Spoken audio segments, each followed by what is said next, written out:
Once you are awake, it is almost impossible to fall back to sleep again. Once you discover that the Earth is not a spinning globe, but a flat and stationary plane with a firmament above it, everything changes. The trusted voices and satanic scientific priests who once shaped our reality and understanding of the world are no longer reliable. Our first-hand experience of the Earth as a stationary realm is at odds with their fabricated narrative of space and spinning planets. The scarring of our land and the barbaric mining of Earth's once majestic giant trees is at odds with the history books and geological narrative.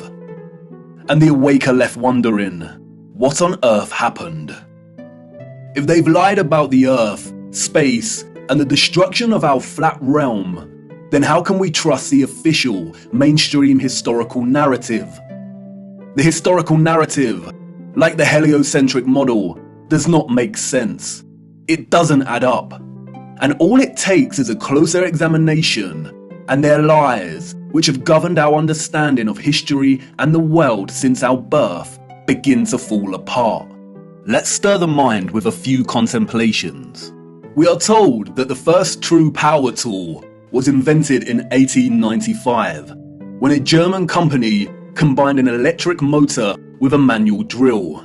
The drill weighed 16.5 pounds and required multiple operators. It wasn't until 1957 that a company called Bosch began designing power tools in bulk that were both economical and powerful.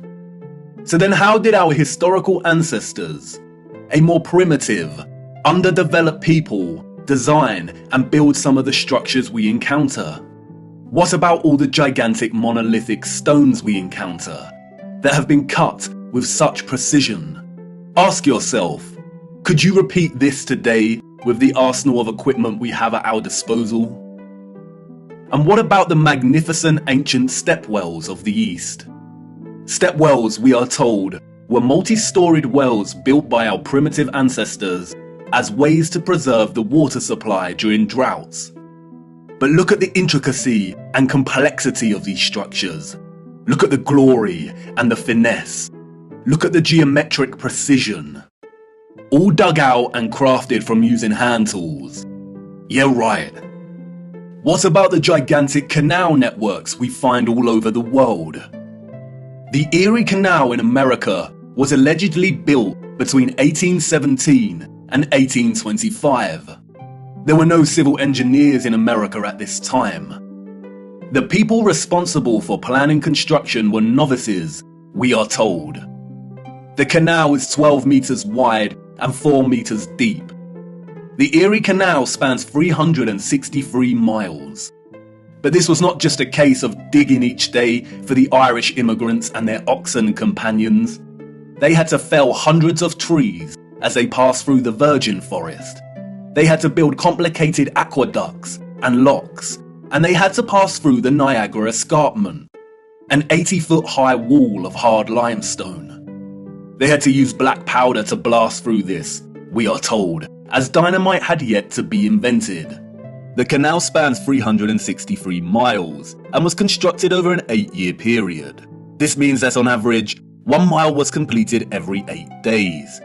What a record, especially since those responsible were novices, and power tools and dynamite were yet to be invented. I can tell you now, the so-called early settlers of the Americas did not build these canal systems. And what of the grand and magnificent castles scattered across our realm? Did you know that most were designed and constructed without plumbing systems and methods to heat rooms properly? The royal and the elite of the past were content without having the accessible necessities of survival just as long as they could live within the grand and the glorious, while the peasants, in their modest abodes, enjoyed warmth throughout the long dark winters? I don't think so. And of course, there is the impossibility of the Great Giza Pyramid Complex. The pyramids, we are told, were constructed somewhere around 2500 BC. The Great Pyramid itself consists of 2.3 million blocks of limestone and granite, and its overall structure weighs 6 million tons. The largest granite stones weigh between 20 and 80 tons each. 20 tons is 20,000 kilograms. These blocks were carved from quarries with copper chisels and allegedly transported from 800 kilometers away. The so-called experts can only theorize that a vast amount of slave labor was required. Being gullible and falling for the official narrative of slave labor is one thing, but can someone please explain how the air shafts of the Great Pyramid align so neatly with the circumpolar stars? And then there is the curious case of star forts, or what the official liars of the world call bastion forts. Developed in the late 15th and early 16th century, these forts, we are told, were designed during an era of gunpowder and the cannon. The geometric design offered a nation's military protection against blind spots during conflict. Of course they did. We all know that the best protection during war is to design a fort with such precise geometric patterning. Has any real historian ever stopped to think just how perfect the geometry is here? Our primitive ancestors did not have the technology to view structures from above, but they still managed to achieve this? Give me strength. There is no way. We could not produce such perfect geometry on this scale today. We've been fooled once again. We have been indoctrinated with a false historical narrative and timeline. And, like the silly heliocentric model, all it takes is a closer look at this narrative and things soon start to fall apart, and the lies become so blatantly evident. Because of their satanic lies, piecing together an accurate, honest historical timeline has become an impossible Rubik's Cube. The official narrative, a Pandora's box, only offering us tiny clues, half-truths, and deceptions. The stitchings of our true historical timeline have been loosened. The contents erased and muddled before we were even born into this world. And herein lies the problem. How to know where you are going if you don't know where you are in the first place? But you see, awakening is truly a gift. Once awake, we learn that we've always had the answers right in front of us. We've always had more than we know. But we had to regain our sight first before things started falling into place. Before things started to make a little more sense. And here we are again, viewer, at the precipice of another great journey. What if I told you that before us there existed a civilization that was responsible for the most advanced technology ever developed, and that it was their understanding of the workings of our flat realm that was key to their innovation? And what if I told you that it is highly likely that our true history as a people only begun just over 200 years ago? Would you think of me as mad once again? Do I sound as preposterous as when I first told you that the Earth is flat? Perhaps, and that's why I need to show you. What I hope to show you is one of the greatest cover-ups of all time. It is on par with the heliocentric lie in its enormity and the impact it has upon humanity. And, as I will try to show you, it is inextricable from the true nature of our flat realm Earth, and you cannot understand one without understanding the other. We cannot waste time, for we must journey in search of lost time. At its heart, this is a story about deception. It is also a story of endings and beginnings, of death and rebirth. And please bear with me. Due to the deceptions and falsities underpinning our historical narrative, this story cannot be told in a linear fashion. We need to go back and forth in time to really draw out something that brings us a little closer to the truth. It is also imperative to understand that, like much contemporary science, history as a discipline was corrupted a long time ago. At its most innocent, a lot of established historical narrative is guesswork. But at its worst, it is a set of lies agreed upon, as a so-called Napoleon put it so succinctly. We are going to be digging in the dark. No historian will be there to help us. We are alone in this journey. Our journey is a hunt for things buried in plain sight. And things may become a little uncomfortable at times, but it is necessary. We have been living a comfortable lie for far too long now. Come on, jump in and put your seatbelt on. For to understand our place in the world, we need to do the unthinkable. It's time for us to take a journey back to the future.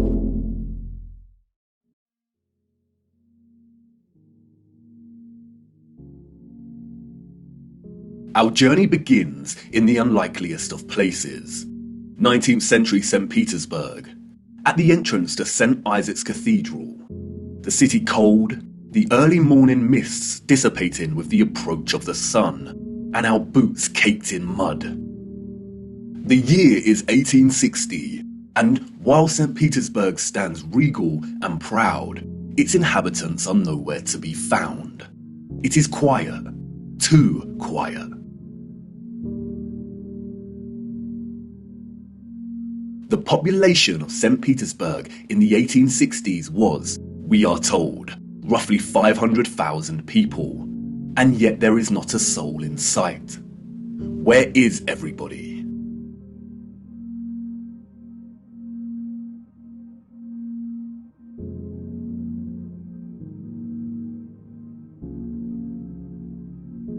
The long shadow of Alexander Column gives us a clue as to the time of the sun's journey above this region.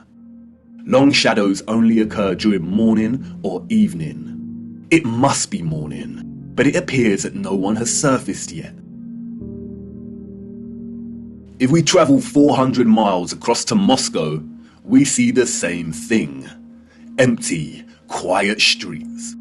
In 1860, Moscow shared a similar population with St. Petersburg, roughly 500,000 citizens. But again, where is everybody?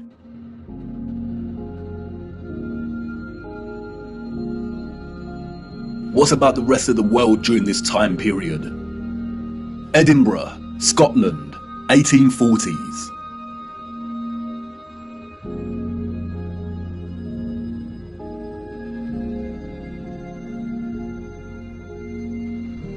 Copenhagen, Denmark, 1840s. Dresden, Germany, 1860s. Rio in Brazil, 1860s. Toronto, Canada, 1860s.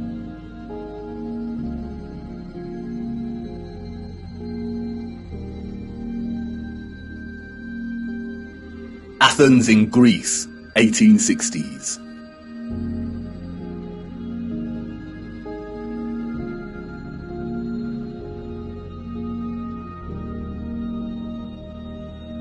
And then London, finally, people.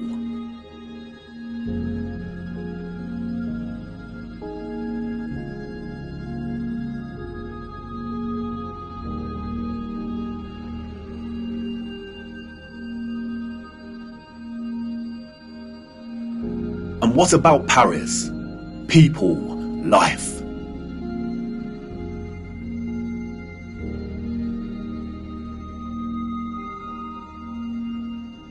The first photograph, we are told, was created in 1822. The art of photography relies on methods of juxtaposition, of comparison and contrast to deliver its message and sentiment. In these old photographs, we do not find the same deliberate techniques of juxtaposition that contemporary photographers craft into their art, but rather we find natural contrasts that are so important and central to navigating through our deceptive history. Contrast is a phenomenon, natural or artificial, in which meaning is generated and conveyed through the comparison of two opposing elements. When looking at 1860s Russia, there is an immediate contrast between the lack of population and the sheer size of these cities. Even in the 19th century, both Moscow and St. Petersburg are enormous. The infrastructure found in the photographs could hold a population well into the millions. Why are the cities so vast if the population was only 500,000 in each?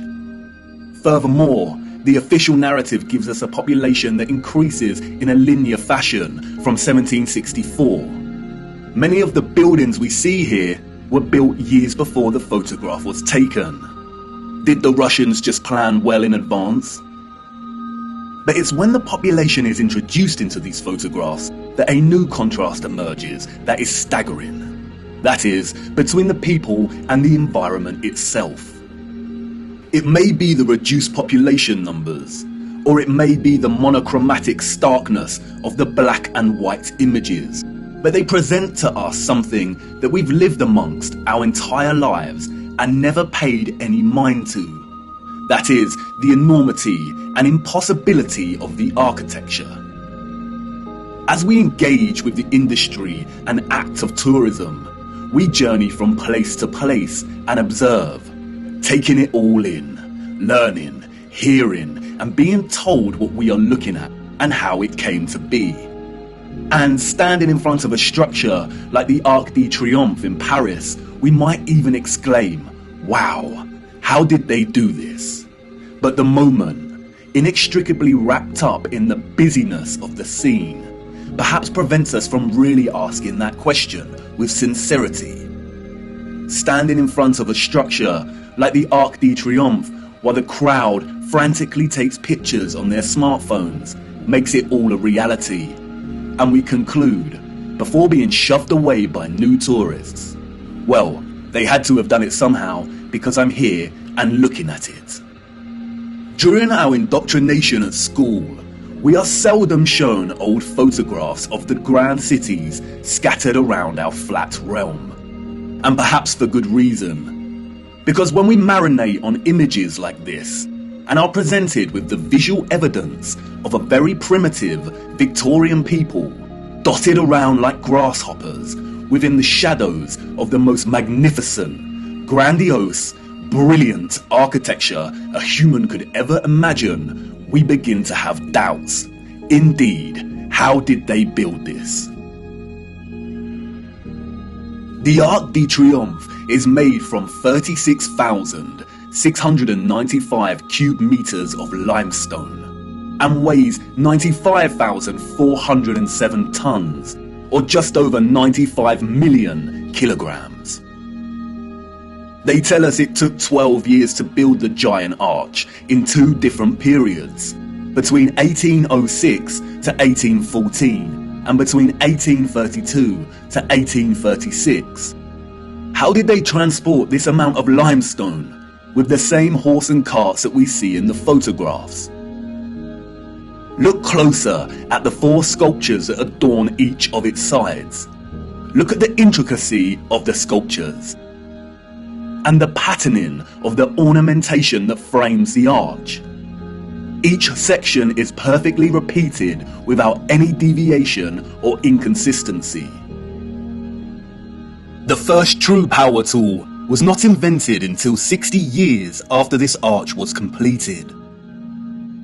They tell us this was crafted by hand. Is that even possible? And then there is the ceiling of the arch. Immaculate, 3D sculpted roses, perfect in their geometric symmetry. The nuance of the detail and finesse of each petal and cross-section borders is overwhelming. Look at the rest of Paris during this time. Again, a plethora of unbelievable, gigantic and magnificent structures.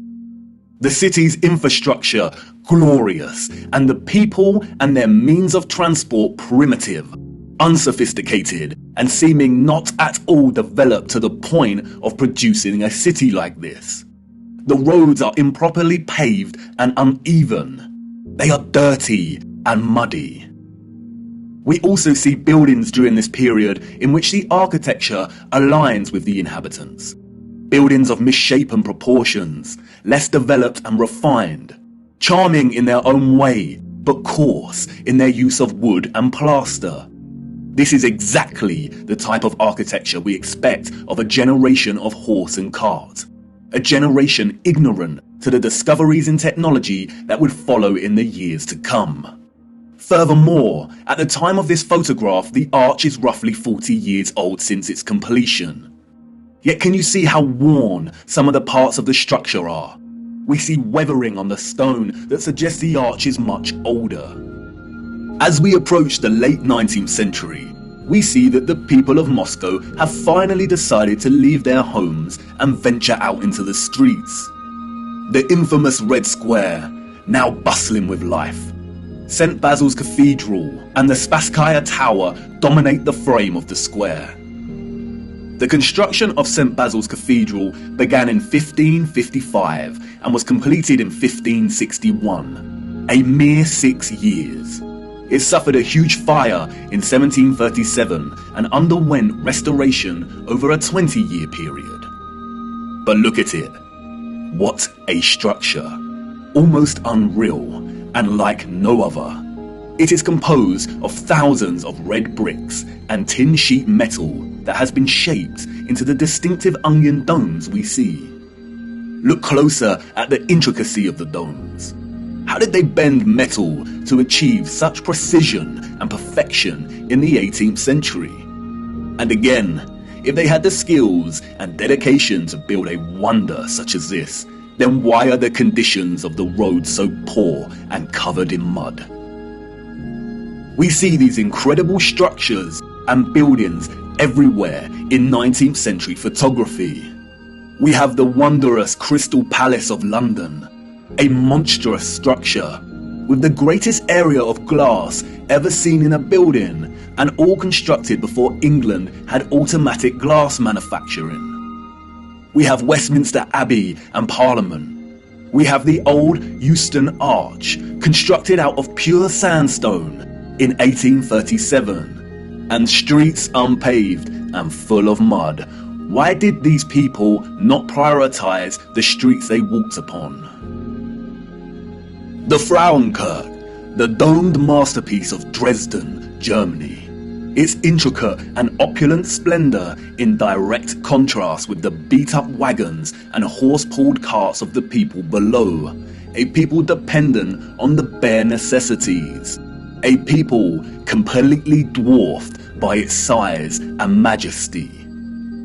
The Library of Parliament in Ottawa, Canada, built over a period of 17 years. The first major settlers arrived in 1800, and at the time of construction, the city's population was under 20,000. Would a grand, glorious library really be a priority for settlers? Why does the building look like it's been cropped out of Europe and pasted into Canada? Even at the turn of the century, 40 years before Bosch economized the power tool, we have the old Penn Station in New York. Look at the size of this. Completely mind-blowing proportions. As we can see here in the photograph, each octagonal, sculpted pattern on the arched dome ceiling is larger than one individual human. Look at the gigantic columns and detailed acanthus leaves decorating the tops of each pillar. They tell us this station took 6 years to build. 6 whole years. Yeah, right. Why are we so gullible? Even without access to modern power tools, printable construction pieces, and crane technology, we could not reproduce this today. And more importantly, we don't reproduce this type of architecture today. The official liars of our world have an umbrella term for this type of architecture that we see in North America. They call it historism. Historism is a term coined to describe a style of architecture that is revival in nature, or in other words, copies the style of another period in time. The grand arches and buildings with giant columns we see are built in the classical or Greco-Roman style, and the cathedrals are built in the Renaissance and Gothic styles of medieval Europe. Components of these particular styles of architecture feature large spires, arched windows, towers, turrets, domes, arcaded arches, sculptures, enormous doors, circular geometric windows, columns, clock faces, and bell towers. Traces of this impossible architecture are literally found everywhere, in every city and across our world today.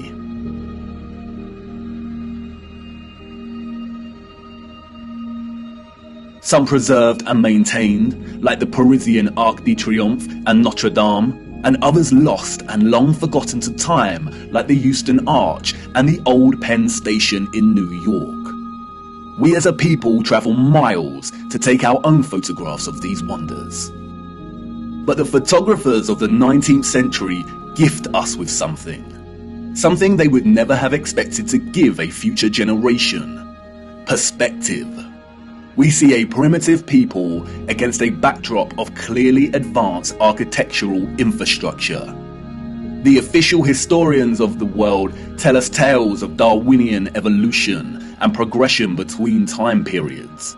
The people that came after were always more advanced in their ways, refining and redefining the methods of the generation that came before. If the height of innovation and industry during the 19th century was still the horse and car as a means of travel, then, as these photographs tell us, this style of architecture was just as impossible for those living in the centuries before it. Anyone with a predisposition for thinking and questioning can immediately sense when looking at these photographs that something is rotten in Denmark, that something is off with the mainstream historical narrative, that something is not adding up. In a panoramic image of San Francisco in 1877, we see a collage of historicist architecture. We see columns adorning the entrances to very regal buildings that stand out like sore thumbs from some of the timber shacks surrounding it. We see Gothic spires and towers in the distance. We see domed cathedrals and buildings. We also see just how sprawling and huge the city has become.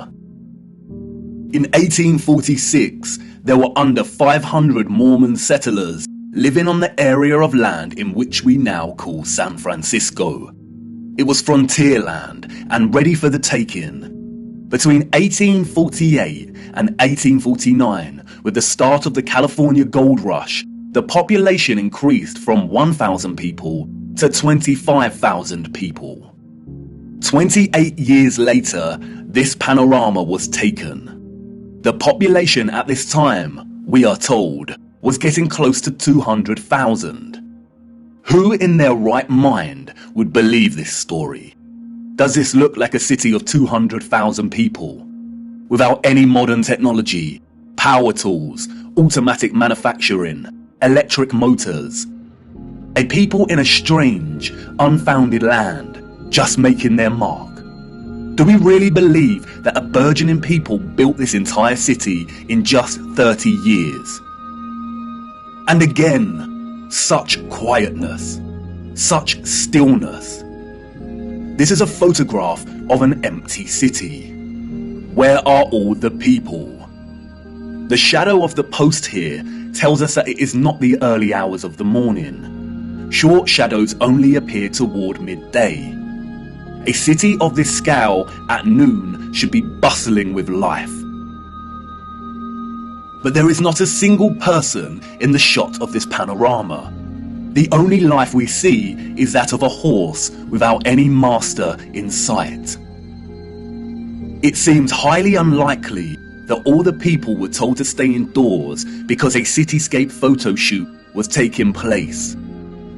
And this silent scene becomes all the more eerie when we consider that there is intention behind the lens. Someone was there, standing at a vantage point and taking this photograph. But who? And for what? And what are the chances that in the 19th century, during similar decades, we see deserted Russian, European, and North American cities photographed like this?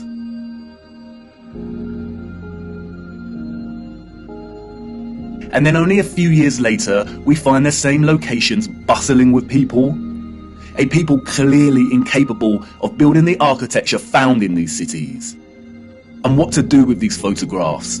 If we accept the narrative and these strange anomalies, then we stop here and get back to our busy lives. But the narrative we've received is not the truth. And we shouldn't accept any narrative, no matter how official and certified it is, unless it makes sense.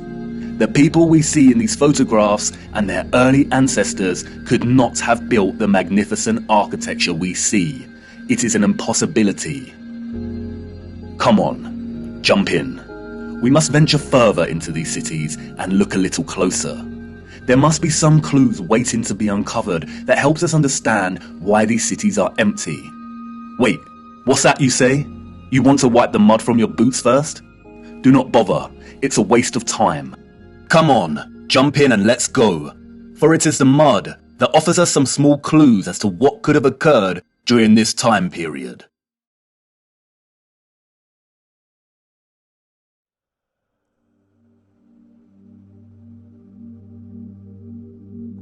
In June 2011, Christchurch, New Zealand, suffered an earthquake that left a lot of the city in chaos, destroying buildings and infrastructure and leaving over 50,000 homes without power.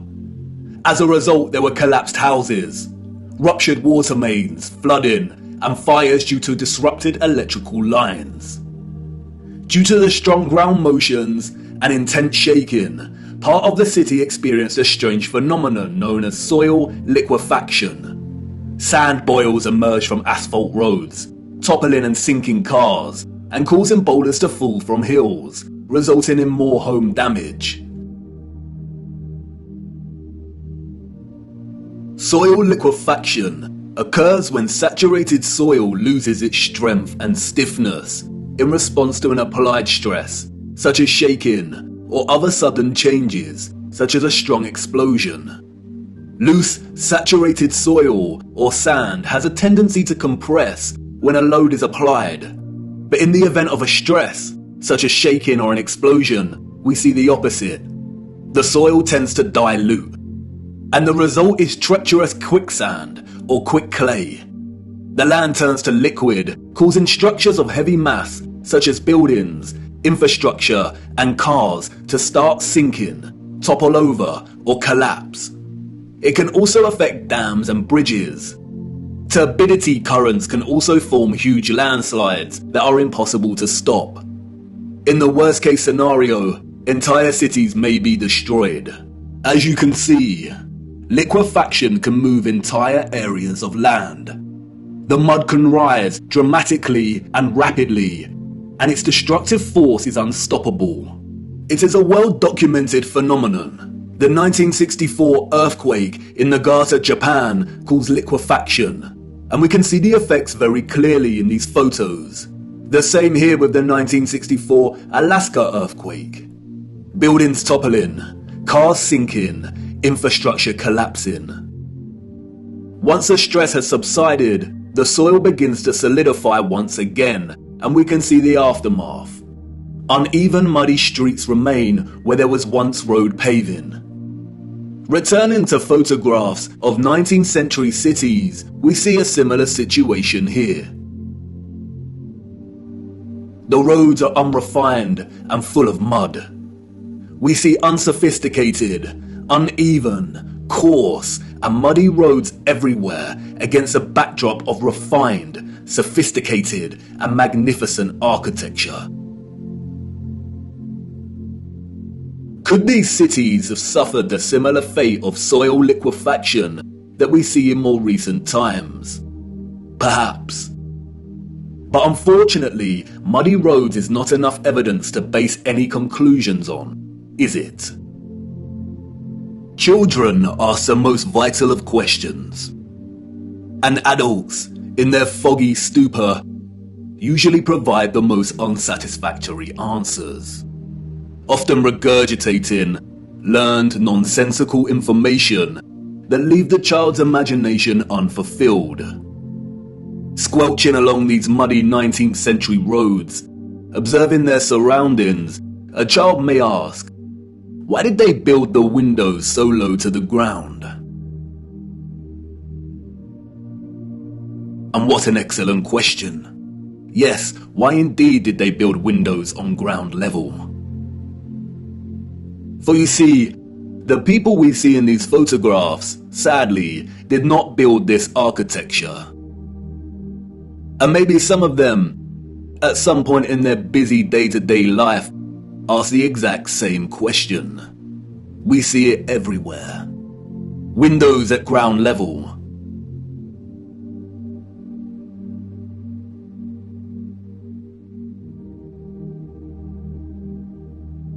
Windows partially below ground level.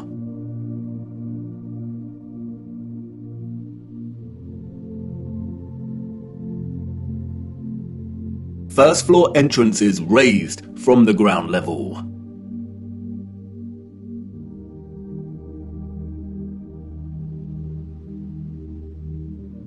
Steps leading down to entrances below ground level.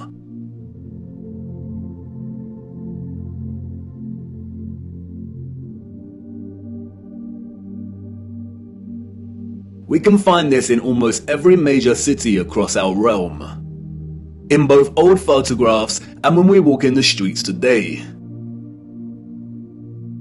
And what does it tell us? That a society with access to modest construction tools and horse and car constructed their infrastructure by first spending countless amounts of hours and energy clearing land with a depth of over 3 meters to begin their construction? Building basement floors is incredibly hard work. Since the 20th century, large powered excavation machines, such as backhoes and front-end loaders, have reduced the time and manpower needed to dig a basement dramatically, as compared to digging by hand with a spade. Perhaps you could say that our historical ancestors were just that dedicated to the architecture they built. And you could say that many of the sunken buildings we see are actually due to elevations and depressions in the natural landscape. The official narrative, which is always full of inconsistencies, perhaps would suffice if it was not for contemporary excavation. When we look at photographs such as this, it immediately dawns upon us that what we are seeing are windows and doors 2 to 3 meters below the ground surface.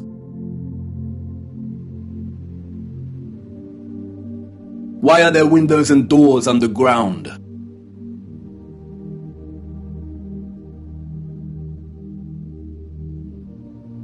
What is this that we see in our cities?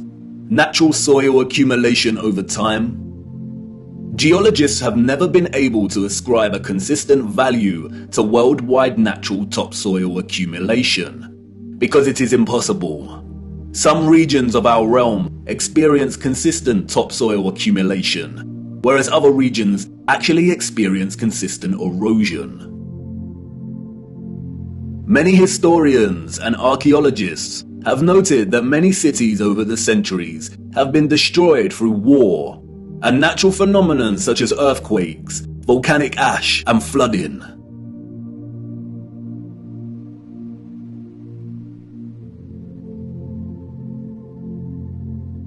Aren't these just the layers of previous civilizations?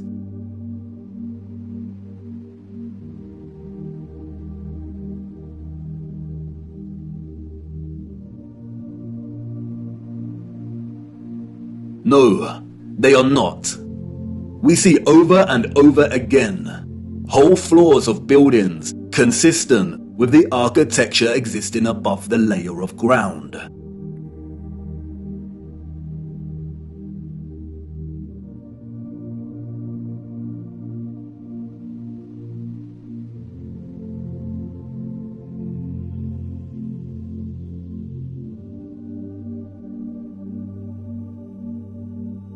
You see, what lies beneath is not the unfamiliar traces of previous generations, but of the same generation that built these structures. And once you really see this kind of sunken, buried infrastructure that exists in such prevalence across our world, you can never unsee it.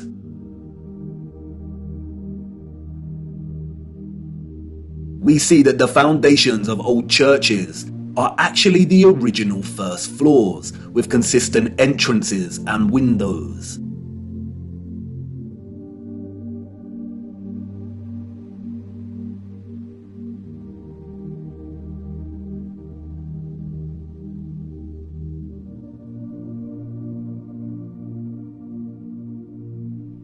We see mosaics unearthed. We see pillars, columns and arches that were originally much larger, and it was the layer of soil that reduced their size, as if they weren't big enough to begin with.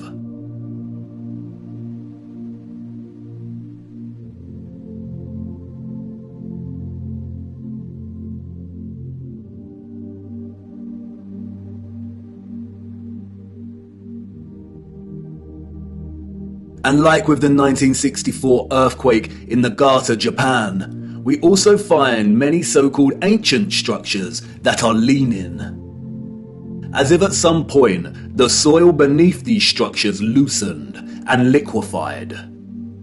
We have the Sahersen Church Tower and Our Dear Lady at the Mountain Church Tower in Germany, the Tiger Hill Pagoda in China, the Leaning Tower of Neveyansk in Russia, the Leaning Temple of Huma in India, Oudkerk in the Netherlands, the Tower of Zaragoza in Spain, and, of course, the Tower of Pisa. The official liars of the world try to justify the buried and tilting structures we see, filling our heads with stories of antiquity and ever-changing geology. But it becomes trickier for them when we turn our attention to America. If we are to believe their narrative, then all of the buildings we see in 19th century photographs of the burgeoning American cities are newly constructed. Why do we see famous structures, such as the Washington Capitol building, with consistent infrastructure that buries very deep into the ground? And again, the inconsistencies do not add up. Why would an underdeveloped people waste resources, energy, and time constructing the foundations of the Capitol building to be consistent with the column style we find above the surface? The foundations did not have to feature columns. Columns, we are told, are a stylistic choice, not a functional one. So why would they do this? In a nutshell, they wouldn't.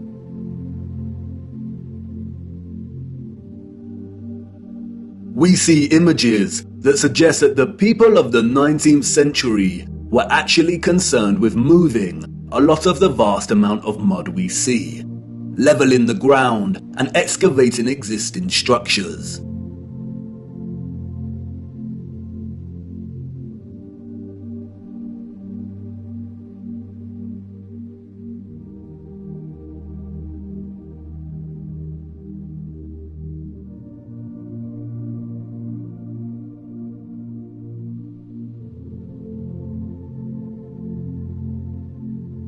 The consistency and prevalence of buried architecture across our realm indicate that whatever happened was a worldwide event, despite regional differences in natural topsoil accumulation and erosion. And there is no official narrative explanation that justifies the buried architecture we see. No explanation provided to justify the amount of mud we see in 19th century photographs of our cities. On the roads, mud piles from clearing, the roads uneven, the land ravaged, but the architecture grand, perfect, and intact. applauded by literary scholars for his use of fog as an opening simile and metaphor to paint a portrait of London as a corrupted hub amidst burgeoning industrialization. Many often overlook that Charles Dickens's 1852 novel Bleak House actually opens with a different image.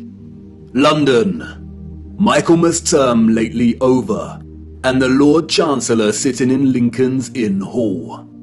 Implacable November weather, as much mud in the streets as if the waters had but newly retired from the face of the earth. Liquefaction caused havoc across Christchurch and the Garter. But these were isolated earthquake events, and only portions of each city were affected. It is not possible for there to have been huge, simultaneous earthquakes around the world during a similar period. Or is it? Even Wikipedia tells us that liquefaction can occur naturally or artificially, from an earthquake or other sudden change in stress condition. Even if this was the case, we do not see the same structural damage to the buildings in the 19th century like we do in cases such as Christchurch and the Garter. Most of the buried architecture we see is intact. It is either sunken or the ground level has been raised at least 3 meters, sometimes in a uniform manner, and other times partially buried in rolling mud hills, as if there were huge landslides. The strange case of the buried architecture provides the following conclusions: that what lies beneath are not the remains of previous civilizations. More often than not, the buried structures are consistent with the architecture we see above ground, that the structures are much larger than originally suspected, and therefore they are even more of a construction impossibility for a Victorian generation of horse and car, and those existing before them. That natural topsoil accumulation and soil liquefaction are not satisfactory explanations for what we see here. Whatever took place had to be something much larger and widespread, such as a natural or artificial earthly cataclysm of sorts. As many of the photographs show, many citizens of the 1800s were responsible for moving much of the mud, leveling the ground, and excavating buildings, which suggests that whatever happened had happened very recently in their past. The complete absence of a reasonable, mainstream justification for the buried architecture we see suggests that the controllers of our realm are deliberately trying to hide whatever happened. And what of the deserted cities we see in the earlier photographs?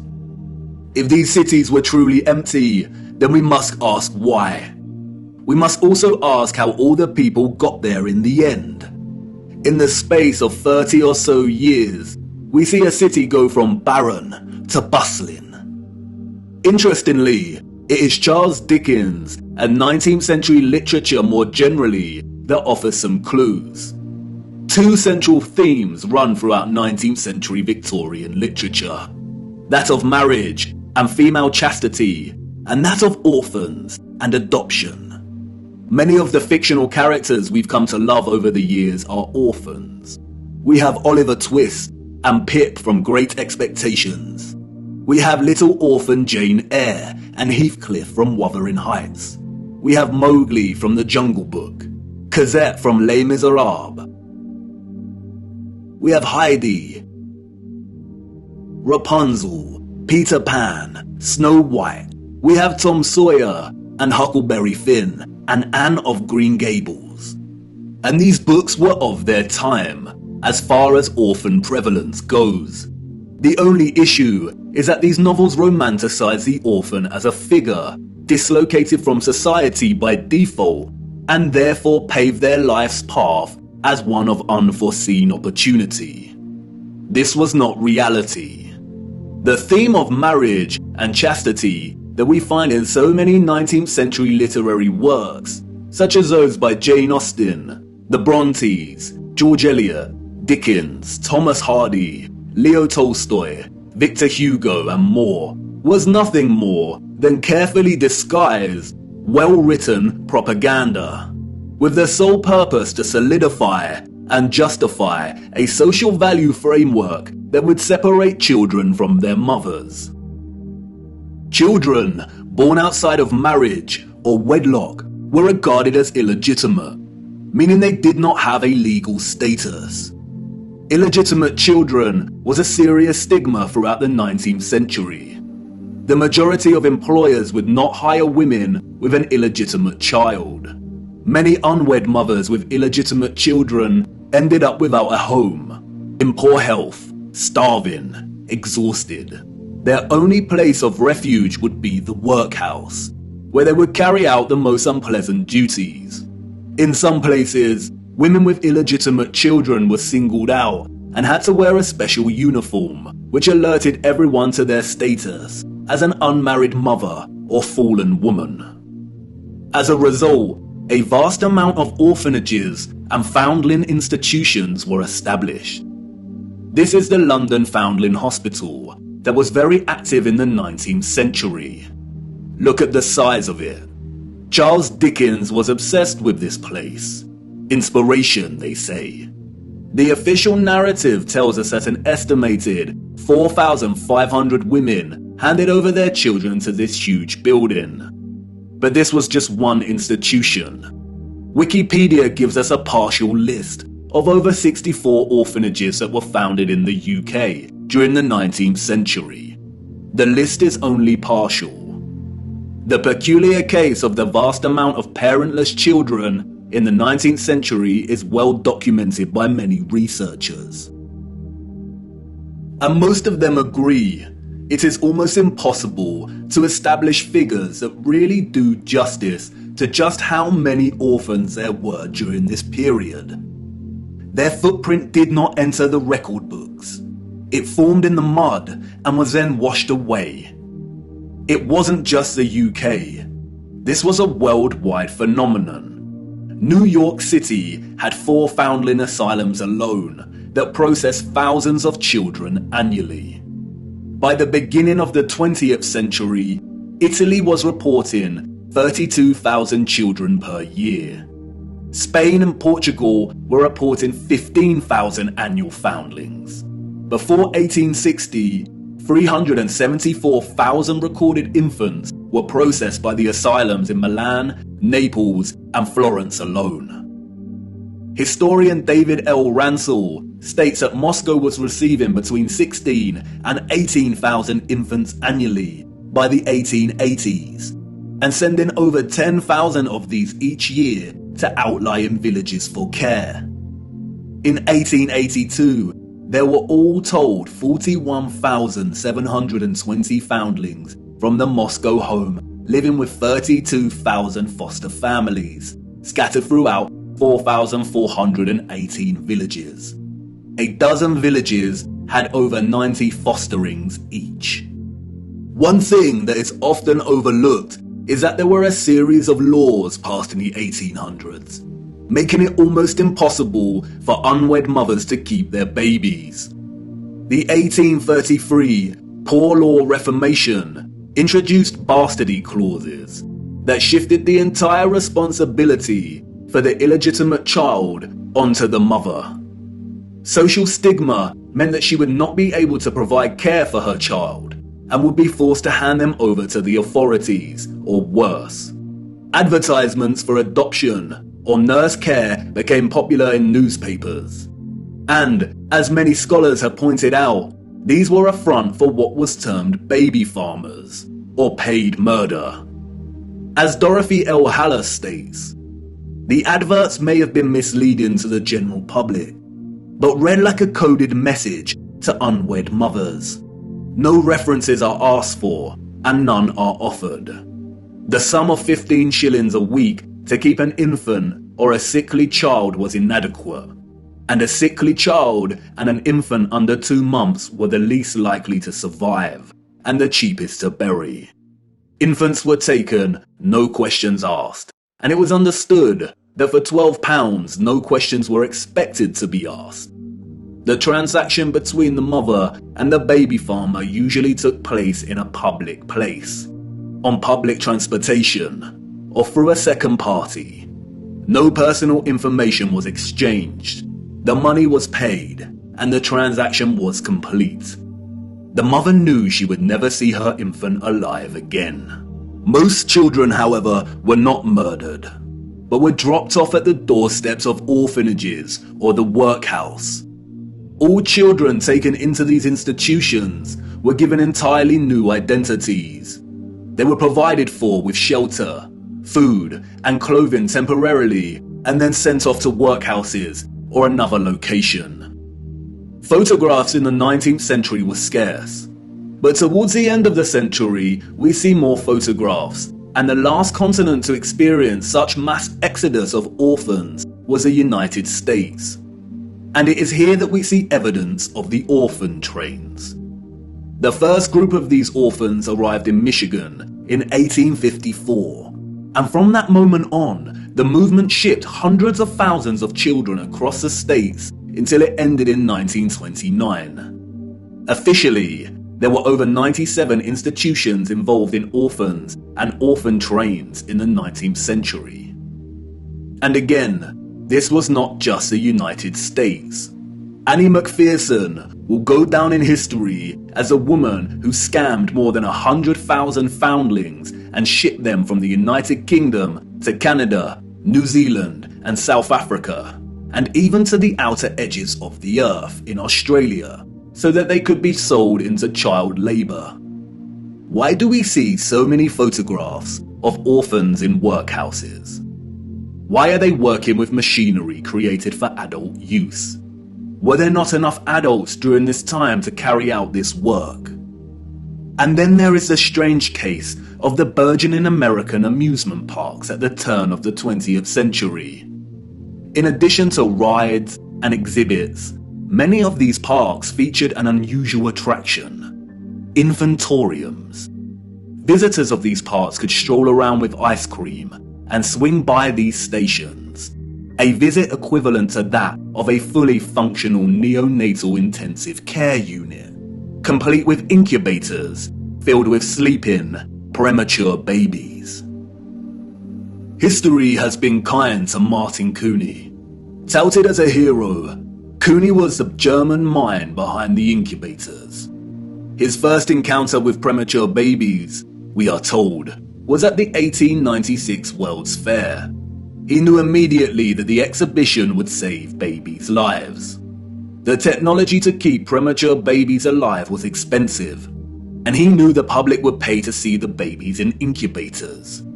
He would charge an entrance fee at the amusement parks to generate funds to help these babies live. Nurses tended to the babies as an enraptured public looked on. Like any other amusement, the premature baby exhibits included carnival barkers who tried to lure the public to come and see the babies. I don't know about you, but I find something very off about these incubators. Advertisers featuring living babies. A lot of the fairs where Cooney showed his babies also featured eugenics exhibitions. Eugenics is a field of corrupted pseudoscience that endorses selective breeding to improve the genetic quality of the human population. Eugenics was inspired by Darwinism and was a driving ideology that fueled the Nazis. Why are people paying to see living babies, as if they had never seen a living infant before? Did people of the time not have their own babies? And where are these infants' parents? How did they have the technology in the 19th century to keep premature babies alive in such a way? Or is something off, once again, with the official narrative? There were 80,000 premature babies who were treated in these amusement park incubators.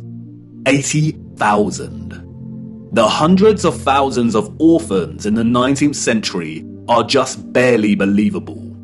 Were women really that carefree? Did America even have the population numbers to justify 80,000 premature babies? We are not talking orphans here, but infants born prematurely. The narrative is not convincing or realistically fathomable. Where did these babies come from? More troubling is Cooney's background. As many historians have pointed out, he had no medical degree or training. His story is a very similar one of unconvincing philanthropy that we find surrounding some of our contemporary figures today that also do not have medical degrees. And then there is Marie Dressler, a Canadian silent film and Depression-era movie star. She adopted one of these incubator babies. Celebrities and adoption. The official narrative conveniently leaves this out of her story and tells us that she may have had a daughter who died as a small child. But the photographs suggest otherwise. Did she adopt her incubator baby at one of these fairs? Were the fairs a front for illicit adoption of premature babies? Even if they were premature, did that mean they had no parents? Who owned and was responsible for these parks? And what happened to the babies once they grew and left the incubators? If something feels eerily wrong about the entire narrative surrounding these parks and orphans, it's because we are not being told the truth. Why were there hundreds of thousands of parentless children in the 19th century? Where did they come from? They were relocated all over the world. Europe, America, Russia, Australia, Canada. Why? Especially when most still had a living parent. If pregnancy out of wedlock was such a social stigma that resulted in such trauma, why would so many people put themselves in that position in the first place?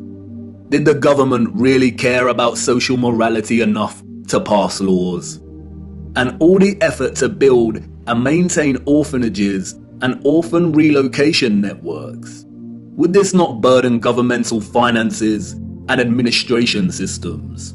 It certainly would have. But you see, there was a greater purpose behind the government's worldwide agenda: repopulation. The social narrative of chastity was nothing more than propaganda and justification for stealing children. The reason we see empty cities in the early 19th century is because they were in fact empty, void of population. And the reason they are bustling 30 years later is because orphans were shipped into these cities to repopulate them. You see, in the early 19th century, there was a worldwide reset of sorts through depopulation and then repopulation. The people we see in these photographs did not build this architecture. They inherited it, along with a lot of mud. Not only did they inherit it without a clue as to what it actually was and who it belonged to, but they were unknowingly complicit in repurposing pretty much all of these structures. I know, none of this is making much sense at the minute. You are probably wondering why on earth these cities were empty and full of mud. What happened that meant governments needed to repopulate the earth? And I know what you're thinking. This is all very intriguing, but what does this have to do with flat earth? You want to know more about the firmament, the sun and moon, and our stationary plane. Do not worry. Everything will become clearer as we continue our journey. The prevalent evidence of buried infrastructure, coupled with deserted cities and a burgeoning industry of orphans, is just a start. These are all necessary clues, hinting at some kind of cataclysm, but the real story hasn't truly begun yet. The stage had to be set first, and now it is ready. And even if you cannot see it yet, I know you feel it, viewer. The deserted cities, the buried architecture, and orphans all signal a looming darkness. There is a great black cloud in front of us, and I won't lie, we are heading right into the heart of it. And like I said before, we do not have much time. Come on, it's time for me to honor my promise and take you back to the future.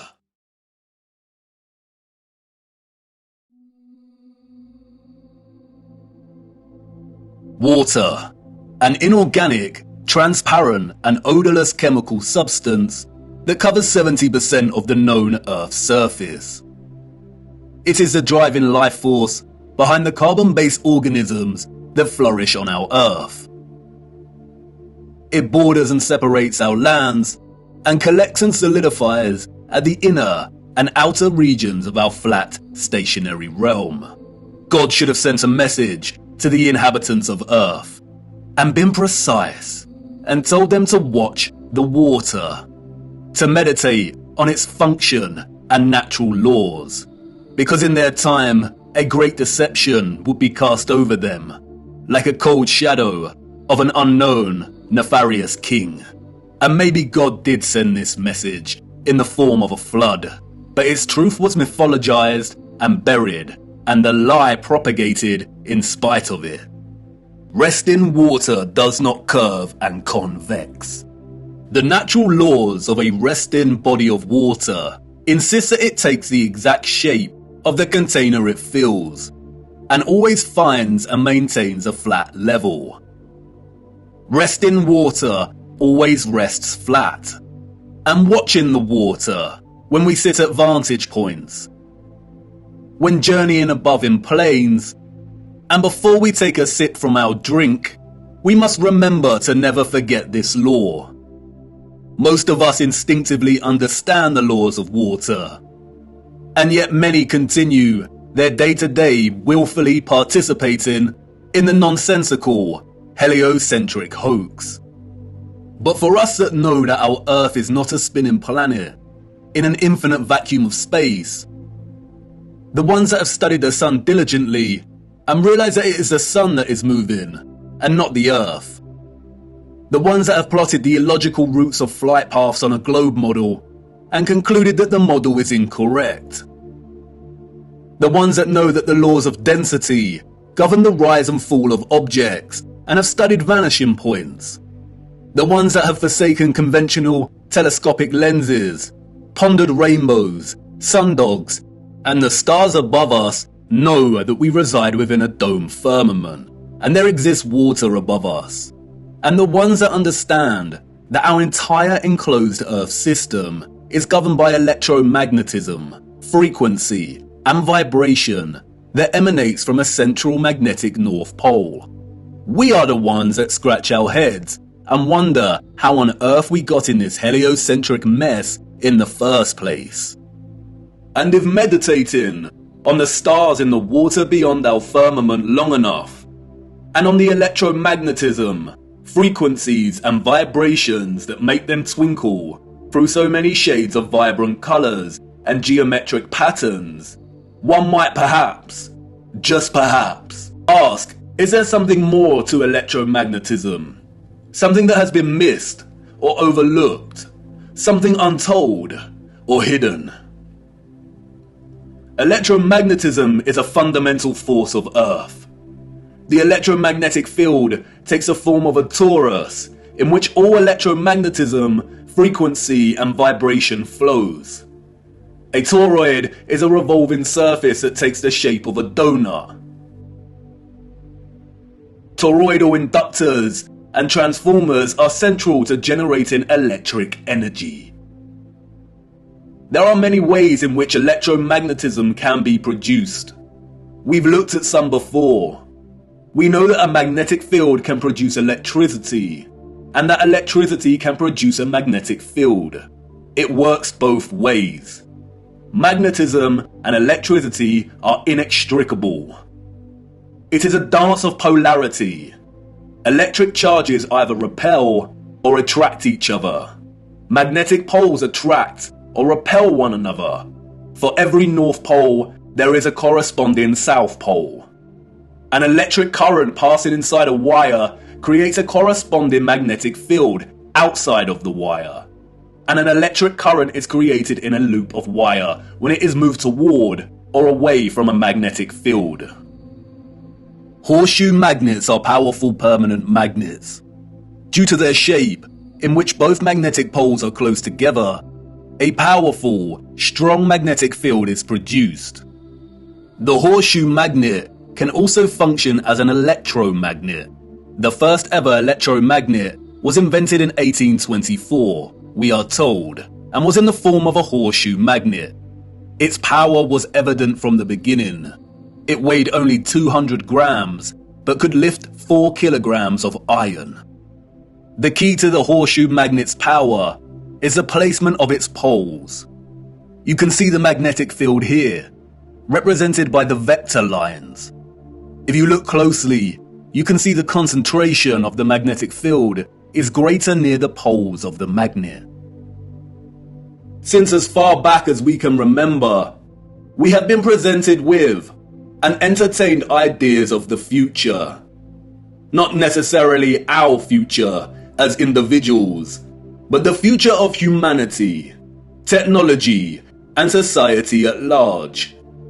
Whether it is in the form of Hollywood movies, you know the ones, the action films, the science fiction sagas, and the animated kind, or literature, music, and art exhibitions. In these, we see our technology taken to its limits. Crafts fly, computers live, robots help out, holographic screens decorate every room. Cities continue to grow upward into dominating skylines. Some can teleport, and space travel is now possible and the accepted norm. Outside of fiction, we also have sobering documentaries telling us where we are heading, usually featuring narration by an old man, lamenting the unstoppable path we are on. It's all very serious. We are destroying our planet, the only one we have. And we have political parties, non-governmental organizations, and the trusted voices and scientific, award-winning geniuses sharing similar messages. And really, when you look closer at both the fiction and the alleged facts, they all share the same underlying premise and principles. We are becoming so technologically advanced that the planet we reside on is no longer enough, or can no longer sustain our activity.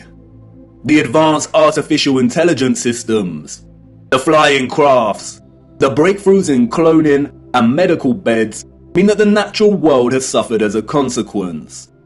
And depending on the type of genre you are entertaining, the solution is either 1. For humanity to perish as a result, perhaps destroyed by the very artificial intelligence systems it created in the first place, or perhaps by a natural, lung-choking virus that has mutated and is sweeping the earth to restore natural balance. Or 2, for humans to say goodbye to their lonely little blue ball and head off into space in search of a new home. But you see, there is no globular planet, and there is no space, and therefore all visions of the future are purely fictional, and not particularly innocent. What we don't see emphasized in these visions of the future, however, is the potential of electromagnetism to transform all human life, technology, and society. Which is strange when you consider that all life, and the Earth itself, is impossible without electromagnetism. Why wouldn't visionaries want to explore this in more detail? Could it be that they are not allowed to? Could it be that they are afraid of something? Afraid of us connecting one too many dots, perhaps? And again, horseshoe magnets can act as powerful electromagnets. If a civilization was to advance technologically through the use of electromagnetism, then the horseshoe magnet would certainly have a tremendous role to play in that development. Yes, it certainly would. And it certainly did. The horseshoe magnet. The Arc de Triomphe. Yes, one of the most powerful electromagnets ever constructed.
Welcome to the future. Except it's the past. The future came and went, and we missed it. The magnificent architecture we see throughout our realm, in which the official liars and controllers of our world have termed historicist, neoclassical, Renaissance, Gothic, and so on, all belong to one whole unified civilization. A civilization so developed they had harnessed the power of electromagnetism to such a high degree that they not only built these huge structures, but also crafted them with utter finesse and beauty. A celebration of their own technological advancement. The structures were designed with the sole intention of harvesting and generating electromagnetic energy and distributing it across the world. Their cities, towns, an entire way of life ran and depended on the use of free, clean, and powerful electromagnetic energy. The energy was harnessed and collected from the ionosphere above our heads through the use of antennas, spires, domes, and towers. All the impossible structures we see today have been repurposed and rebranded by our controllers and the citizens of the 19th century. This is not a church. This is not a mosque. This is not a castle. And this is not a government building. These are generators, powerful and gargantuous. They would collect and generate the electromagnetic energy, which was then stored in huge power stations and distributed and redirected by sophisticated, advanced structures, one of which is a huge electromagnet, or what we've come to know as triumphal arches. The energy was stored in batteries and capacitors, such as towers and obelisks.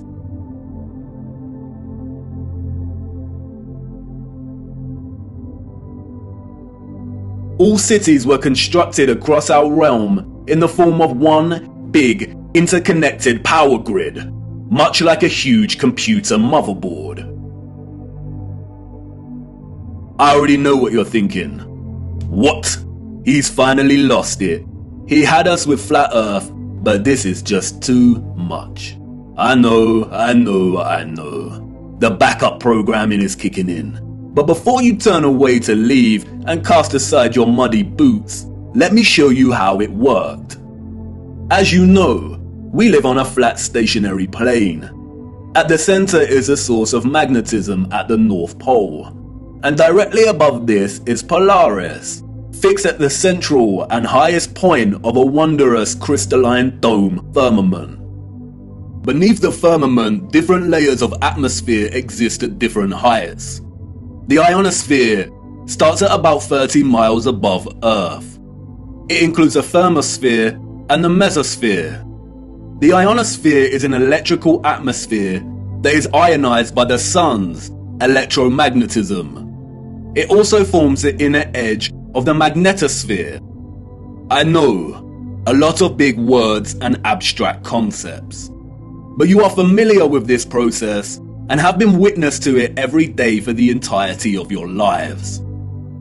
As you can see, the vials here contain molecular gases, that are present in the atmosphere above us.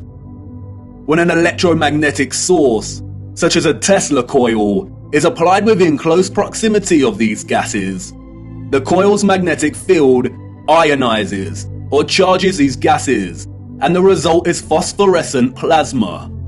The gases become colorized. This is why our sky is primarily blue, because the sun's electromagnetic presence ionizes the atmosphere, and the result is colored plasma. When the sun is entering or exiting our region, or what the liars of the world call sunrise and sunset, we see a variety of color gradients due to its distance from the ionosphere above us. When the sun is no longer journeying above our region, the sky loses its color and we can see the stars in the firmament beyond. Although the official scientists designate the ionosphere as an atmospheric layer, it is actually an ethereal layer. Ether is the fabric or element that carries electromagnetism. It connects everything in our realm. It is the fabric that makes the sun and moon and their concentric journey above our disk possible in the first place. Ether is the mysterious fifth element. It connects everything electromagnetically through vibrational energy. It is the glue, the web, the driving force behind absolutely everything. The four other elements, air, fire, water, and earth, only exist because of the ether. They are expressions of ether's vibrations. Cymatics is a good example of ether's presence. The frequencies fed through the Chladni plate make the sand or salt form precise and complex geometric shapes. The higher the frequency, the more complex the geometric pattern. But what is the conduit that takes the frequency's vibrations and allows the sand to take such shape? That is the ether at work. That's why we see fruits and vegetables that closely resemble cymatic patterns. It is the ether at work. All matter is ethereal, and the shape and form of that matter are different expressions of the ether, determined by frequency and vibration. Ether is the bridge between electromagnetic frequency and vibrational energy and the form of matter itself. You could call it the Holy Spirit of God. The historical and scientific discourse of ether is a deliberately manipulated one. The enemy introduced the truth only to discredit and subsequently bury it. Some of the alleged figures of the past have written on ether. The so-called Aristotle called it the fifth element. James Clerk Maxwell, the so-called father of electromagnetism, spoke of the ether, stating, "In several parts of this treatise, an attempt has been made to explain electromagnetic phenomena by means of mechanical action, transmitted from one body to another by means of a medium occupying the space between them. The undulatory theory of light also assumes the existence of a medium. We have now to show that the properties of the electromagnetic medium are identical with those of the luminiferous medium. The medium he refers to here is the ether." Albert Einstein and others successfully solidified the heliocentric model through fraudulent schools of scientific thought. But even Einstein could not deny the presence of ether. According to the general theory of relativity, space is endowed with physical qualities. In this sense, therefore, there exists an ether. According to the general theory of relativity, space without ether is unthinkable. For in such space there would not only be no propagation of light, but also no possibility of existence for the standards of space and time, measuring rods and clocks, nor therefore any space-time intervals in the physical sense. Even contemporary scientists, under the spell of heliocentrism, admit it is nonsensical to deny ether's existence. Today, the vacuum is recognized as a rich physical medium. A general theory of the vacuum is thus a theory of everything. a universal theory. It would be appropriate to call the vacuum ether once again. Returning to the ethereal ionosphere. As I said, this layer of ether above our heads is a constant sea of electromagnetism, and is responsible for the coloured plasma above that we call the sky. The source of its electromagnetism is the sun. It is because of this ionized layer that we get ionospheric lightning in the form of sprites, which in turn influence the thunderstorms below. An ion is a particle, atom, or molecule with a net electrical charge. Electricity is a continuous flow of ions. The electrolytes in our body are ionized. Everything is connected by electromagnetism and the ether. Our highly developed and sophisticated historical ancestors not only understood the workings of the ionosphere and the ether, but they had developed methods to masterfully harvest it as a fuel to power the entire Earth.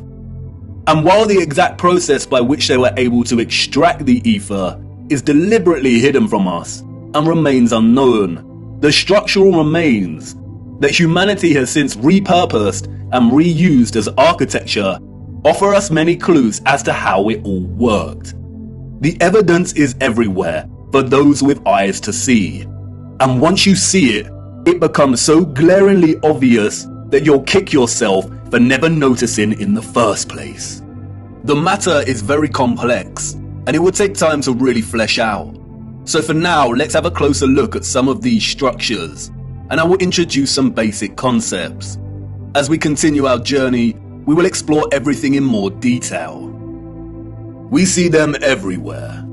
On top of all these magnificent structures, towers, spires, and pinnacles that rise into piercing antennas. It was through these complex antennas that the ether was harvested. You see, after the Great Reset of the 1800s, the enemy fractured the old world's unified understanding of God and created multiple religions to try and hide God and justify the existence of such grand and beautiful technological structures. And I know this may trigger some people, but stay with me, I will not let you down. But for now, it is critical to understand that a lot of the religious icons that adorn and make up these antennas were never indicators of different religions in the old world, nor were they intended to be. They signaled something else entirely. They are usually made from copper and gold. Both are excellent conductors of electricity. In many of the structures we call cathedrals, the symmetrical spikes on the pinnacles worked in a similar fashion, extracting ether from the ionosphere. Once harvested, the energy would inevitably have been drawn down into the top larger portion of these domed structures. When examining many of the interiors of these domes, we come to realize that they rely heavily on symmetrical ornamentation. This is achieved by indentation or cavities in the masonry. In the world of electromagnetism, a cavity resonator works through symmetry to produce oscillation or vibration of energetic particles. Symmetrical shapes force energetic particles, or ions, to vibrate in a constant manner. Is this why we see perfect symmetrical ornamentation within the ceiling of many domed structures? It no doubt sounds absurd, but the majority of these structures also feature a smaller type of cavity resonator, or what is more appropriately termed cavity magnetrons, that offer some clarity as to the real function of these structures. A cavity magnetron is a high-powered vacuum tube that generates microwaves using the interaction of a stream of ions with a magnetic field while in the cavity resonator. A magnetron operates through a hollowed, symmetrical vacuum.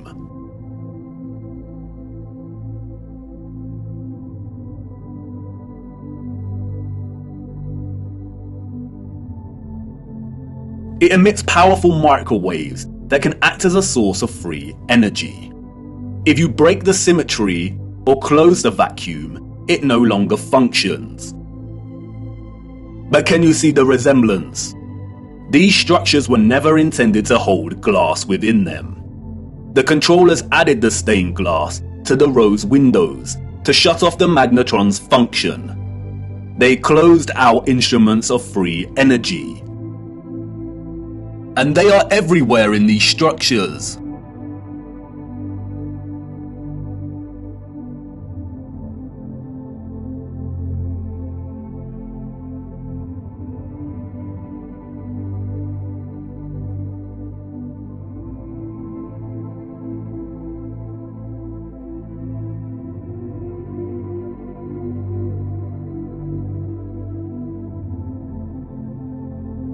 Interestingly, if you look at the geometry of entire sections of the structures themselves, then it becomes very evident that they functioned in their entirety like a cavity magnetron to generate energy.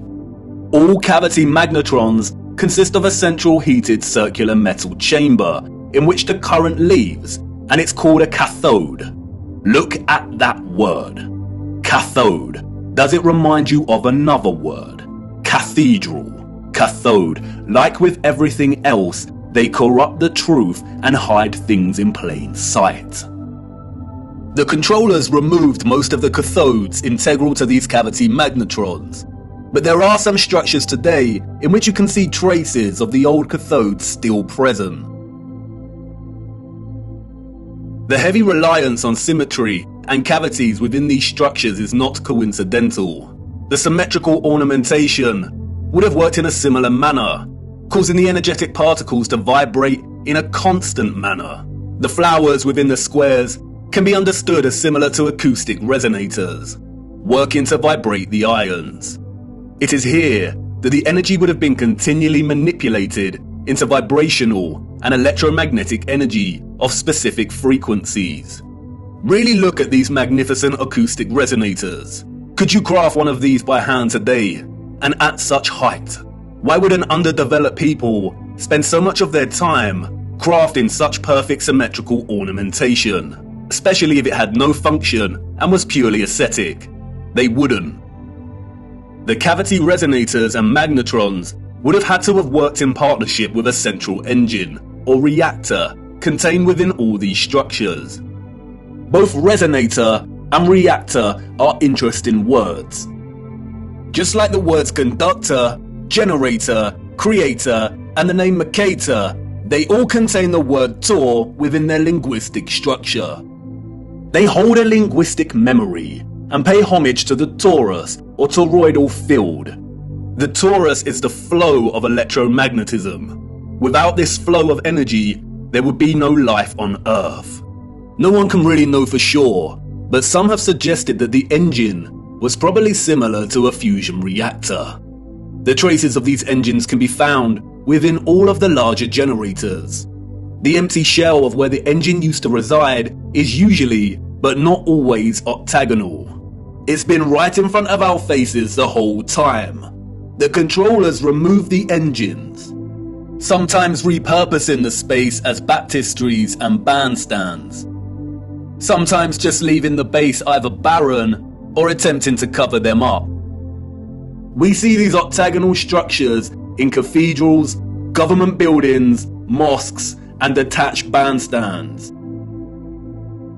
And unless they have been repurposed, these structures seem to hold no overall function. They do not contribute to the overall structure.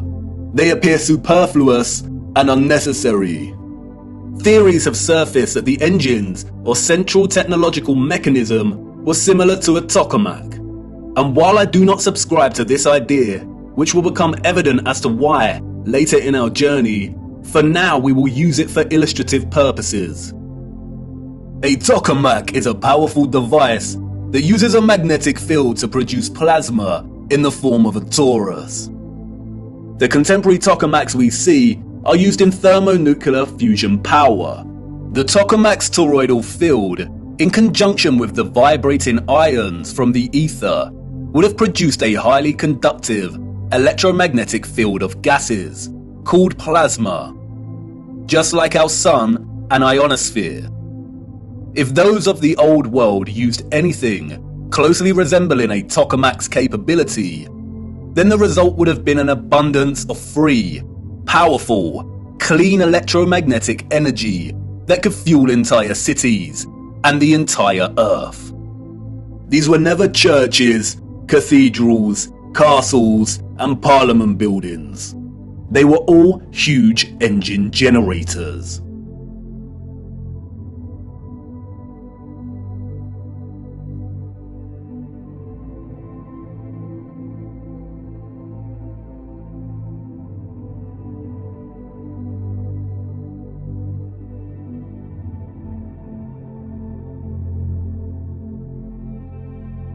The controllers invented labels and terms such as Renaissance, Greco-Roman, and so on to describe the style of these structures. But as you can see, all these magnificent, impossible structures all share the same fundamental structural principles and design, despite location, time period, and cultures. And this is because they were created with the sole purpose of generating energy. And just because these structures were never used for prayer and worship does not mean they were not holy sites. The civilizations of the past had a relationship with the Source and the Holy Spirit, or the Ether, like no other. And they paid homage, reverence, and thanks to it by constructing their generators with such splendor and beauty. And not only that, but they constructed the entirety of their structures, statues, and ornamentation in reverence of this gift, in reverence of the energy production that made their way of life possible in the first place. The laurel wreath, which the satanic controllers have corrupted in their appropriation of the symbol and redesignation of it to represent Apollo and Lucifer, is, in fact, a toroidal coil. And we see the toroidal coil throughout the old world's infrastructure, as simultaneously having both a function and a celebration of this function. Electromagnetic coils are electrical conductors. They are used in applications where electric current interacts with a magnetic field. In devices such as generators, motors, inductors, and transformers. Most coils take the form of a toroidal coil or spiral. Wire coils are used in conjunction with a magnet to produce powerful electromagnetism. The more turns of the wire, the stronger the magnetic field. Coils generate vortexes, which in turn create an electromagnetic field. It's all one interconnected system.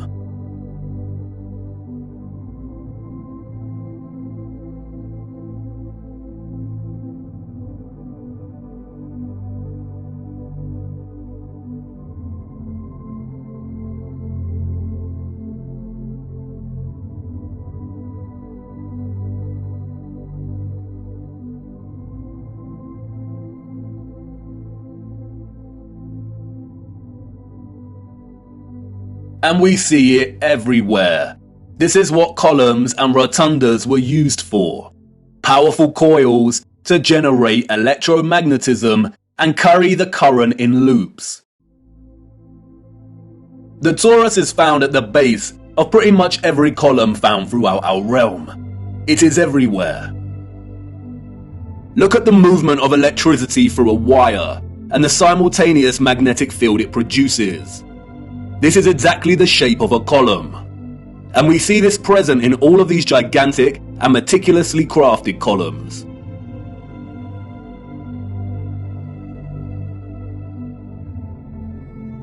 This is why we see the magnetic field represented at the top of a lot of columns. It's the movement of the ions in the magnetic field. It's the movement of the toroid and the toroidal vortex.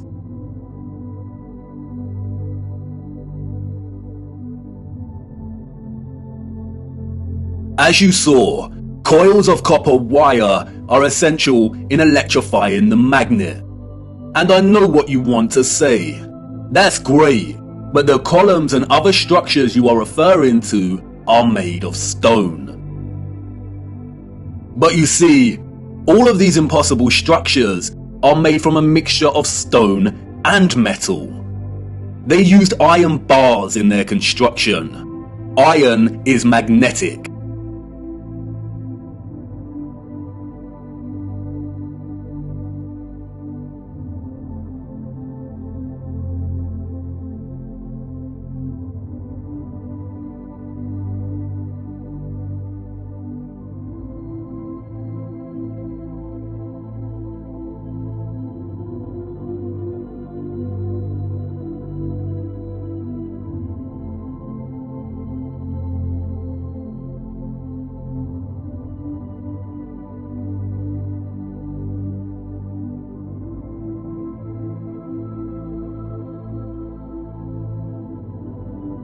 These iron rods run throughout the stone infrastructure and are complemented with copper and gold roofing. Copper and gold are strong conductors of electricity.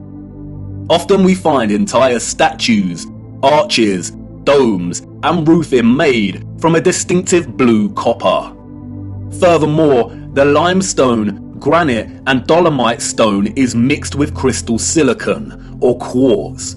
Quartz has strong electric potential.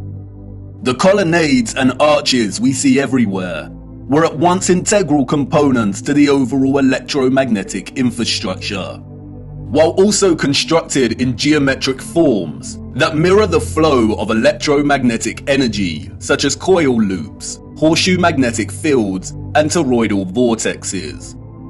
As with everything else constructed in the old world, they were both functional and crafted as a homage to that function. A lot of ethereal energy was stored in structures constructed from red bricks and concrete. Red bricks and concrete are excellent conductors of electricity. They operated as huge capacitors or batteries. According to new research, red bricks can be converted into energy storage units that can be charged to hold electricity, like a battery, and can store energy until required for powering devices.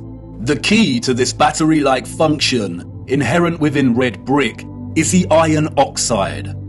The development and use of red brick is so important, and we will be returning to this subject much later in our journey. The really big red brick power stations and batteries were designated and recognizable by their white stripes, such as St Pancras Railway Station in London, and many other famous structures.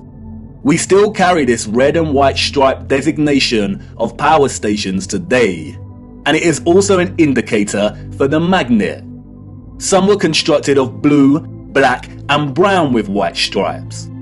Towers, obelisks, and small clock towers functioned as the intermediate capacitors or batteries to store, distribute, and provide energy throughout the grid. The entire flat realm Earth was connected as one whole grid, a complex interconnected system of free energy production, distribution, and consumption. And this entire grid was destabilized and deactivated somewhere between the 17th and 19th century. Power grids like this do not function on a spherical mass. Our historical ancestors knew that the earth they walked upon was flat. This type of futuristic technological advancement is the result of a civilization knowing exactly what type of earth they lived upon. They were not subject to the same satanic deceptions and abuses as we are. They were not raised believing they existed on a lonely, globular rock spinning in the vacuum of space. The true, ethereal, electromagnetic properties of the Earth were not hidden from them. They knew there was a domed firmament above their heads. They studied it, they imitated its properties, and understood its central relationship with the entire ethereal existence of electromagnetism. They revered the magnificence of its craft, and showed utmost gratitude to the Source, to God, and the ethereal Holy Spirit for giving them everything they needed. Look. Domes.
Have you seen anything as overwhelmingly exquisite as this before? How have we lived our entire lives and not seriously considered the impossibility of these structures? How have we lived our entire lives walking amongst the skeletons of the future long forgotten? I know this is all a lot to take in, and I know that the picture has not formed properly in your mind yet. It is hard to imagine an interconnected electromagnetic power grid of this size across the Earth. And the technical nature of electromagnetism doesn't help. And I know that you're full of questions. Who were these people or beings that built these structures? Where did they go? And why were the power grids deactivated? What about all the religious iconography and art we see inside of the cathedrals and mosques? What about all the histories and photographs we have of the construction of these structures? What about the Romans and the Greeks? What about some of the grand mosques that have been constructed in recent times? And if what you're telling me is true, then how did they distribute and store all of this energy like you say? Was it similar to our Wi-Fi and radio signals? We will get to all of these in good time. We have barely scratched the surface. But for now, it is the last question that is important. How did they distribute and store all of this energy? And in what form? For you see, our sophisticated historical ancestors did something that we, as a society, have come to neglect. They watched the water, and they watched it closely, right here on Earth and up above, beyond the firmament. Come on, let me show you.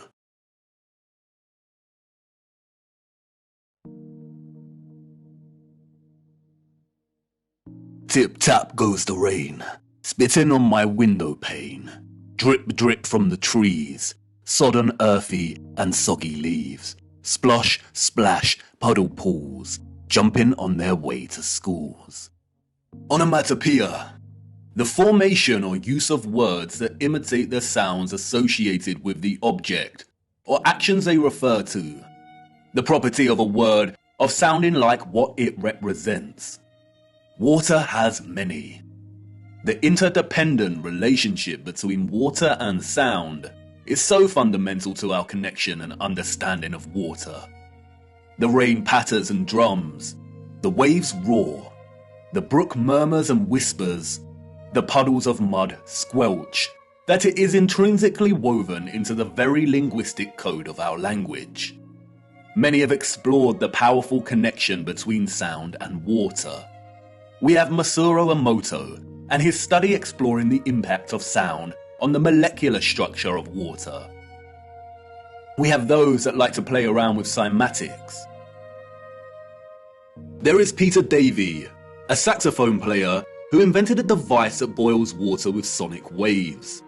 The innovative use of sound coupled with water seems to have no end. So much so that in recent times, biologists are discovering that ultrasonic water can even treat the most resistant of infections and heal wounds at rapid pace. And in a future where electromagnetism was harnessed with the utmost innovation, water, sound and frequency had to have a major role to play. And of course it did. They wanted us to know that it did. And not just the water here on Earth. They were telling us to look up and above. They wanted us to know that what they had achieved right here on Earth was only possible because they had studied what existed above. In the beginning, God created the heaven and the earth was without form and void, and darkness was upon the face of the deep, and the Spirit of God moved upon the face of the waters. And God said, "Let there be light," and there was light. And God said, "Let there be a firmament in the midst of the waters, and let it divide the waters from the waters." And God made the firmament, and divided the waters which were under the firmament from the waters which were above the firmament. And it was so. Some criticize the King James translation of the Bible for its use of the word firmament. But in the original Hebrew, the word is rakia, which translates directly as firmament. In the New International Version, it is called the vault. In the English Standard Version, it is an expanse. In the Good News Translation, it is dome. What is important, however, is that in all translations, and in the original Hebrew, the notion of the firmament or vault separating the waters above from the waters below does not change and remains consistent. There is water above our realm.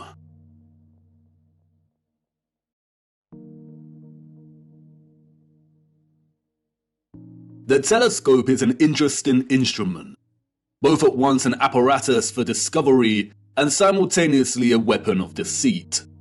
There are two primary types of telescope, the refractor and the reflector. A refractor uses an objective lens, usually a convex lens, and a reflector utilizes a single or a combination of curved mirrors to reflect light and form an image. Many reflector telescopes use either a concave mirror or a parabolic mirror. This is what a reflection looks like in these mirrors. The eyes we were born with, and which we see the world through, are convex lenses.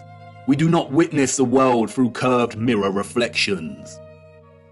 This is Jupiter, as seen through a reflecting Newtonian telescope. And despite the slight spherical distortion caused by the reflected mirrors, this is still not what NASA has shown us. Your mind immediately sees a planet, because you have been programmed, since birth, to associate an image like this with the notion of a planet. Just in the same way you associate the moon with a ball of rock by default.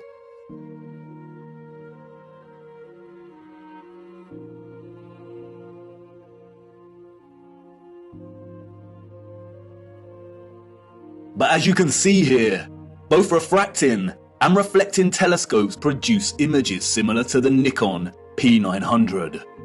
The Nikon lenses have been criticized by some astronomers as lacking the power to really see the luminaries above. But as you can see here, there is not much difference between the Nikon and both types of telescope. And in each we see that Jupiter is radiating some kind of light of its own. Both amateur and professional astronomers present footage such as this.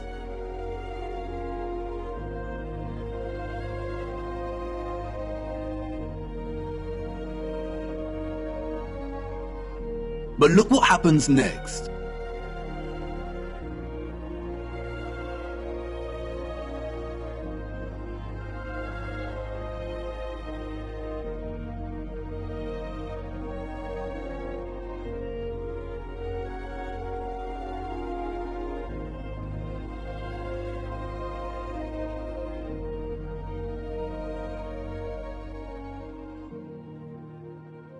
The astronomers here are using imaging processing software to turn their raw images and footage, which display a circular object in the sky above us radiating its own light, into a NASA-style planet. And this type of doctored, processed image is not what we see with our own eyes through these lenses. I am not saying that this is deliberate deception. Astronomy is a practice of its own. But it is very important to never confuse the highly edited images and footage we receive with reality. And it is also worth being mindful of those that are being very manipulative. They are usually the astronomers with the paid sponsorship from magazines and websites. It is also important to note that what we call planets are not actually planets. They are wandering stars, and all of the wandering stars are of a similar nature to the moon. Unlike the rest of the stars above our firmament, their course and journey above us is not fixed and consistent. Their paths deviate from the concentric paths that the rest of the stars consistently make around Polaris. And the reason for this is because they are not located within the waters beyond the firmament. They are very different, and their function is way more occult, and their significance to life here on Earth much more important than we realize. We will be returning to the true nature of the so-called planets and moon later. Back to the waters. Arcturus is one of the brightest stars in the sky. Here is Science magazine's artistic impression of the star. And now here is Arcturus as seen through a refracting telescope. There is no resemblance. What we see through this telescope footage is really similar to what we see when you zoom in on the stars above with a powerful Nikon camera. Many criticize the refracting telescope because it can produce chromatic aberration. Chromatic aberration is a failure of the lens to focus all color to the same point. The result can be purple fringing, and we see that here. Photographs can suffer from chromatic aberration. Interestingly, the Nikon does not produce the same chromatic aberration when zooming in on Arcturus. Therefore, you could say that the Nikon is actually more reliable and stable. Through both the telescopic lens and the Nikon, Arcturus is pulsing, shifting, rippling. It is dancing geometry. Many will jump up from their seats and exclaim, it's because of atmospheric distortion and light pollution. It's because Arcturus is so far away. But if it is atmospheric distortion, then why do all the stars display their own unique geometry and light patterns? They should all distort in a unified, consistent manner. It is not atmospheric distortion. The stars are pockets of sonoluminescence in the water above. They are self-illuminating, radiating their own light and frequencies in the waters above. Our own convex-lensed eyes tell us that there is some kind of water above. We see it in the stars and when rockets accidentally hit the firmament. And, like I said before, just because the so-called planets or wandering stars and the moon appear spherical does not mean they are. They are not synonymous with the stars in the water beyond. They are something else entirely. Our advanced predecessors wanted us to watch the stars. They wanted us to understand that electromagnetic vibration and frequency produce pockets of sonoluminescence in the waters above. They were pointing it out because they wanted us to know that water was the key to unlocking the real potential of electromagnetic energy. They wanted us to know that once harnessed, the ethereal electromagnetic energy could be fused with water, so it could be stored and distributed. And once produced, the water could be manipulated, enhanced, and elevated to a level of new possibilities through the use of vibration, frequency, and sound itself. Their civilization depended on the industry of what we will call the living waters. Their technological advancement enabled them to transform the entire Earth into a power grid. But this grid was only possible because of water. The civilization of the future was an electromagnetic water world. Canals are no great secret. They are found everywhere across our realm, both the great and the small. Most of the great canals around our Earth are connected to the ocean. Salt water is an excellent conductor of electricity. Sodium chloride is ionized. We have the Corinth Canal, connected to the Aegean Sea. We have the Panama Canal that connects both the Atlantic and Pacific Oceans. The Suez Canal connects with the Mediterranean Sea.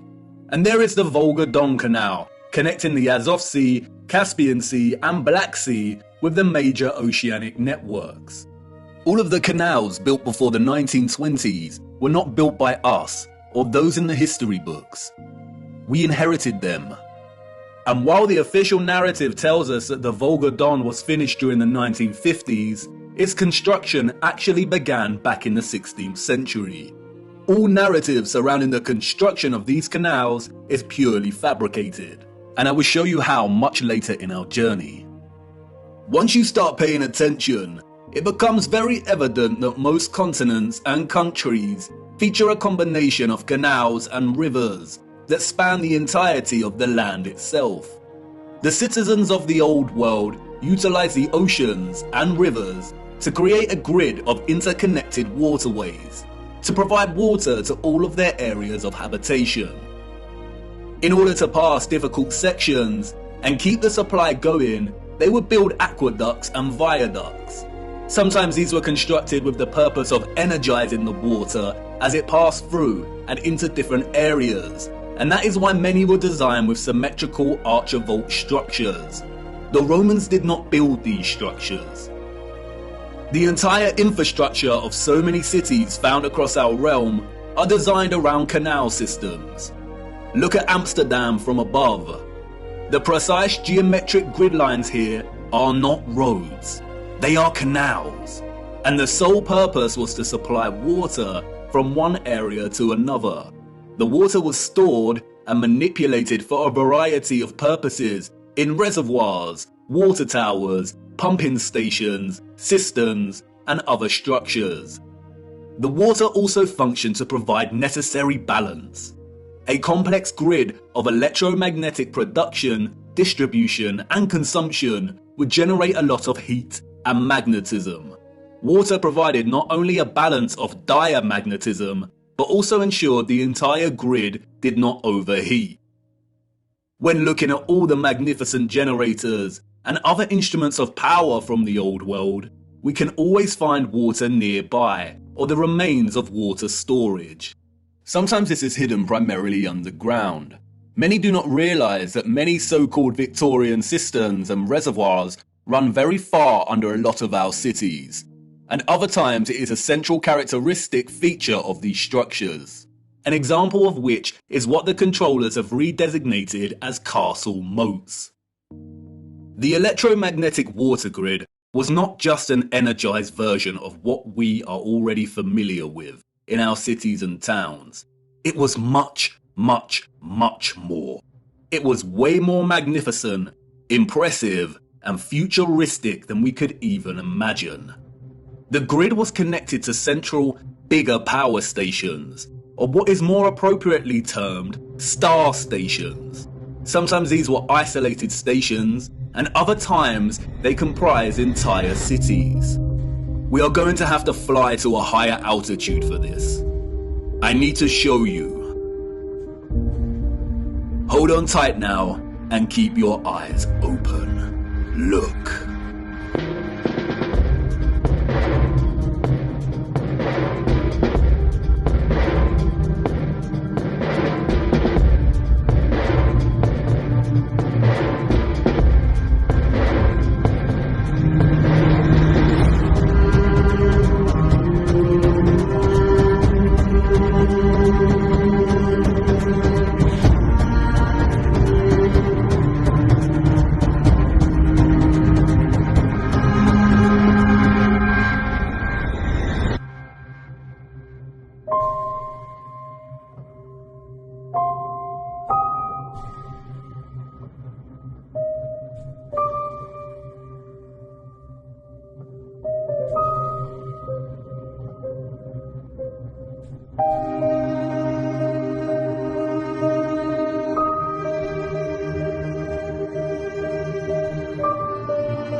The sole existence, let alone construction, of these star structures is almost beyond our comprehension. As you saw, they are found everywhere across our realm, with undeviating geometric consistency.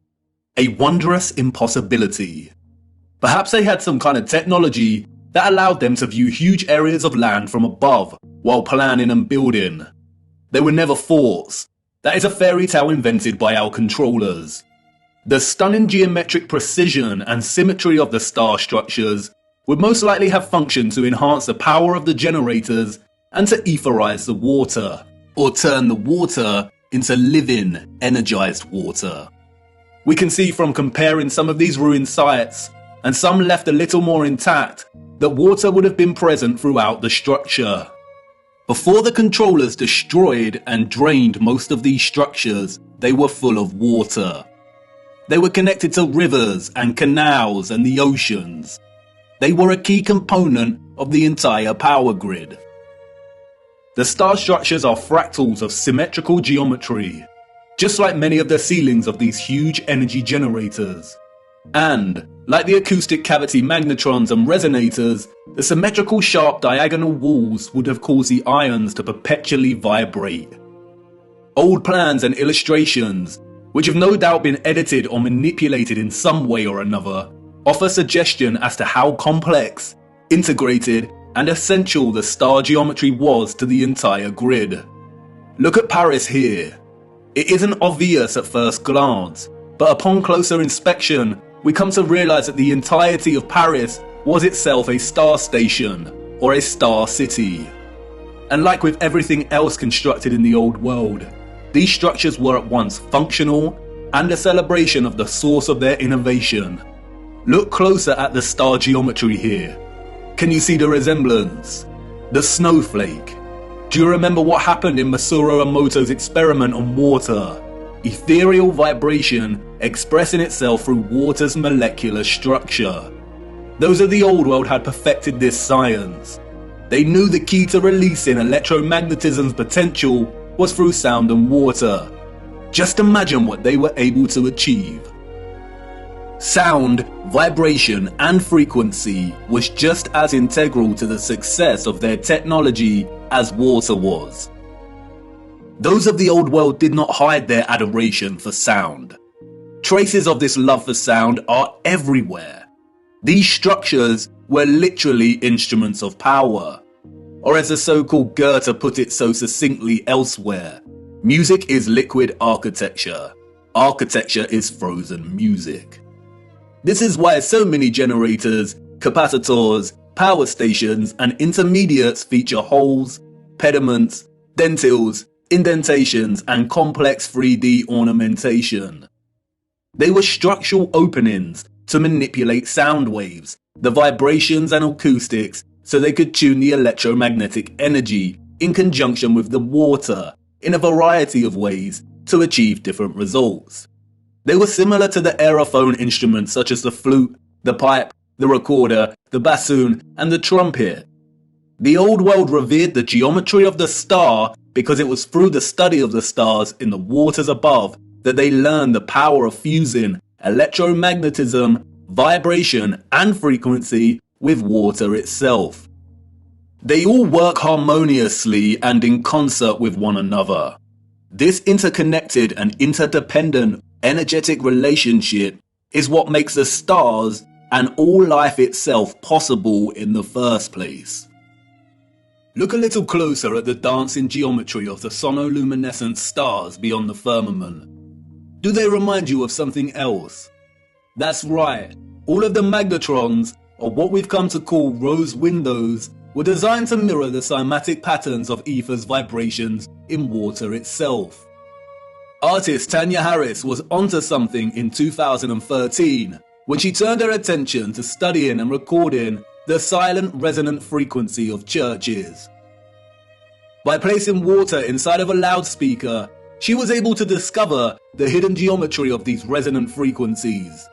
The results showed that even the silence within these structures produced strong cymatic patterns. And again, can you see the resemblance? Others have applied the same technique and studied the cymatic patterns displayed when bells chimed within the structures.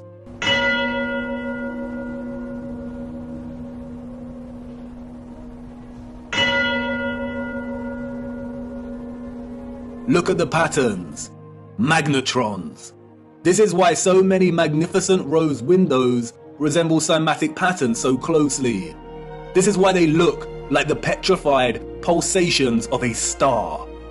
The entire ceilings of many cathedrals also mirror this sacred cymatic geometry. This is why so many of the structures contain huge bells and chiming clocks. The tolling bells would emit powerful vibrations and frequencies and influence an entire area's water supply. The sound would influence the molecular structure of the water, which was then used for a variety of purposes. And that's not all. Many of these structures also housed another wonder of the world, the king of sound, the organ. Have you ever stopped to look at some of the great organs before? These were not constructed by ordinary people in the 19th, 18th, 17th and 16th centuries. Like the structures they reside in, they are a marvel of elegance and majesty. The most powerful sound instrument in the world. The specific organ sound waves of low and high frequencies would no doubt have enabled those of the old world to manipulate the ethereal energy in ways they saw fit.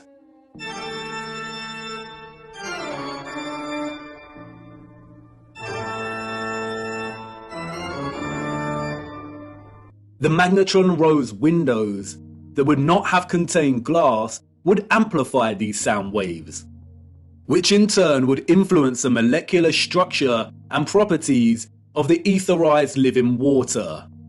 Organs would have had multiple uses, perhaps providing entire towns with specific resonant frequencies for good health and prosperity. The specific functions of the organ have been deliberately hidden and withheld from our knowledge. Interestingly, the official history states that the first organs of the world were water organs, in which the power source pushing the air is derived by water from a natural source or by a manual pump. No doubt a deceptive half-truth disguising the instrument's true interaction with water. And like I said before, most of these structures had areas nearby to store and hold large quantities of water. Many of the structures feature underground cavities or huge cisterns, some of which have been drained and some kept intact. Sometimes the cistern was located apart from and outside of the structure. The controllers have redesignated many of these areas as Roman baths. That's why Bath Cathedral in England is located right next to the Roman baths.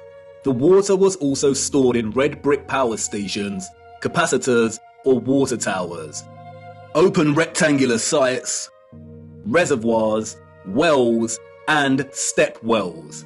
This is why step wells were constructed with precise geometric patterns. Again, the symmetrical structures here work to encourage oscillation or vibration of the ions. They kept the water electromagnetically charged, and the aqueducts and viaducts would have worked in a similar fashion. It is likely that a lot of the huge electromagnets we see scattered across our realm would have actually straddled passing water, much like we see on the Volga-Don Canal, even though it's unlikely that the Volga Arch is original, and that many roads themselves were constructed during the Great Reset. It is likely that the inheritors of the 19th century were instructed to drain and fill many of the tributaries that once carried water. That's why we see drained castle moats and star stations. Perhaps that's what a lot of the surplus mud we see during this period was used for. Perhaps a lot of homes and buildings were constructed with underground chambers to store their own personal supply of living water, and these areas were destroyed, filled in, and forever hidden with vast amounts of mud during the 19th century. The use of electromagnetism, sound waves, and water would have had endless applications and uses in the old world, most of which we will never know about. But many structural remains do offer a lot of clues. The abundance of remarkable and impossible stately homes, halls, and manors found throughout our realm all point to the mass-scale farming practices of the old world. We travel miles to marvel at their beauty and grandeur. But more impressive than the structures themselves are their gardens and water gardens. We have the Palace of Versailles, Schwetzingen Palace, the Royal Palace of Caserta, Nymphenburg Palace, Herrenhausen Palace. Even today, they still retain much of their splendour and brilliance. But it's when we look at some of the old plans of these areas that we realise just how otherworldly these sites were. They were never constructed to house the elite. They were the farms of old. Look at the gardens. They are cymatic gardens. Even from these old illustrated plans, we can see just how gargantuous these farms were. Microcosmic grid systems, suggestive of the entire larger power grid itself. The cymatic gardens were likely grids cultivated with sound and the living water to grow food, herbs, and who knows what else. Even contemporary scientists openly acknowledge that sound waves strongly influence the growth of fruit, vegetables, and crops. And to this day, some of these structures retain a lot of their glory when viewed from above. The Palace of Versailles, a wondrous geometric marvel, a collection of impossible structures, extraordinary cymatic gardens, and water systems. Let's venture closer into the Palace of Versailles and have a look. Hold on now. Wait, what? This is not the Palace of Versailles. I really need to fix this thing. It's been acting up a lot lately. Where are we? Wait a minute. I recognize this place. Memories from a long time ago. This is Chatsworth House in the Peak District, England. Oh well, this should do. Come on, let's see what we can find. Chatsworth House was completed in 1708, we are told. Its story, much like the story of the entire Peak District, is a fabrication, a complete lie. The place has changed much over the years. It is situated beneath two large bodies of water, the Emperor and Swiss Lake. The water from the lakes is channeled across a broken aqueduct before falling 79 feet and meandering gently down the hills in complex waterways and running right into Chatsworth Estate. The waters feed the estate's own lakes, rivers and streams through a series of runways and a multitude of complex tunnels beneath the estate and the structure itself. Due to the estate's repurposing, much of this remains hidden, but you can see the tunnels quite clearly here, snaking their way down. It is one interconnected water system. Waterways deliver themselves into waterfalls at the impressive rockery before continuing on their journey. All of the water gathers into a central, rectangular front piece which feeds the Emperor Fountain. The water then continues underground until it pours into the River Derwent, a 66-mile-long tributary of the River Trent, which runs throughout the Peak District. While much of the estate has undergone some serious restoration, which is actually a fancy, deceptive word for criminal gutting and destruction of technology, there are a lot of haunting remains of its former glory.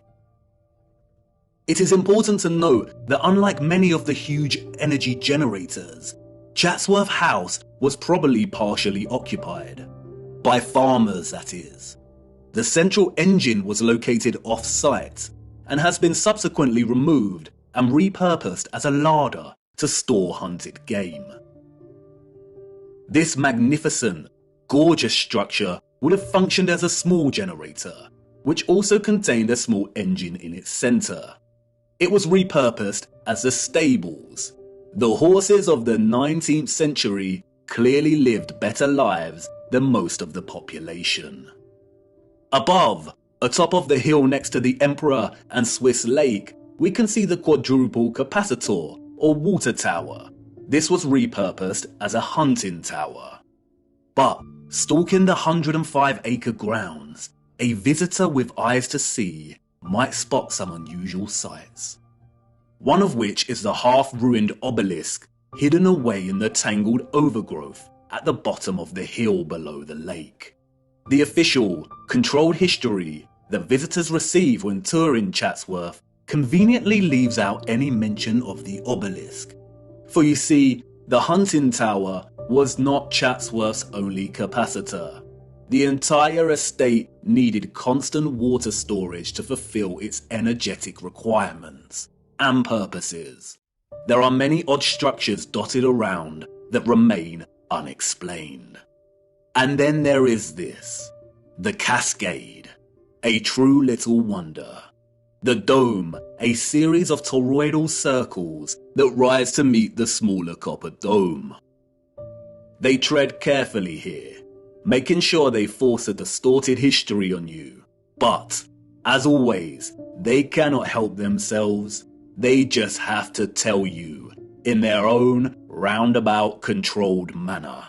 As the placard states, water can be made to flow over the roof and out of 13 spouts. Some of these spouts are crafted in the form of immaculate stone dolphins and giant fish. There are even hidden jets in the floor, they tell us. The water is received from the lakes above and is used twice more in its journey to meet the River Derwent below. Once in the South Lawn Fountain, and again the private West Garden. But look closer at what they acknowledge. Each step of the cascade is different from the one below and above it to vary the sound of the falling water. This was allegedly built in 1703. Why would an 18th century people be concerned with varying the sound of falling water? How did they even have the knowledge and skills to manipulate the sound of water like this? And it's everywhere in the estate. The waterways, streams and rivers all meander gently down to rest briefly at ponds and lakes before continuing their journey toward the River Derwent. Their journey is one of such splendid sounds.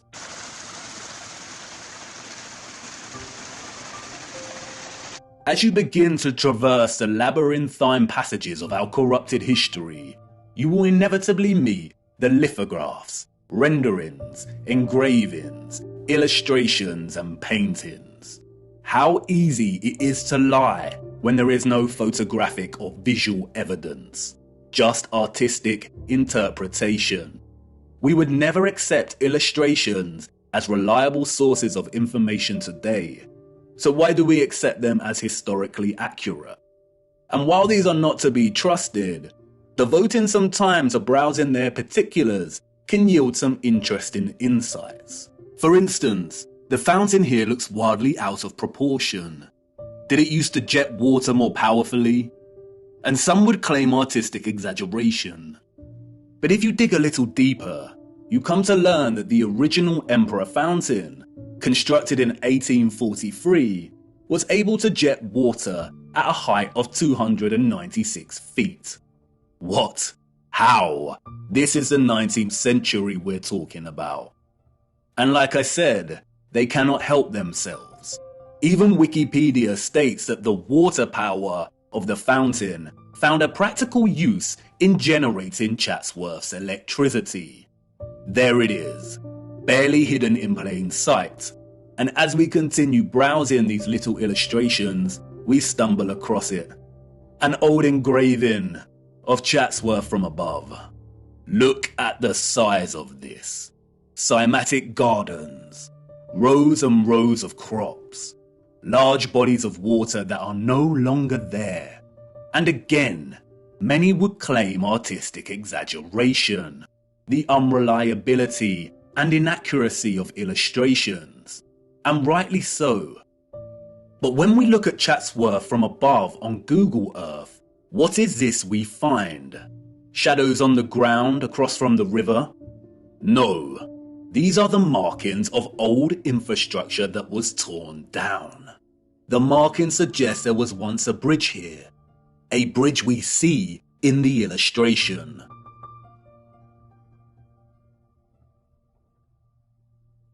Look a little closer. An octagon with the clear outline of an old generator. So yes, the illustration is a lie. The estate was much, much larger than depicted here. In 2018, there was a heatwave in England, and the old markings of Chatsworth's former glory started appearing in the grounds themselves. They had to acknowledge it. Sometimes mud and lies are not enough to bury the truth. Chatsworth was a huge farm in the old world. As I said before, the illustrations and paintings are not to be trusted. More often than not, they are used as tools of deception against us. But as you see here, they do have a tendency to backfire on the controllers.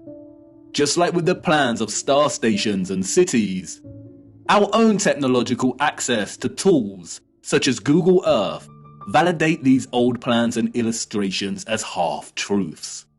You can bet good money that even the plans and illustrations are only giving us a fraction of the full picture, just like here with the plan of Chatsworth.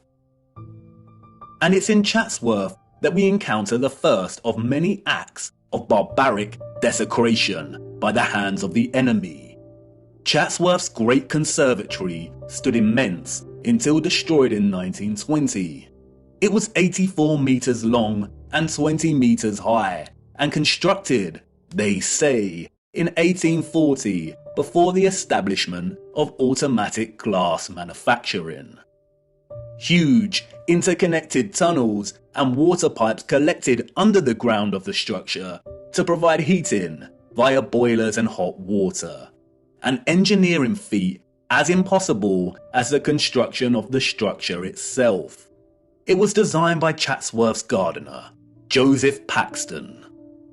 Paxton is a phantom that haunts the pages of the history books. Paxton's story is one of fortunate circumstance, daring innovation and success.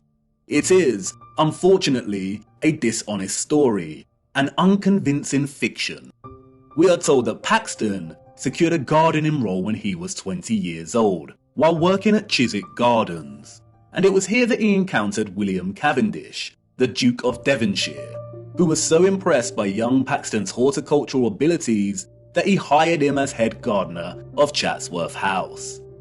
Paxton is responsible for creating the following: Chatsworth's Arboretum, its rockery, the Emperor Fountain. You remember, the fountain that sprayed water into the air at twice the height of Nelson's Column. The Great Conservatory. He was responsible for cultivating the Cavendish banana, the most consumed banana in the world today, and designing railway stations all over the Peak District. What a talented and productive young man. Paxton's achievements, however, did not end with the banana and the conservatory. The farce doesn't end here.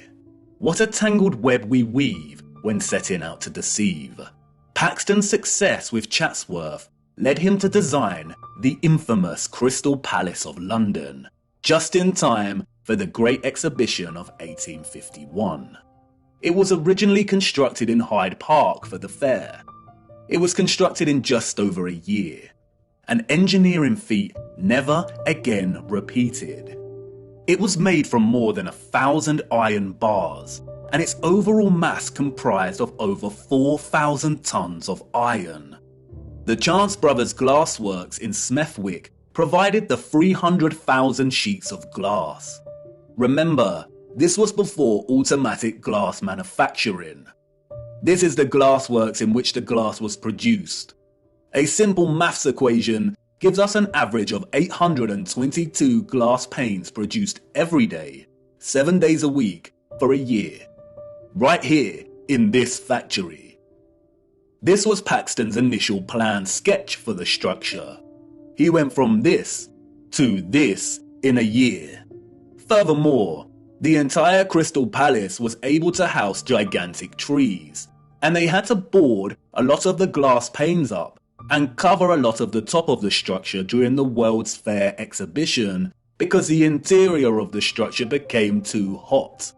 Wouldn't Paxton, who designed the Chatsworth Conservatory, know that a huge glass palace would produce immense heat? The entire narrative soon dissolves into stupidity when we realise that a year later, in 1852, they dismantled the Crystal Palace and moved the entire structure to Sydenham in southeast London, where it was rebuilt with 2 additional huge water towers at either end of the monstrous structure. Interestingly, no photographic evidence of the original Hyde Park Palace exists. Just illustrations. Wouldn't the structure have been the focus of many photographers during the opening of the Great Exhibition of 1851, the first of its kind?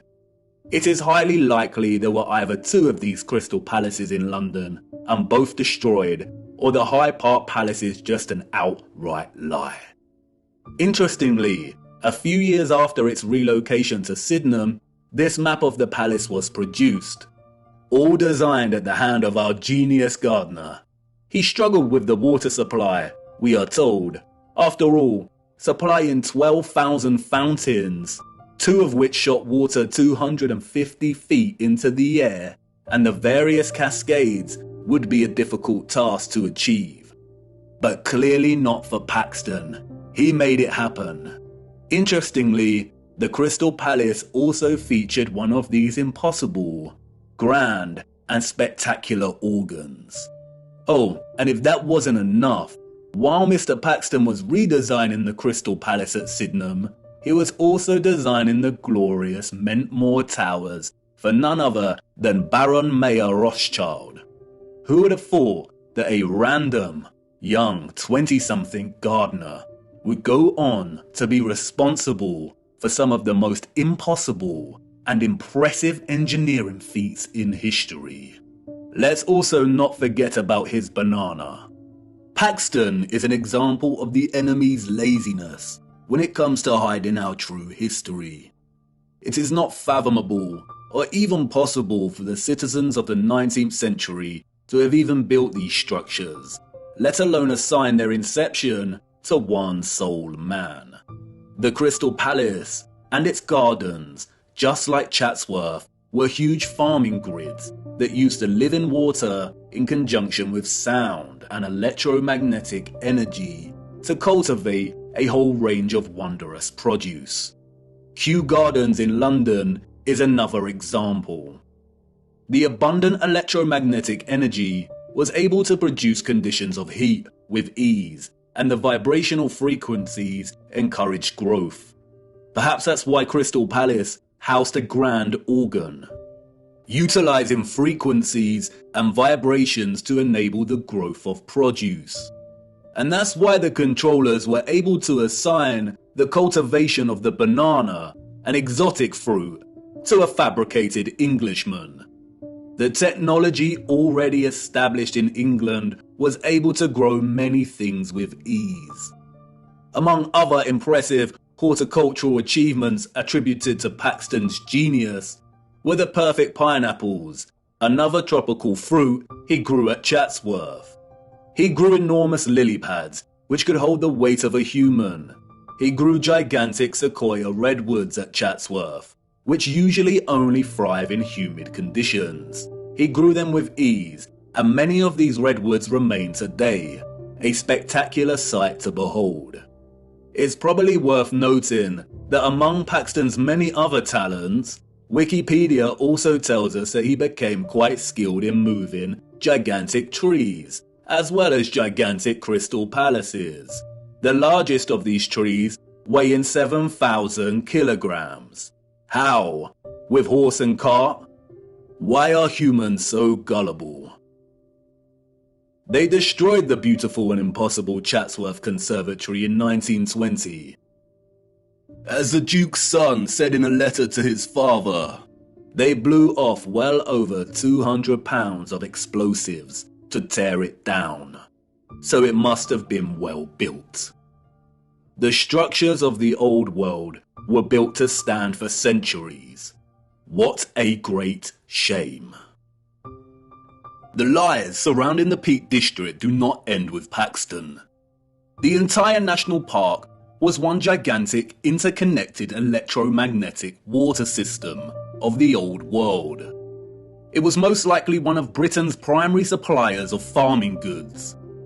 The national park boasts one of the largest collections of stately homes, halls and manors, all of which would have functioned as huge farms.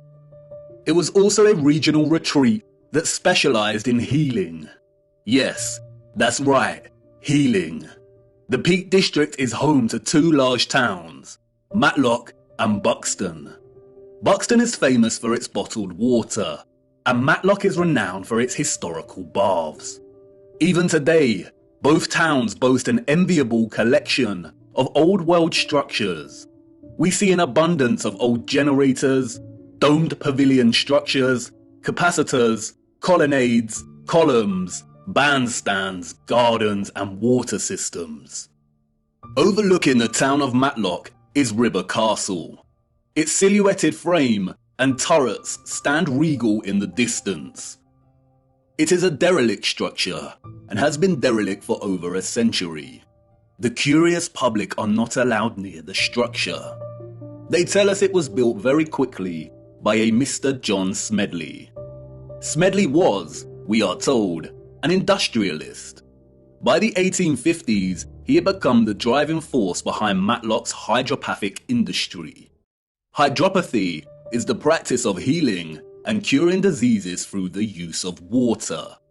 The official narrative states that Smedley built Smedley's Hydro, which sits on Smedley Street in Matlock. It is now a government council building. Smedley's Hydro was just one of the hydropathies in the region. At one point, we are told, there were over 20 hydropathic establishments in the region. Just look at these structures. Smedley did not build the Hydro. Its structure, an immense water tower, evades his capabilities and the capabilities of all the 19th century citizens. The citizens of the 19th century Peak District inherited all of this infrastructure, and the controllers of our realm knew that they needed to squash any possibility of it being used for its original intended purposes, or for any of the inheritors to discover the truth. It was just too obvious, and soon someone amongst the crowd might start putting two and two together. So they did what they do best and employed a puppet. But unlike Paxton, who was able to achieve fame and fortune for taking all of the credit, Smedley had a different role to play. A role that many puppets in our society today still play. His mission was to carefully control the introduction of hydropathy, only for it to be declared primitive or fraudulent, and then subsequently buried and eradicated as a serious practice. His story is a very similar story to another enemy puppet that has gained a lot more attention over the years. I too once fell for the lies surrounding this man's story. The hydropathies were able to accommodate hundreds of patients, and they were tremendously successful in curing a whole host of diseases and issues, ranging from inflammation and bilious attacks to paralysis, rheumatism, and fevers. This was conducted through an array of different bathing techniques, applying dripping sheets as bandages, and fusing electricity, sound waves, and water. There were, as one newspaper reported, electric bells throughout the buildings. No doubt the actual potential of hydropathy was never fully expressed in Smedley's array of hydros, but they nonetheless helped people tremendously. And they were a huge success, so the controllers temporarily profited financially. The hydros healed and increased the well-being of people through water and its fusion with sound, vibration, frequency, and electricity. Look at the electric treatment menu from one of the old brochures. Options for high-powered parabolic reflector, electric ionization, and high-frequency treatment. Smedley also demonstrated the ability of etherized water to heat entire rooms in a profound way.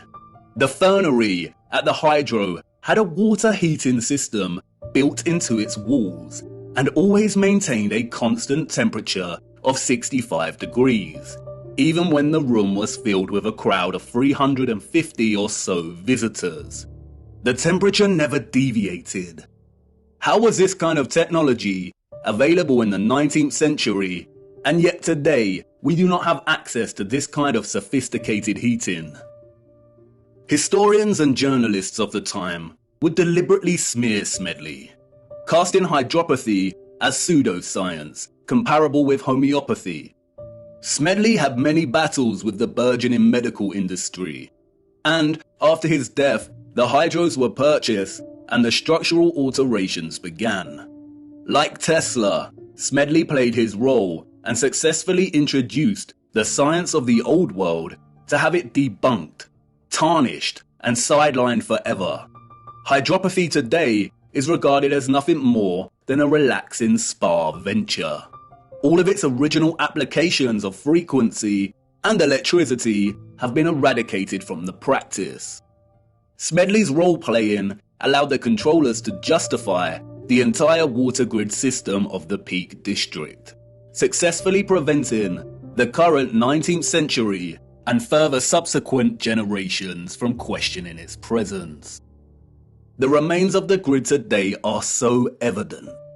You can sit and relax to the soothing sound of water falling over the turreted regal Derwent Reservoir, which connects the entire region for its branching rivers and canals. You can stroll around shopping inside of old power stations and at old pumping stations. And in every area of the region, there are wonders waiting to be discovered. Not only in the larger towns do we find old fountains that once provided the living waters, but also in the remote villages. Tucked away, we find an old dry fountain. Look, the Lord's gift, a bittersweet joy to behold. The citizens of the old world unlocked the power of electromagnetic water by studying the stars above in the firmament. The stars above taught them that the key to manipulating the ethereal energy they harnessed from the ionosphere was through water, sound waves, vibration, and frequency. They honored this gift by constructing domes, by crafting star cities, cymatic magnetrons, and praising the Lord and Holy Spirit for the living waters they received in return. They understood the firmament as both scientists and disciples. Viewer, I am hoping the picture is starting to become clearer in your mind, and you will inevitably start to see things in a different light when pondering all of these impossible structures. It is not a coincidence that some structures like the Colosseum are also referred to as amphitheaters. Have you seen them from above? They look like speakers. Amphitheater is an interesting word. An amp is a unit of electric current, and an amplifier is a device that increases signal, especially microwaves and audio. And no doubt you will start to put two and two together in terms of some of the inventions that we were allowed to play around with before they were discarded as antique in their efficiency. But time is of the essence. We could ponder examples of the old world's electromagnetic water grid system for hours, but I encourage you to get out and hunt down these structures yourself and to document them in your own time. We have to move on. We need to start. Wait, what? You want to know if these came from the old world? Yes, they did. And they are extremely important. The inevitable ticking of the clock. A deeply unsettling instrument, but unavoidable. I need to show you one more missing piece of the electromagnetic puzzle first, and then we will take a closer look at these timekeeping instruments. Come on, let's keep moving.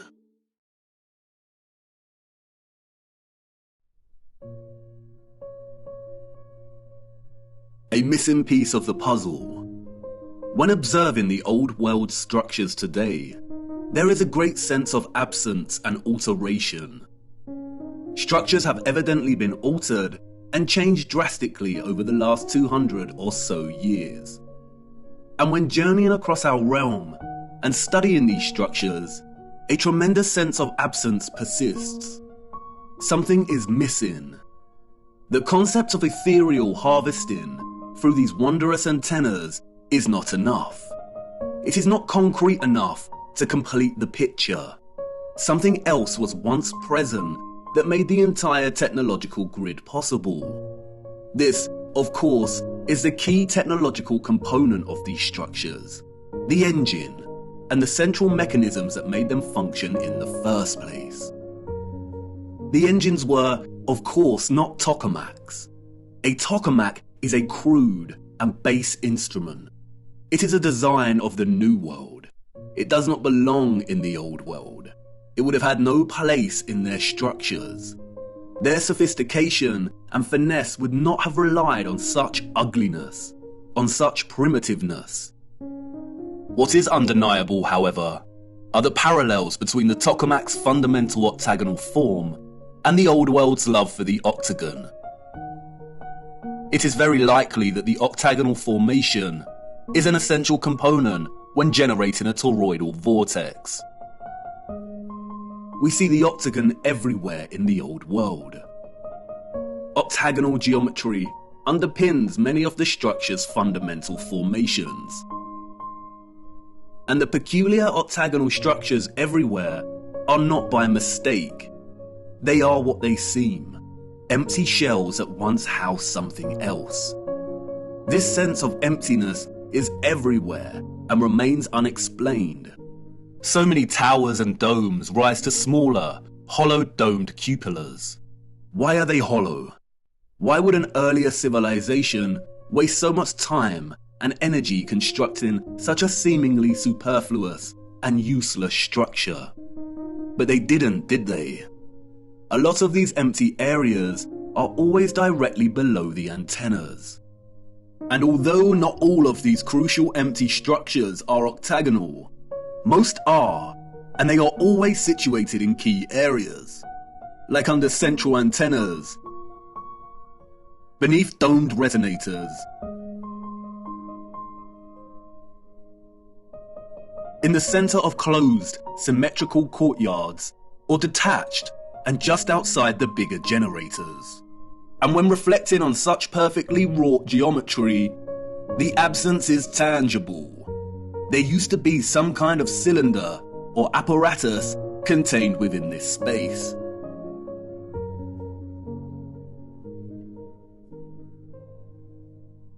Furthermore, we also find various historical relics that closely resemble the Old World structural style. In these relics, we see that empty cylinders or vessels are an integral part of the object.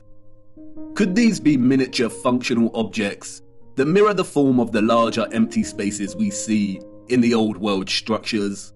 Perhaps a kind of micro household object that enabled access to the wider power grid's energy production? Did the larger structures themselves contain similar cylinders within? In many old photographs, the cupolas and octagonal spaces are already emptied.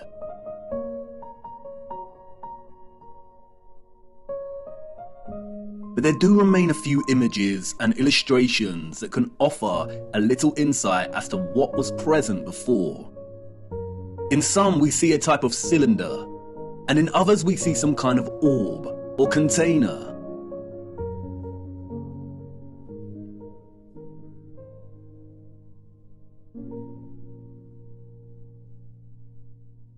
Due to the lack of images, it is hard to present a consistent finding. And so much has been altered, and in ways that are almost impossible to recognize. For instance, this is an 1880 illustration of the so-called completion of Cologne Cathedral. It focuses on the top of one of these spires. The wooden boards here are scaffolding. As you can see, the tops of these spires open, revealing some kind of cylinder. This is a model of the area of the spire that we see in the illustration. It was put outside of the cathedral to give tourists an idea as to just how large these spires are. An impossibility for citizens of the 19th century. The men in this illustration are not completing the final spire of the cathedral. They are removing whatever existed in the container at its apex. And it begs the question as to how many other aspects and features of these structures open in similar ways.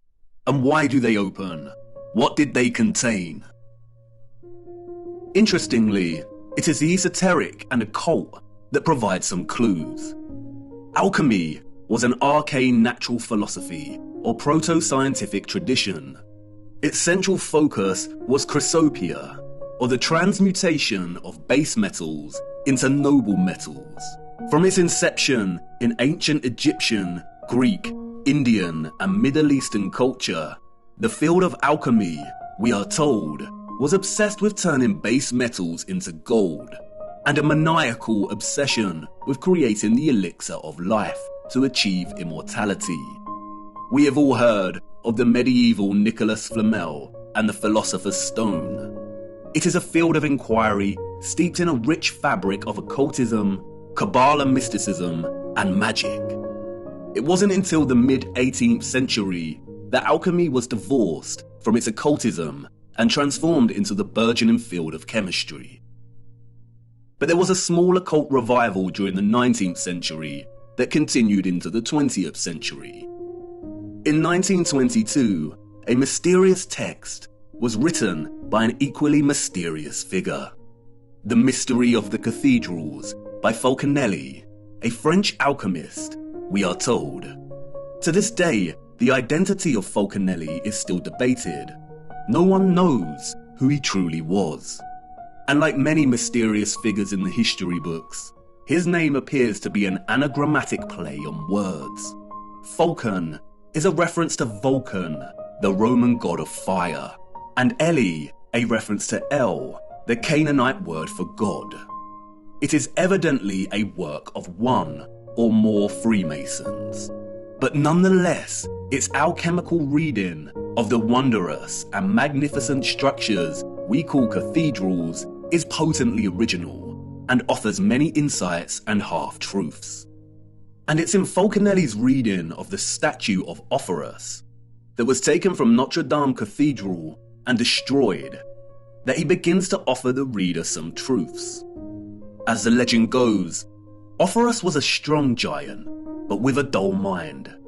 His intentions were always good. He wanted to serve the most powerful king on earth. He was sent to the court of a mighty king to serve him. One day, the king, hearing a singer say the devil's name, made the sign of the cross with terror. "Why do you make that sign?" Offerus asked.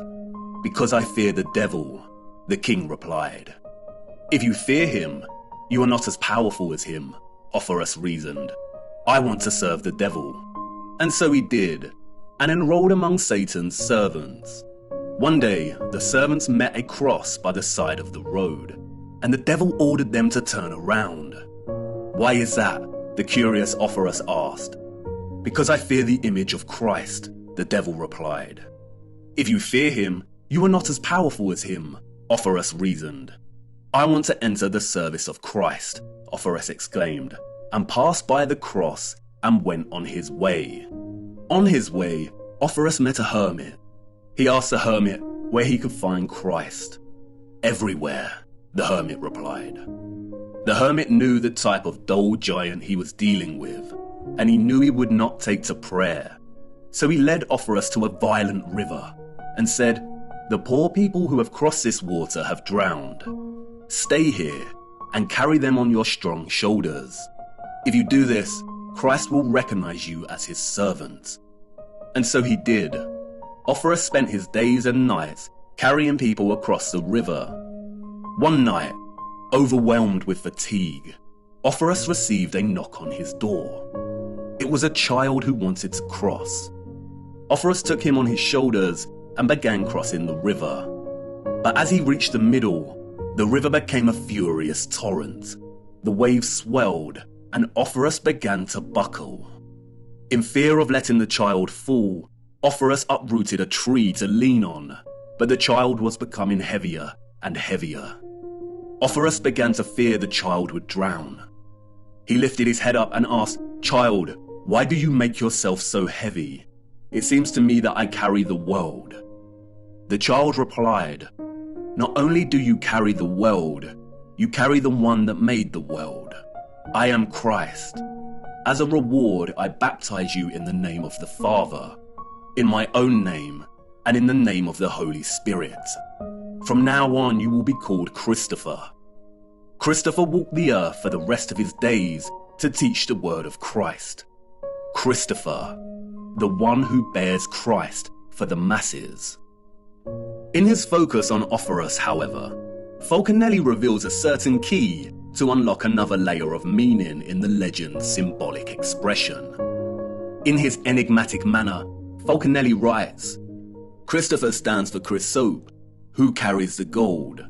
From then on, we better understand the great importance of the symbol, so eloquent, of St. Christopher. It is the hieroglyph of solar sulfur, Jesus, or the nascent gold, raised on mercurial waves and then carried by the clean energy of this mercury to the degree of power possessed by the elixir." Cryptic indeed, almost impenetrable prose. But let's look at this passage a little closer. Falconelli is stating that in the symbolic legend, Jesus, or Christ, is the nascent gold. Nascent means coming into being. The word's etymological roots stem from the concept of beginning or birth. Nascent gold here, or the solar sulfur, is not just gold, it is gold growing into its full potential. The final section of the excerpt explains why the gold is growing. Because it is being carried on the mercurial waves. The mercurial waves here refer to the metal mercury. Gold is achieving its potential because of the clean energy of mercury. Falconelli explains that mercury's colour is an emblematic grey, and that explains why many of the representations of St. Christopher coat him in that colour. We will return to the legend of Ophoros soon, but first let's look closer at Mercury. Mercury is of the utmost importance when it comes to understanding not only the mechanics behind the old world's technology, but also in understanding our own contemporary time in which we find ourselves traversing the enigmatic landscape of symbols that have shaped our understanding of history and our place in it. The symbol here represents the element hydrogyros. Its literal translation from the Greek means silver water. Hydrogyros has many names. It was also called quicksilver. Today it is referred to as mercury. The alchemical symbol is precisely the same symbol used in classical astrology to represent the so-called planet Mercury. Pure or native mercury is an extremely rare element in the Earth's crust. It's primarily retrieved from cinnabar, a bright scarlet or red pigmented form of mercury sulfide. Cinnabar is the most common source ore for refining mercury. Both Wikipedia and World Atlas tell us that mercury is the 66th most abundant element in Earth's crust. In its pure state, mercury is a silver-like liquid. It is the only metal that is liquid at standard temperature and pressure. It has a freezing point of -38.83 degrees and a boiling point of 356.73 degrees. It is an excellent conductor of electricity. Its uses are primarily electrical based. It has a primary role in fluorescent lighting. Its other uses include thermometers and dental amalgams. Mercury dissolves all metals, including gold and silver, to form amalgams. The only exception is iron. It is also used in vaccines. Governmental, medical, and pharmaceutical industries declared mercury toxic in the early 21st century, gradually phasing out its use in medicine and leading some countries to completely ban the element. In some countries, it is illegal to trade mercury. Before this, mercury was a staple in certain traditional medical treatments, such as the traditional Chinese medicine. And while I do not dispute mercury's potential toxicity when injected into the body, the concerns surrounding its hazardous potential are largely overblown. All metals, especially when injected and taken in excess, are toxic. High iron, copper, zinc, and aluminium levels in the body contribute towards a whole host of disease, arguably more so than mercury. And yet the governments of our world have not banned aluminium foil. They have not stopped fortifying grains with iron oxide, and zinc and copper supplements are available to purchase with ease and without constraint on the value of dosage a person can expose themselves to with such supplements. Could there be other undisclosed reasons for demonizing and restricting mercury? Let's look a little closer at this extraordinary element's electromagnetic potential. Mercury is an electrically conductive liquid, and because of this, it has historically been applied to create light switches, electrodes in some batteries, as a gas to create fluorescent lighting, and, most interestingly, it was used, we are told, in lighthouses. According to the mainstream historical narrative, lighthouse keepers were responsible for keeping the massive lens at the top of the lighthouse spinning all day, every day. A spinning lens turning at a set speed made the light flash. They usually achieve this by setting the lens on wheels or bearings attached to clockworks that the keeper would periodically wind. In the late 19th century, some keepers, sick to death with having to keep winding the clockwork, began floating their lenses in liquid mercury. The lens's metal base spun more easily in the mercury, which helped the light rotate faster with less frequent winding. It is a practice still in use in some lighthouses today. It is evident from its structure that the lighthouse's sole function was not just to light the way for ships. It was either one of its functions among many others, or just an inherited act of repurposement. Many lighthouses are constructed in the familiar octagonal structure. Many have the red and white stripes, indicative of power stations. Many still have their antennas, and they were situated right next to the water. It is obvious that they had a similar role as many of the old world's power stations we find repurposed and rebranded all across our realm. Lindau Lighthouse in Germany is a fascinating example. We see all the familiar dentils and holes, suggestive of vibration and frequency manipulation. We see the octagonal cupola. They have replaced the original antenna with New World junk, and oddly the structure has a clock. And although those of the old world made the most advanced clocks ever seen, the presence of a clock face here appears superfluous. Perhaps the abundance of clock faces we see on so many of the old world structures and towers are actually repurposed steam gauges that used to be present to measure the pressure of the energetic water. The intricate and complex design of these lighthouses would have been a feat of engineering for those of the 19th century and their predecessors, unless those that came before the 19th century were technologically advanced, which of course they were. Mercury's role in lens rotation is a subtle example of repurposement. It is very likely that the complex apparatus at the top of these lighthouses were modified as illuminated lenses during the Great Reset, and what existed before operated to extract ethereal energy. For most of the 19th century, gas and oil burners were used as sources of light in these structures. And yet look at the size of some of these lenses. Look at the complexity of the designs. All to house light running on gas and oil? I don't think so. The history of the lighthouse is of utmost importance because it, one, provides evidence of mercury being present in some kind of apparatus directly located in a cupola, the very spot we see emptied on so many structures today. And two, because mercury's presence here was to enable the lenses to spin and rotate more easily. And that's very interesting, because look what happens when you apply magnetism and electricity to mercury.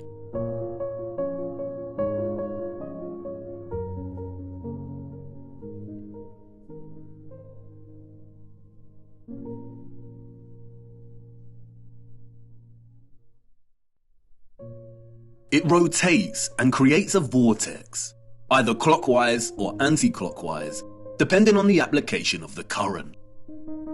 A vortex, as you know, is an integral expression of a toroidal field. There are three main types of vortexes: electrical, magnetic, and electromagnetic. In addition to Mercury's electromagnetic potential and its susceptibility to form a vortex when under the influence of current, the silver water also has another unrecognized application. Look.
No wonder Mercury is demonized and illegal. As you can see, Mercury is able to provide even a homemade television antenna with the ability to convert radio frequency alternating currents to extract a television signal. Antennas can be designed to transmit and receive electromagnetic waves in all directions equally. And you could hypothesize that the orbs on the old world's antennas contained mercury. But again, it is no secret that mercury amalgamates with gold and other metals.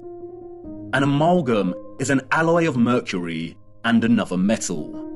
Mercury strongly amalgamates with gold, copper, silver, and many other metals. The only common exception is iron. The orbs could not have contained mercury because, as you saw, mercury would have scavenged the gold, silver, and copper and amalgamated with the metals. We do not see any evidence of that here. They function strictly as aerial antennas. But if all of these structures contain some type of engine or apparatus, similar to the Fresnel lenses we see in lighthouses, with mercury continually forming a vortex, then we would have a setup that enabled the antennas to extract ethereal energy and transmit strong electromagnetic signals. Just as Falconelli reveals in his reading of St. Christopher, it was the mercury that enabled the gold to achieve its potential. It is highly likely that the absent cylinders, vessels, and containers that were removed from these structures, and which were usually present within the octagonal geometric structures, contained mercury. And it raises the question, if some lighthouses are still running their lenses off of mercury today, wouldn't they still extract ethereal energy? No, they would not. And once again, Falconelli tells us why. As Falconelli states elsewhere in The Mystery of the Cathedrals, the dissolution of sulfur, or in other words, its absorption by mercury, provided the pretext for very different emblems. But the resulting body, homogeneous and perfectly prepared, retains the name philosophical mercury. It is the first-class matter, or compound, which requires only a gradual cooking process to transform itself first into red sulfur, then into elixir, and then, in the third time, into the universal medicine. As Falconelli makes clear, transforming pure mercury into a red, sulfurous state is the first step. And as mentioned previously, cinnabar, or mercury sulfide, is red. And as we see here on representations of St. Christopher's robes, he wears one half grey to indicate mercury and another half red, which is indicative of the red sulfur. It is the transformed state of mercury that allows the gold, here represented as Christ, to achieve its full potential, or, to keep it consistent with the legend, to reach the masses. What Falconelli is actually telling us is that in able to distribute this clean electromagnetic energy via golden orbed finials or antennas, a special kind of mercury had to be present. This is what was contained within the vessels and engines. And it is likely that it was this unique mercury that enabled the extraction of the ethereal energy from above in the first place. Perhaps it is just a coincidence, if you believe in such a thing, but it is interesting that many of the smaller vessel-like relics we see have markings inside the containers that are red, perhaps a homage to the substance they once contained. Now I know what you want to say. Come on, you are turning a molehill into a mountain. You're basing this off a few passages from the ramblings of a Masonic deceiver. How do we really know that those of the old world were the alchemists of old, and that mercury was central to their advanced technology? Bear with me, I will expose this so-called Falconelli for the Masonic deceiver he is further down the line. But, like I said before, there are many half-truths here that we can extract, and you must ask, why this cryptic text about the mystery of the cathedrals focuses primarily on explaining the structures and their symbolism in alchemical terms. For you see, St. Christopher is not the only symbolic expression of Mercury and gold's relationship. Like with their adoration of sound and water, the old world expressed this alchemical relationship in many symbols. In fact, the symbols were so prevalent that the enemy had to appropriate them and use them as weapons of control and deceit, otherwise the great reset of the 19th century would have failed. The enemy's genius stems from its appropriation, redesignation, and deliberate obscuring of symbols, to the point where tracing the history and true meaning of one symbol in particular becomes a monumental feat.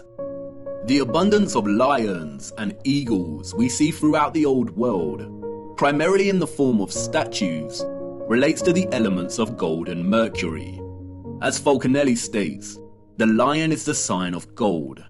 It represents a terrestrial and fixed force, while the eagle represents the airy and volatile force, or the mercury. When the two champions come together, they attack, repel, and tear each other apart with energy, until the antagonists become one body, the animated mercury. The fusion of the fixed gold and the volatile mercury create the griffin, in which the lion, or the gold, represented the fixed, basic part of the compound, which in contact with the adverse volatility loses the best part of itself, the part that has characterized its shape, that is, in hieroglyphic language, the head. And like the lion and eagle, we see the griffin everywhere in the old world. Like St. Christopher, the griffin is symbolic of the alchemical concoction and combination of mercury and gold that powered the old world's technology. The symbolic association of animals and beasts with alchemy has been eradicated from history, primarily due to the appropriation of these animals as heraldic symbols of royalty and nobility. These are the animals that adorn national imperial seals, as we see attributed to the Roman Empire, the British Imperial Empire, the United States, and so on. an act of post-colonial domination over the old world, the appropriation of its symbolism and eradication of its history through falsified narrative. Furthermore, the chemical, alchemical, and cosmological symbol used to represent Mercury is immediately recognizable for its conflation of two of the most widely used symbols throughout history and culture. That is, the cross and the crescent moon. It is openly acknowledged that at one point, all religious symbolism predated its current religious use and application, and belonged to another culture and represented something different during different historical eras. But just because this is openly declared does not mean it makes any sense. Were our historical ancestors and their own historical ancestors really that uninspired that they needed to recycle already established symbols, or are we not being told the truth once again?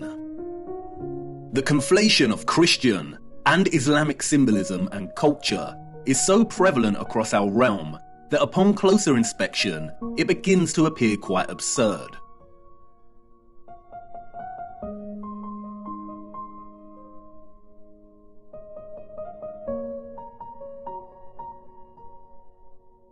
If we are to believe the official historical narrative, that is.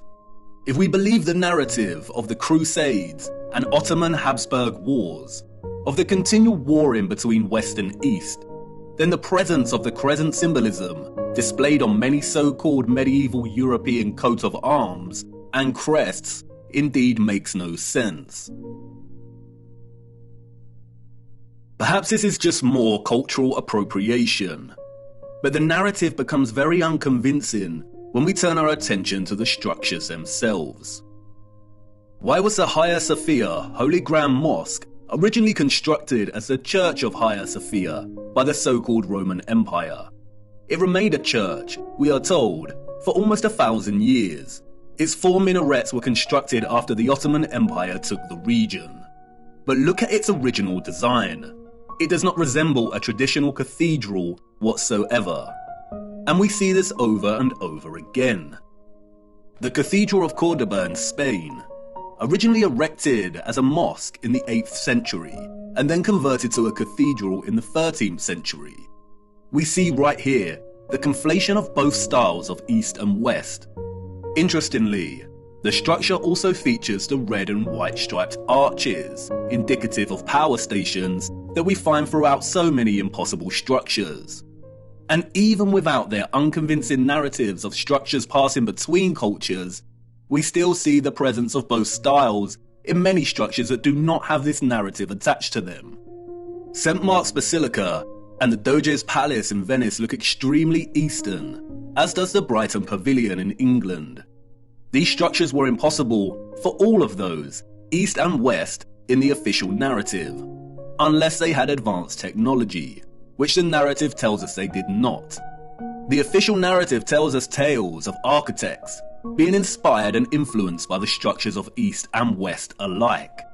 But remember, at the time these structures were built, the people didn't have accessible transportation. Journeying between continents and countries took weeks, and they had no cameras to document the structures in order to be able to replicate them with such accuracy in the first place. Why don't synagogues have their own unique particular style, like mosques and cathedrals? We see this fusion of architectural style everywhere. We see water pumping stations that resemble cathedrals. We see water towers that resemble castle turrets. We see cathedrals that also resemble official government buildings. All these structures belong to one whole, unified civilization. That's why we find so many ruined cathedrals in the Middle East. They were destroyed and ruined during the Great Reset and after to solidify the falsified narrative. That's why we see the crescent moon in old 19th century photographs in areas it should not be. This is Brazil.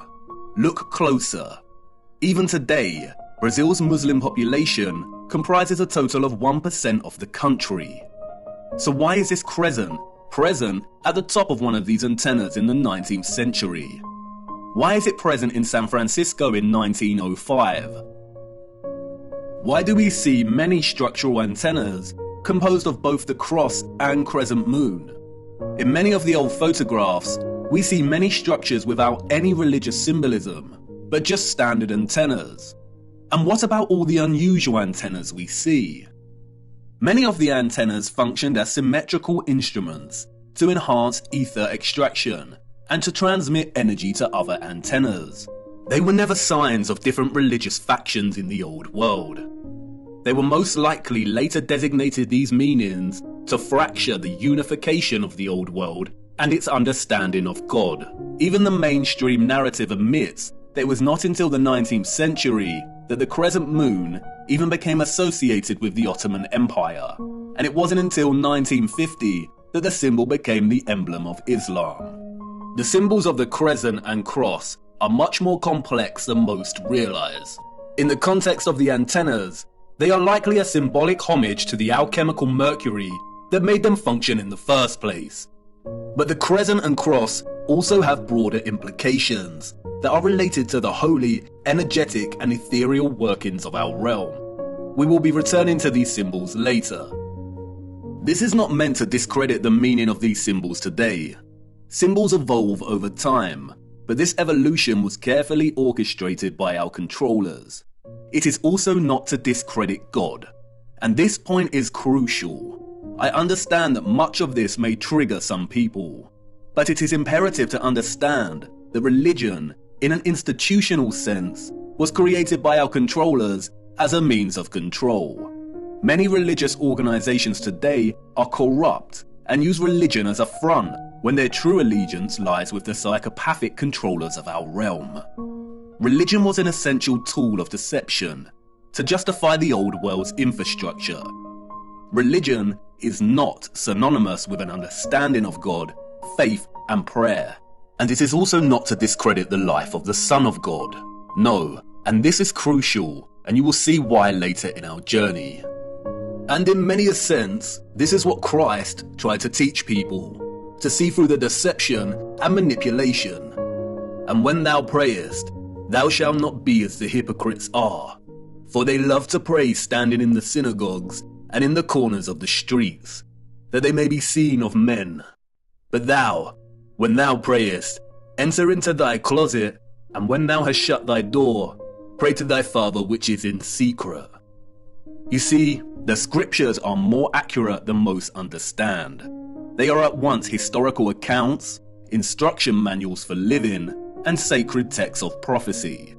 There are a handful of texts that are so important that the enemy has been desperately trying to steer people away from them in recent times. And you will see why this is of utmost importance later in our journey. Stay with me, the best is yet to come. And it doesn't end there. The basis for the alchemical symbol of Mercury, we are told, was a caduceus. And we see the caduceus throughout the remains of the old world. Another symbol appropriated by the enemy, adorning many coat of arms, and adopted by centralized, corrupted medical industries that have been responsible for mass crimes against humanity that continues today.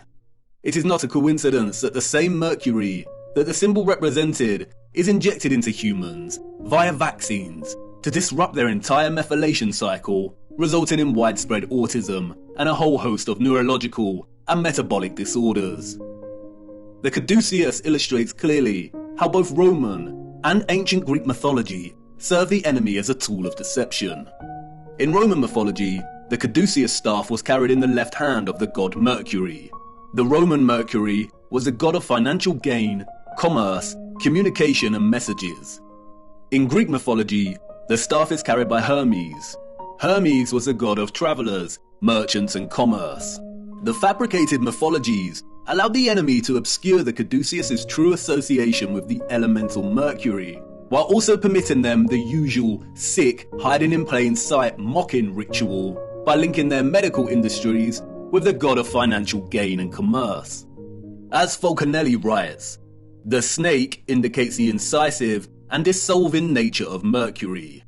This reptile is the aspect of Mercury in its first state, and the golden wand is a corporeal sulfur added to it. It is the philosophical Mercury and the caduceus as its symbol. Not only does the caduceus represent the mercury elixir essential for the transmission of electromagnetic energy, but the dueling snakes form a spiral coil, representative of the energy pathway and the vortex. The rod represents the gold and sulfur, but it is also reminiscent of the antennas themselves. And just as the mythologies hide in plain sight, the wings here represent the connection, the communication, the messages, the signals between antennas in the electromagnetic grid, and also the connection between the antennas and the ether itself. After all, the Roman god Mercury was known as the messenger of the gods. And it's hiding in plain sight throughout alchemical art and illustration. We see the eagle and the lion, we see the caduceus, and we see similar geometries and objects that adorn the top of the old world structures. And yet it is still difficult to imagine the energy grid. And even more difficult to imagine is the level of labour required to remove all the engines and vessels, to destroy and hide enough of the old world, and to begin rewriting history in order for the Great Reset to have been a success. What we are seeing in the 19th and early 20th century is the final stages of the reset. There was a transitory period, and like any transition phase, the period still utilised some of the old world's technology that it was trying to phase out. And like I said, the enemy is lazy. They really should have done away with these photographs and footage. Look.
Whoa.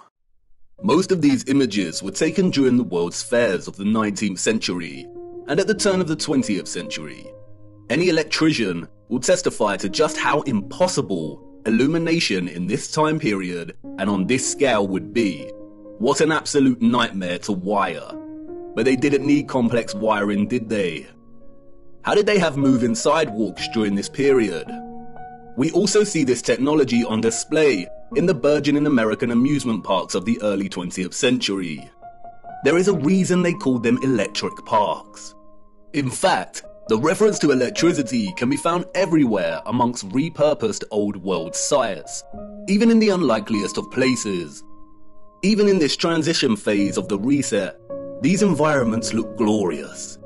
This is with most of the water grid already destroyed. Just imagine what they were able to achieve. So many of the major symbolic icons of our time can be traced back to the mercury that made this electromagnetic, technological old world possible in the first place. Interestingly, in his reading of Orpheus, or St. Christopher, as a mercurial carrier, Falconelli takes his Masonic trickery of half-truths and deceptions to the limit. He begins discussing Orpheus's belt as depicted by Julian Champagne, whose painting of Orpheus hangs in Jean Lamant's mansion, what Falconelli calls one of the most attractive and rare philosophical residences. The painting depicts Orpheus wearing a belt stitched with crisscross lines. It is important to note that none of the other famous artistic renditions of Orpheus depict him wearing this belt. Falconelli exclaims that the artist did even better than the rest. Under the inspiration of the Hermetic scientist who has commissioned the painting, the artist depicted Orpheus tightened by a wide belt at the level of his abdomen. It is this belt, Falconelli writes, that gives St. Christopher his true esoteric character. Listen very carefully to what he states next. According to some documents kept in the archives of the Lallement mansion, we know that Jean Lallement belonged to the alchemical brotherhood of the Knights of the Round Table. What we are going to say here cannot be taught. Orpheus's belt is the sign that all philosophers recognize as the external mark that indicates the extreme, intrinsic purity of their mercurial substance. It is a sign that the old authors called the Seal of Hermes, the Star of the Magi, the Bear Cub, the constellation in which the pole star is found.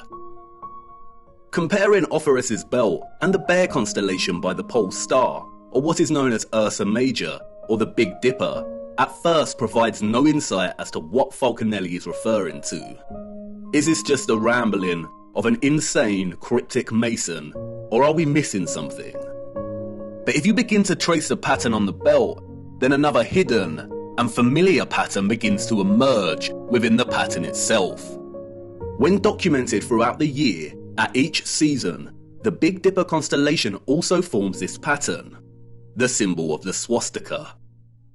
A now infamous symbol of evil. What many do not know is that according to the official narrative, the swastika was one of the most widely used symbols throughout history and different cultures. It is an important symbol in Asian countries, representing Hinduism, Jainism, and Buddhism.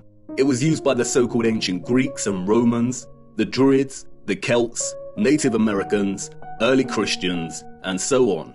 We see it in mosaics, rock churches, bracelets, rose windows, crosses, pottery, clothing, and flags. We see it everywhere throughout time and culture.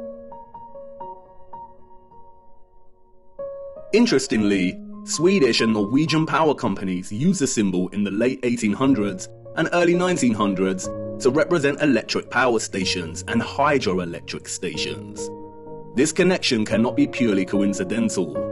The task of erasing memory and history is not an easy feat. It takes time. Out of all the symbols, this is the one that the enemy had to corrupt and dilute the most by appropriation. Not just because of its now lost association with electromagnetism, but because, as Falconelli let slip, its original association with Mercury's involvement in the old world's power grid. Like the caduceus's spiraling snakes, it depicts the vortex that Mercury produces in the presence of electromagnetism. The swastika is the vortex. It also represents another vortex, the one below Polaris and the Big Dipper, at the center. The same vortex that NASA has teased hiding in plain sight here on Earth and in their representation of other planets' poles. It is the same vortex that Mercator and others documented in maps and writing. The whirlpool surrounding Rupes Nigra and located at the North Pole. Interestingly, scientists have recently discovered large natural stores of the so-called toxin mercury at the North Pole. They are worried about it melting and causing toxicity. Of course they are. As Kevin Schaefer writes in the National Geographic article, it turns out that not only is there mercury in permafrost, but the Arctic is also the biggest pool of mercury on the planet. Is this another mocking on their behalf, or is there actually a vast amount of mercury at the north? We will return to this much later in our journey. The noble metals and their original location on Earth are very important, and it is the scriptures that hold the answer. The old world knew. They knew the Earth they walked upon better than anyone else. They knew the alchemical metals, gold, iron, copper, mercury, and so on, could be fused in ways that allowed them to access the ethereal electromagnetic energy. They knew that Ophorus, the alchemical mercury, could elevate the Christ, the alchemical gold, and carry him to the masses. It is not a coincidence that the path Ophorus carried Christ was across the river, across water. The legend of Ophorus is a symbolic and metaphoric totality of the old world's energy system. You have a question, and I have a feeling I know what you're going to say. You want to ask about the maps, Mercator and such. If they have fabricated history, distorted so much symbolic meaning, and lied about those that came before, how can we trust these old maps and accounts of the North? How do we know that Hyperborea is a real place and that there is a vortex in the center? That's the spirit, an important question. Unfortunately, we cannot trust the maps, and I need to show you why. And it's now time to talk about the clocks. For you see, there is another map, hidden and long forgotten, the oldest map of them all. And it's not perfect by any means, but it's all we have. Come, it's time to lift another veil.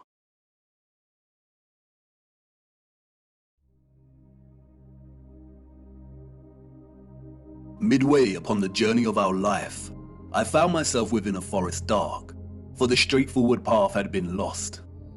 And during my journey, as I made my way through the tangled labyrinthine paths of deception, looking for the center of truth, I met a brilliant woman who taught me many a flat fact. But out of all of her flat facts, it was one fact that struck a chord. She showed me the maps of old and asked me to find the key anomaly, the one error that all maps contained. I pointed to the varying representations of unknown land masses, to Hyperborea. She shook her head. No, find the glitch.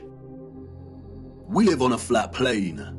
Our world is an electromagnetic terrarium, surrounded by an ethereal sea of water. And like all terrariums, after initial creation, they begin to form their own self-sustaining atmosphere. The sun and the moon journey above our flat realm in concentric spirals. There are 5 prominent circles of latitude, we are told.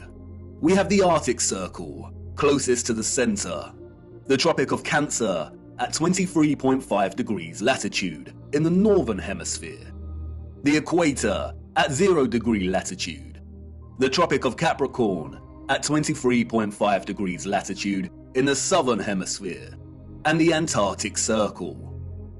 The sun journeys from the equator at the March equinox up in concentric spirals to the Tropic of Cancer.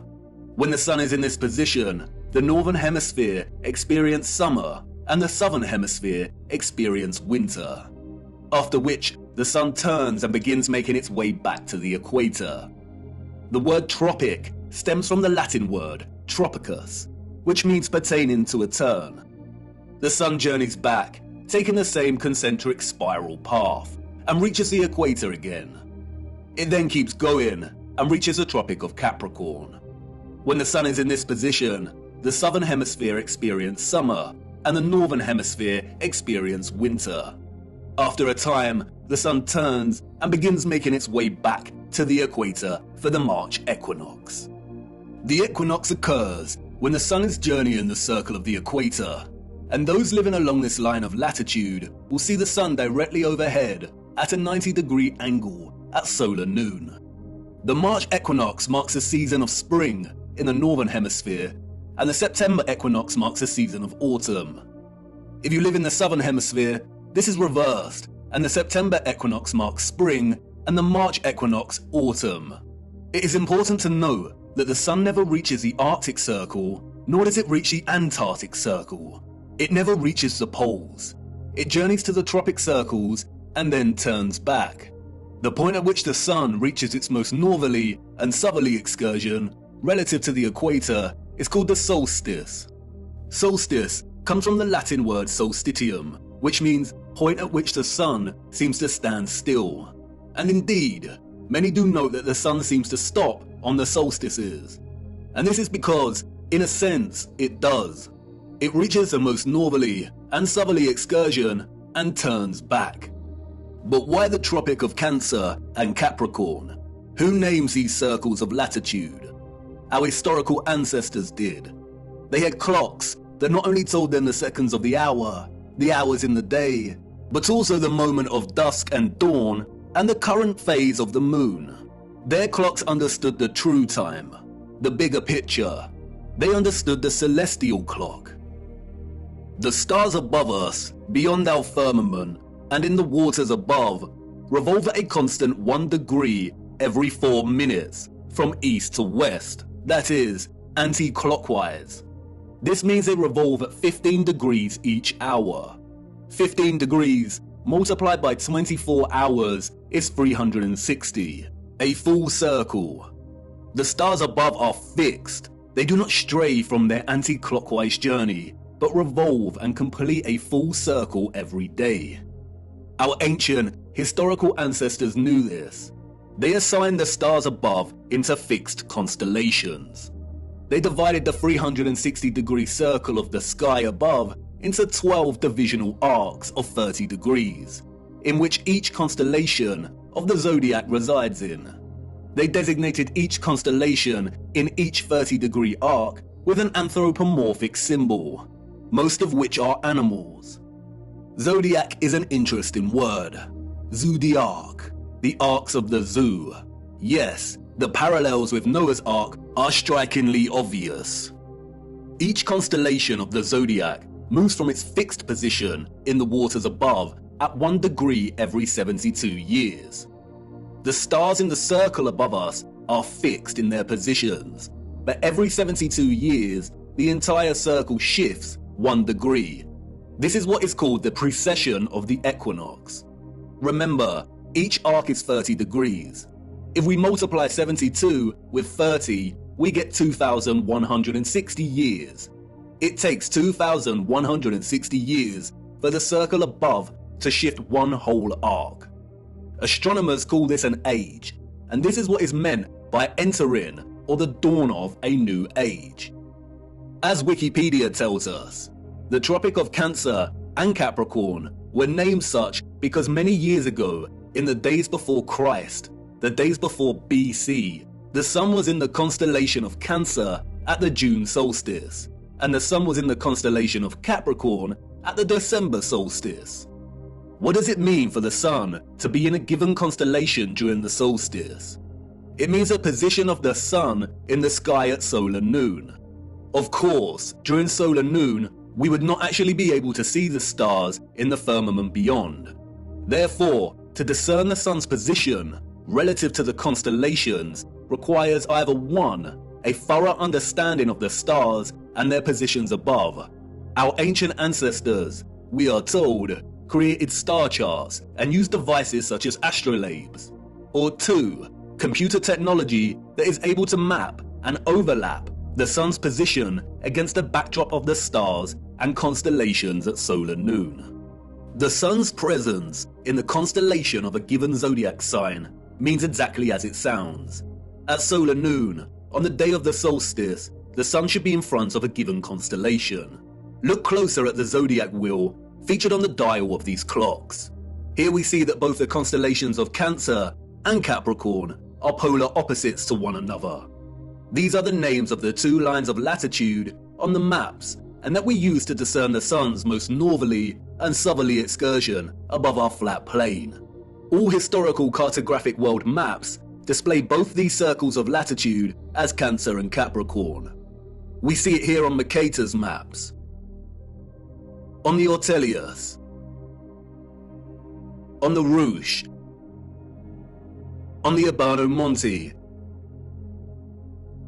Cartographic maps combine so-called science with aesthetics to communicate spatial information effectively. They strive to be accurate. And we still use this designation of Cancer and Capricorn for these circles of latitude on our cartographic maps today. Google Earth also uses these designations. But why?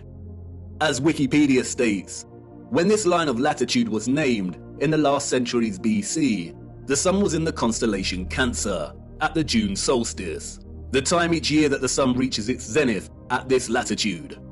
Similarly, when the Tropic of Capricorn was named, the sun was in the constellation of Capricorn at the December solstice. And the wheel of the zodiac makes this very easy to understand.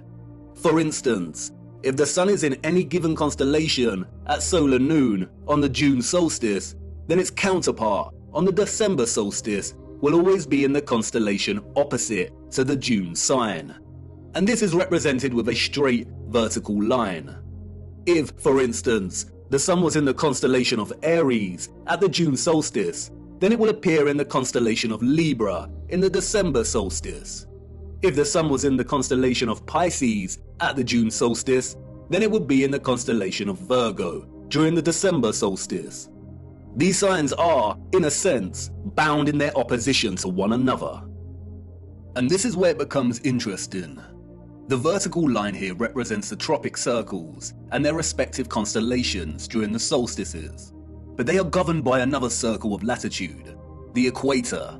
On the wheel, this is represented by the horizontal line, and you'll see that the lines form a cross. The equator and the tropic circles are bound in unison by this cross. Remember, the zodiac is the clock face of the circle of stars above us. When one turns anti-clockwise, the rest follow. And just like the signs of the solstices, the left hand of the horizontal line here represents the constellation the sun is in during the March equinox, and the right hand side representative of the sign during the September equinox. And it is the left hand side of the cross, the March equinox, or what is referred to as the vernal equinox, and its zodiac sign, which acts as a reference point for the entire celestial coordinate system. It's called the first point of Aries. The naming of this reference point after the sign Aries is arbitrary, or so they say. We also use it as a reference point for naming the age we are in. And if we start in the age of Aries, we can illustrate the precession of the equinox and the designation of constellations to their corresponding circles of latitude quite clearly. For instance, if the sun is in the constellation of Aries during the March equinox, then we have the Tropic of Cancer and Capricorn. We also see that the sun will be in the constellation of Libra during the September equinox.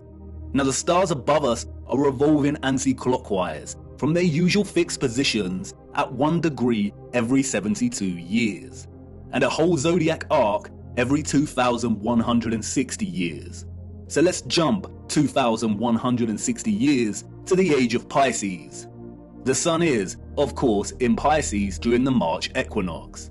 We have the Tropic of Gemini and Sagittarius, and the sun in Virgo during the September equinox.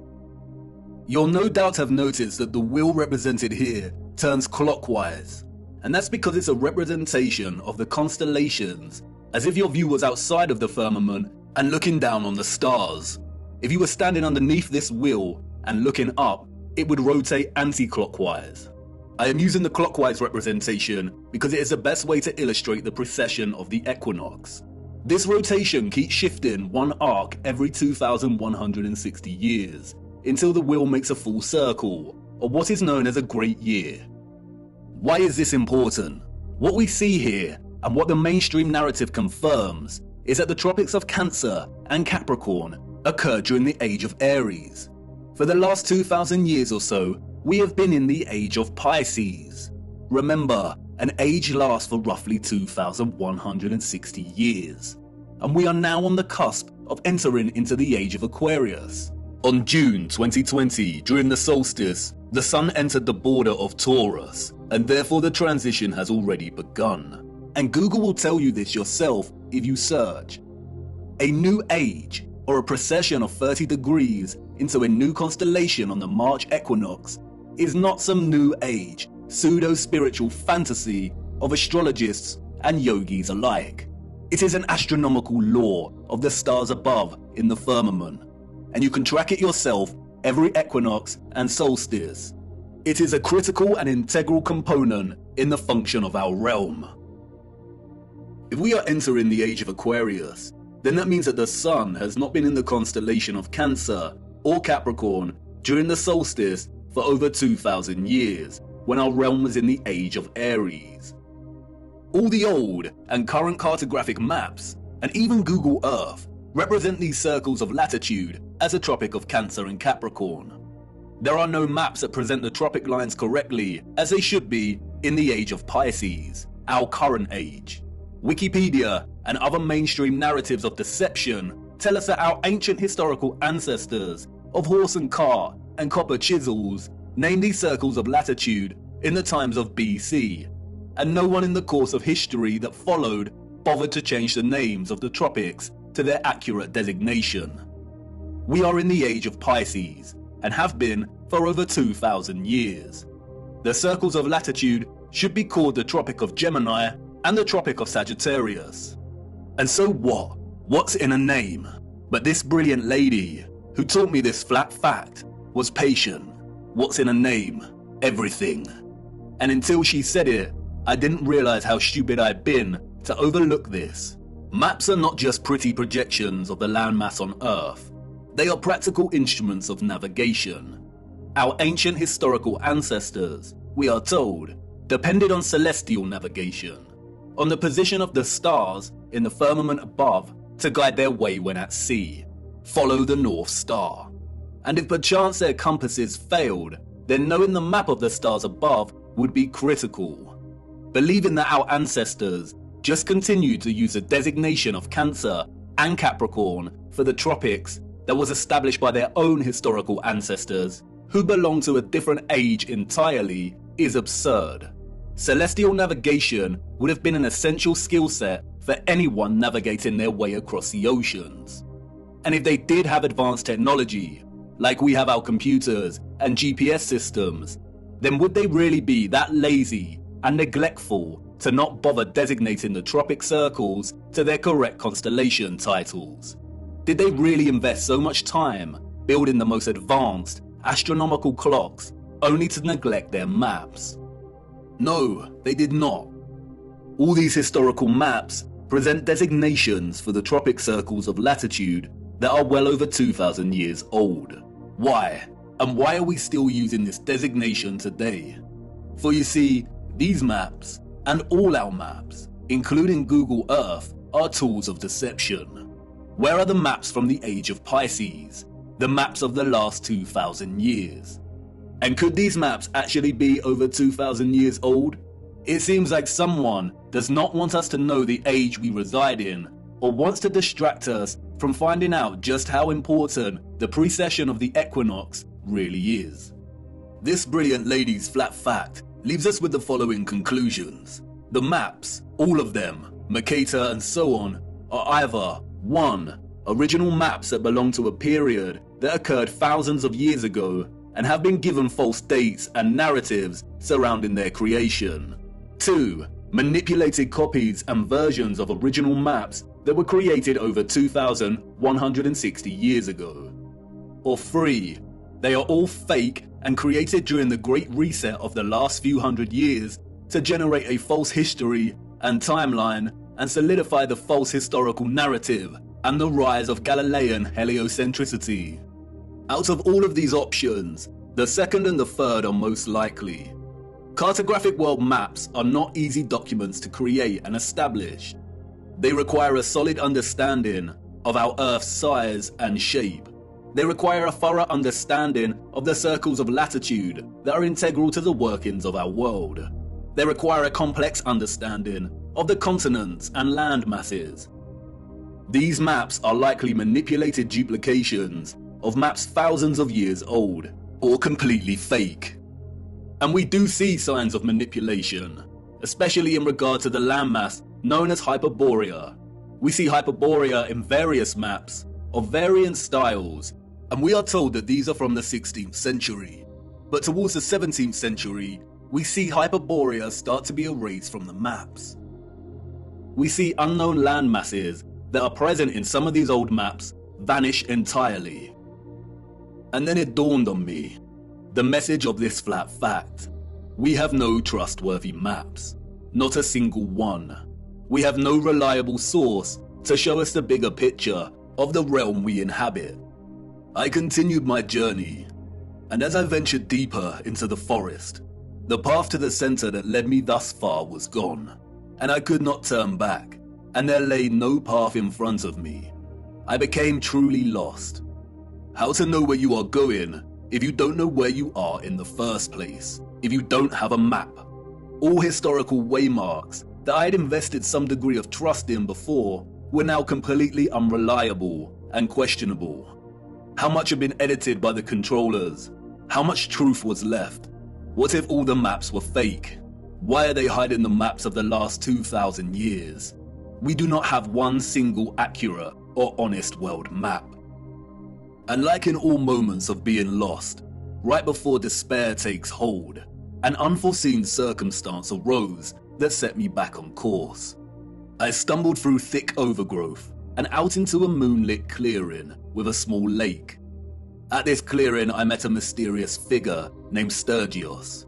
I told him I was lost, and he told me to come and look into the lake. He told me to watch the water. What did I see? He asked. Myself, I replied, my reflection rippling and glistening in the moonlight. Mirror, mirror, look beyond yourself, he said. What do you see? And there it was, just as it had always been. Mirror, mirror, way up high. Mirror, mirror in the sky. Mirror, mirror, oh how they lie.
It cannot be. All this time, hiding in plain sight. A distorted, unreliable yet steadfast reflection, a quasi-photographic image of both our known world and what is this? This is the unknown world. Thank you, Sturgios, for all your work. Sturgios has mapped out each continent to the minutest detail. His work is meticulous. He has mapped time zones, seasons, flight paths, and distances. The first true flat Earth map, and it is of utmost importance primarily due to the unknown landmass over here that Sturgios has named Terra Vista, after the Eberno Monte landmass of the same name. Why have we never heard of this land before? If the area here is our known world, then the realm is absolutely enormous. But wait a minute, Sturgios' presentation of our known world here maps the 5 prominent circles of latitude. We see the Arctic Circle, the tropics, the equator, and the Antarctic Circle, and Sturgios has mapped the sun's concentric journey around these circles of latitude, mapping seasons and time zones with the utmost precision and accuracy. So what's going on? The sun and moon cannot journey the entirety of the land masses presented here because it would take too long. Does this landmass not have its own sun? Or perhaps the moon is not a map of the greater realm after all. But not so fast. We need to spend some time breaking down Sturgios' discovery here. How the image on the face of the moon was and is formed, when it was formed, and why are all questions that no one can answer. Nobody knows apart from the deceivers in higher places. But there are a lot of things hidden in plain sight that bring us a little closer to having a better understanding of this mysterious phenomenon. First of all is the nature of this image. It is a composite image. You are witnessing multiple images simultaneously when looking at the face of the moon. And these images are akin to a type of X-ray photography. There is also evidently a lot of distortion and optical illusion present in these images. No one can offer an explanation as to how this composite image has formed, nor has anyone ever provided a satisfactory answer as to what exactly the moon is. And rightly so, for if they could, we would not be in this mess in the first place. While most alternative views of the moon's true nature are rooted in nonsensical theories, such as those dreamt up by many deceivers and boys who never grew up, and who like the idea that aliens created the moon and there exist underground bases deep within its craters. There is one man, however, who spoke of the moon in the years leading up to the space race in the 60s, and who offered a very sensible insight. In 1965, Professor R. Foster challenged the corrupt scientific complex by stating that landing on the moon was an impossibility. It is an impossibility, according to Foster, because the moon is plasma and not solid. Here is what he said in an interview. What is your theory? Well, it is by now rather more than a theory. 10 or 11 years ago, I stated to various scientists that the moon is not a piece of rock, but it is a plasma phenomenon, cosmic plasma, and that this fact will eventually be confirmed. I made certain predictions which were already confirmed in 1958, and the situation now is coming close to a complete confirmation. Scientific views expressed all over the world now that the moon seems to be of a quite different nature from what was assumed. But the Americans and Russians are thinking of landing men on it. Well, that will never happen. Not on the moon. On Mars, on Venus, on other planets, yes, but the moon is definitely, as I assert, a plasma. Like most that speak out, Foster was most likely controlled opposition. Notice that he says it is possible to land on other planets, but not the moon. It is likely that it was his task to introduce a half-truth, that the moon is a plasma phenomenon, only for his claims to be, quote, debunked and proved wrong, unquote, a few years later, after they staged the moon landings. Since Foster's claim, however, our own access to technology in recent years has allowed us to investigate the moon in more detail. And through this we see over and over again varying instances of the moon behaving in a way that debunks a lie that it is a ball of rock. We see with our own eyes a semi-transparent moon, either at night or while there is still daylight. We see the sky through the moon. Sometimes it is even possible to see stars directly through the moon. Many have repeatedly demonstrated that moonlight is colder than the shade at night, and therefore it cannot be reflected sunlight as it possesses no residual warmth. We also know that spherical objects do not reflect light. By the laws of reflection, the light concentrates into a highlight point and does not reflect. You can also see frequent crescent moons when both the moon and the sun are within close proximity of each other, meaning that it is impossible for the sun to be cast in the Earth's shadow onto the moon. So if the moon is a plasma phenomenon, then how could this be formed in the first place?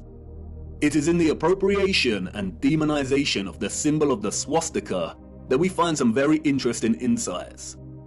The existence of a vast amount of historical literature and symbolism suggestive of a vortex opening in the center of our world is too prevalent to be coincidental. We have looked at much of this before, but strangely enough, in the years preceding and during the complete demonization and eradication of the swastika's association with the vortex, we find some additional information regarding this central vortex that is astonishing. In addition to the appropriation of the swastika as their emblem, the Nazis were also obsessed with a very similar symbol, that of the Black Sun. Prior to the rise of the Nazi regime, there existed an occult secret society within Germany called the Thule Society, sometimes alternatively pronounced Thule, that had sub-factions within it. One of these sub-societies, we are told, was the Black Sun Society. Influenced by the Rosicrucians and other Hermetic groups, the Thule Society placed special emphasis on the superiority of an alleged Aryan race with innate mystical powers. The Thule Society derived its name from a mythical northern country in Greek legend. Thule was supposedly a land located furthest north. Others have called it Hyperborea. The Thule Society believed, we are told, that an elder race, the Aryans, colonized our Earth, and they were located within the center of our hollow Earth. Admiral Byrd, the military Antarctic explorer, also made reference to a hollow Earth with an entrance at the North Pole. The Thule Society also believed that the Black Sun was a big ball of primer materia that existed in the center of the Earth and emanated radiation in the form of vril energy. This energy has many names. Some have called it chi, astral light, odic forces, or orgone. In 1933, the main architect of the event known as the Holocaust, Heinrich Himmler, acquired Wewelsburg Castle, a wonderful piece of old-world infrastructure and technology. He supposedly remodeled the castle, and in doing so imprinted the symbol of the Black Sun into the marble floor of what came to be known as the General's Hall. Much of what has surfaced regarding the German secret societies before and during the Nazi regime is deliberate misinformation, carefully controlled with the sole intention of distraction and demonization. The misinformation regarding these societies has served to further fuel the UFO and alien agenda, which many, such as Jordan Safer, David Wilcock and Corey Good, have since latched onto and promoted. They are part of a controlled opposition agenda. They are liars. The sole intention of disclosing information regarding German secret societies was to yoke together a ridiculous concept of a superior alien Aryan race existing within our world's northern core, or opening at the center, with maniacal dictatorship that resulted in gruesome genocide, or in other words, to make them seem crazier than they already were.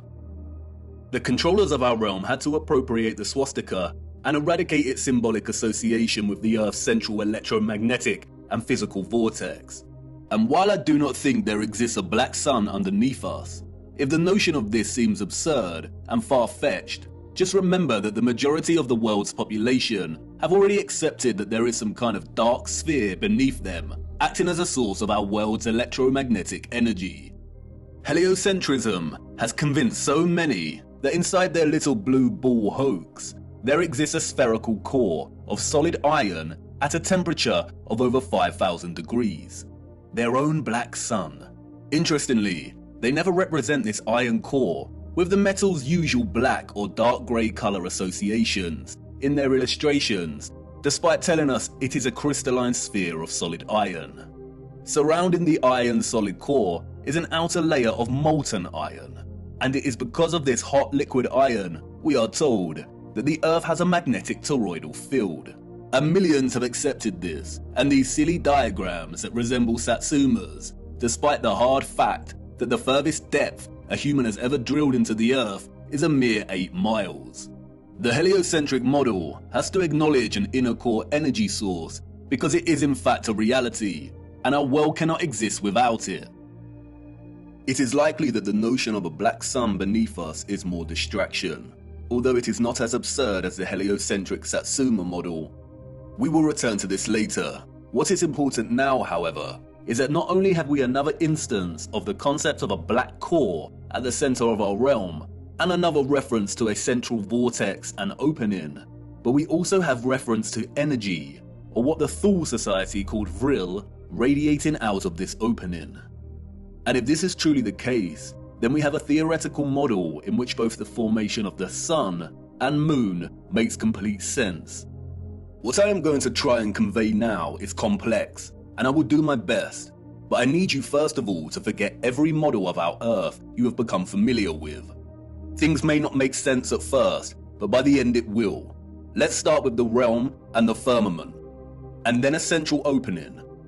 And now let's incorporate our known world, as outlined on the moon by Sturgios. And finally, let's add the source or electromagnetic coil beneath. Whether a magnetic rock or an electromagnetic coil, the source of our world's magnetic field is located at the center and beneath, and any source of intense electromagnetism would produce strong radiation. No one can say indefinitely, but it is highly likely that the concentrated plasma that we call the moon is a result of a unique form of radiation, similar to X-rays, that emanate from this source via an opening or vortex. X-rays, or very strong radiation beams, would, by the laws of physics, emanate from this central vortex in diverging straight lines. Like X-rays, they would also be invisible. The divergent beams would continue up until coming into contact with the firmament itself. X-ray beams differ from light beams and do not tend to reflect. X-rays are like a super powerful form of light, and because their wavelengths are shorter than ordinary light's wavelengths, it means their frequency is much higher. Because of this, X-rays can travel through objects that ordinary light cannot, and it means that X-rays are not reflected easily. There are not many materials that reflect, scatter, refract, or redirect X-rays. And while I'm not strictly saying that X-rays are the cause, any form of strong radiation beams would behave similarly. There do exist some materials that can reflect high energy rays, and it was a man named Lawrence Bragg in 1913 that discovered that crystalline structures reflect X-rays. That's right, crystalline structures, a crystalline firmament. Bragg reflection is used, for example, to focus monochromatic light, and there is a device called a monochromator that uses curved crystal mirrors to reflect X-rays to focus monochromatic light. Standard monochromators use a prism to break down the light. This is a very familiar image, and Wikipedia displays it for everyone to see. It is now associated with an infamous music album. What is the title of that album? They are telling us. This means we're right on track. Radiation beams reflected off of the crystal firmament would likely be redirected down, off-center, and into the ionosphere above our heads. The same ionosphere in which the ethereal electromagnetic energy was harvested from. It is here that the beams will converge and concentrate and generate the plasma phenomenon we call the moon. The idea of electromagnetic rays reflecting from the firmament and converging in the ionosphere may seem preposterous, but there are many homemade experiments you can conduct yourself to prove the power of concentrating light rays. As seen here, the rays of the sun reflected in the concave mirror are able to produce intense heat and start a fire. The reflected light rays focus into a point to generate energy. And remember, radiation beams akin to X-rays are much more powerful than light rays. If the moon is a point of focused, condensed plasma, then it has to occur within one of the layers in the ionosphere above us. All the various inert noble gases in our ionosphere appear at differing layers and altitudes. We looked at how these are charged by the sun's electromagnetism to form the plasma sky. At a certain altitude in the ionosphere, there are two layers of neon and helium gas. It is likely that the sun forms in a similar fashion within these layers. After all, helium is linguistically very similar to Helios. It is likely, however, that the moon is formed at the level of altitude in which the gas krypton is present. Krypton is known for its phosphorescent white light. It is also used to create non-thermal or cold plasma, as demonstrated by contemporary scientists developing this field today. The primary reason that the moon's light is cold and not hot like the sun's is not known, but it is likely due to a polarity produced by their interaction with our electromagnetic field in the ionosphere, the moon being the dielectric negative polarity to the sun's positive charge. The craters seen on the moon are likely from the generation of this plasma. Perhaps it is some kind of plasma emulsion that displays a kind of outgassing or bubbling, much like we see with urethane paint defects. Recently, bizarre theories have emerged that we live within one of these craters on the moon. This is not correct. The moon is some kind of phosphorescent, concentrated plasma and not a solid object. You can see the formation of this plasma and its craters right here. It is not solid, it is a light. And this is great because we have a very realistic and working model as to how the moon is formed. What we don't have, however, is an explanation as to how the composite image on its face is formed. As I said before, the image we are seeing on the moon is akin to a composite X-ray photograph of our greater realm. And it is not an active reflection, but rather a historical moment captured in time. And of course, no one knows how it is formed other than those in high places. The moon is a paradoxical phenomenon, at once a volatile luminary of plasma that waxes and wanes in its luminosity, and also a steadfast image captured at some point in time that does not seem to change. We only ever see this image on the moon, and it never changes. This strange and mysterious image that has puzzled and inspired millions could be a result of a natural, organic phenomenon, or perhaps even artificial. Again, only the controllers know. The word photo originates from the Greek photos. It means light. Hence we have words such as photosynthesis, which means the synthesis of light, in which plants harvest light energy and convert it into chemical energy. A photon is the quantum of the electromagnetic field, including electromagnetic radiation, such as light. A huge misconception is the notion that photographic imaging is not a natural, organic phenomenon. This is not correct. The word photograph means light drawing. The concept of natural light-sensitive material is well understood. Our bodies begin to darken when exposed to too much sunlight. Depending on the exposure to the UV, our bodies can develop tan lines. The light literally draws on us. Certain textures and textiles can fade or come to the surface when exposed to light, and there exist natural camera obscuras.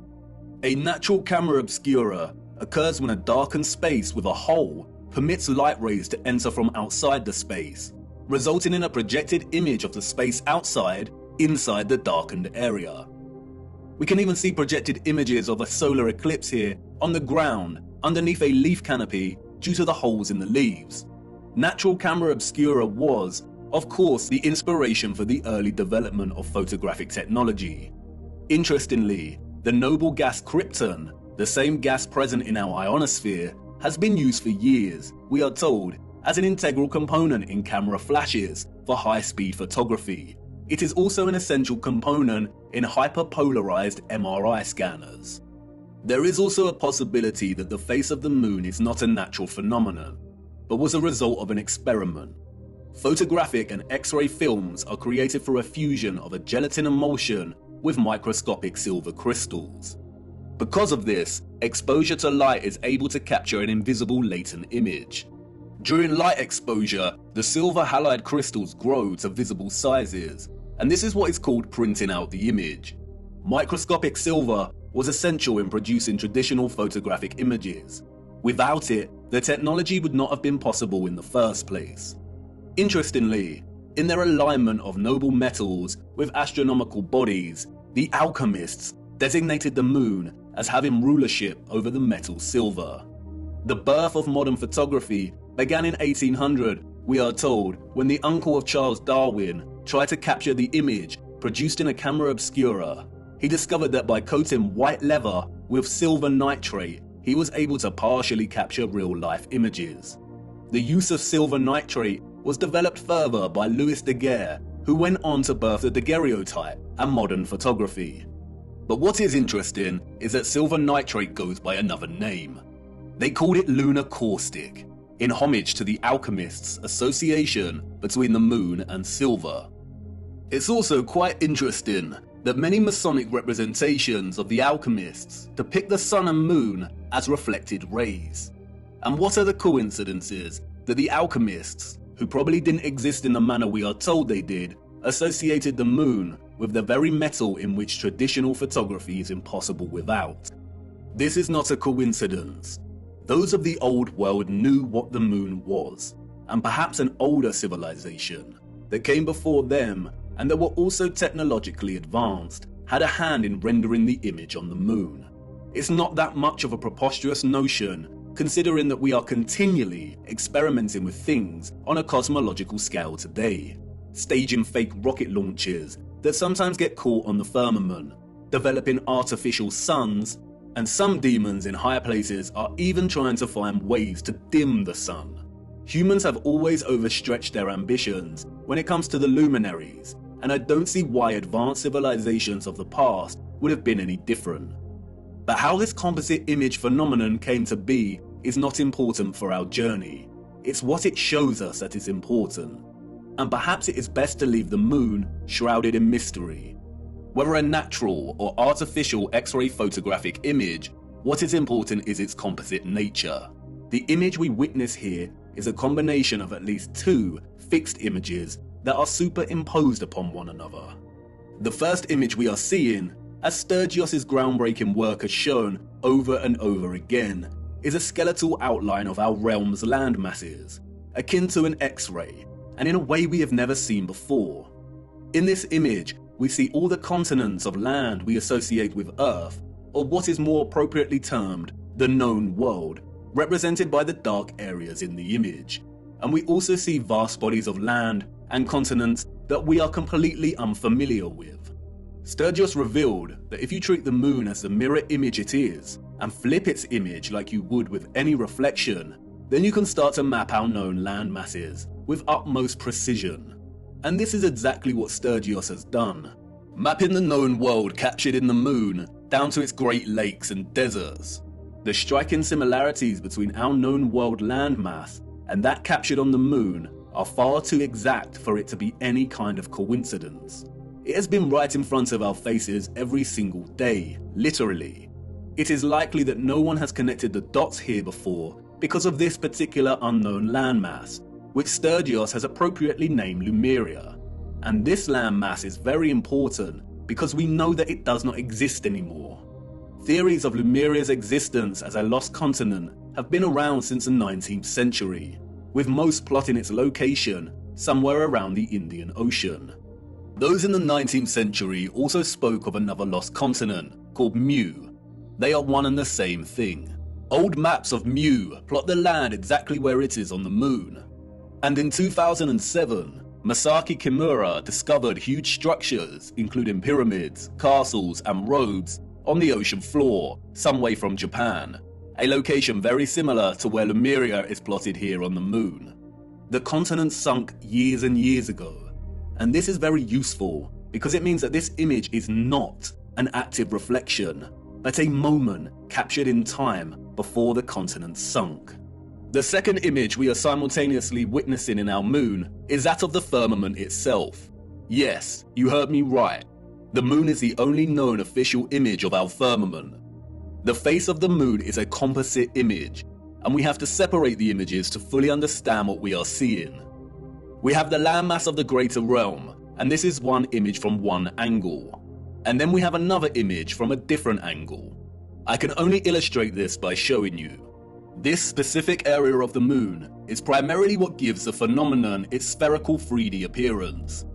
The heliocentric liars love this area of the moon, and they have used it as a weapon of deceit against us. It is not a crater with rays, like they tell us. Look closer. Really look. This is not the markings of a spherical object. It is the apex of the domed firmament from within the dome. Watch closely. This is a composite image on the moon, presenting both images simultaneously. And this is an interior of a hemisphere dome. And now, you see, if you align the central apex point of an interior hemisphere dome, then it becomes quite obvious. If you erase the remaining vector lines of the dome, then it becomes really obvious. And once you see it, it becomes very hard to unsee. It isn't a sphere. That is an optical illusion. It is the markings of a hemisphere dome. And not only is this the interior apex crown of the firmament, it is also a reflection of the center of our realm below. This area of the moon lends its spherical shape because of the so-called rays that emanate from it. But as you can see, it is an optical illusion. The rays are actually hemispherical ribs stemming from the dome's crown. This area in the middle of these ribs is not a crater. That is the vortex directly beneath the highest point of the dome. The controllers have named this area Tycho. It was given this name, we are told, by Jesuit astronomer Giovanni Riccioli in 1651. If it was not for Tycho, then the controllers of our realm would have a very hard time convincing millions that they lived on a giant spinning ball. And like with everything else, they have used Tycho to hide things in plain sight.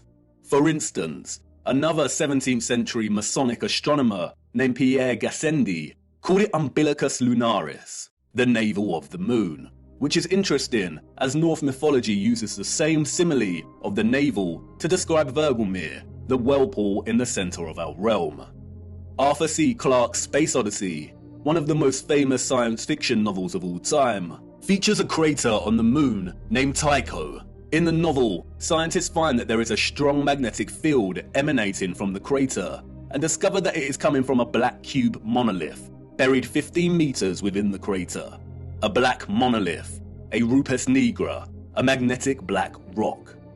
If you separate the two images, then you can see clearly how they are in fact two images of two different angles that somehow have ended up superimposed on each other. We do not see any oceans or water mass captured in the first image, which suggests there is some kind of X-ray radiation at play. We don't see the vortex at the center in the first image for this reason. And again, no one knows how these images were formed. But if some kind of radiation beams were responsible, then the first image, the land masses of our greater realm, were most likely captured as the rays hit the firmament. And as those rays were reflected into our ionosphere and began forming the plasma mass we call the moon, it is likely that the second image was captured. And that is the image of the firmament, of the structure existing above us. And that's why we can see the outline of this structure, the stars beyond this structure, and the reflection of the vortex and other great deeps below. The moon is a masterpiece of distorted perspective, a plasma embodiment of as above, so below. And it's going to take a lot of work and careful consideration in smoothing out this distortion to try and get somewhere close enough to create a proper map of the world we live in. And because the moon is a disc-like mass of plasma, the first image of the land presents some curvilinear distortion. And you can see it here at the edges as the land begins to warp and wrap slightly. A lot of serious work needs to go into creating a flat projection of this distortion.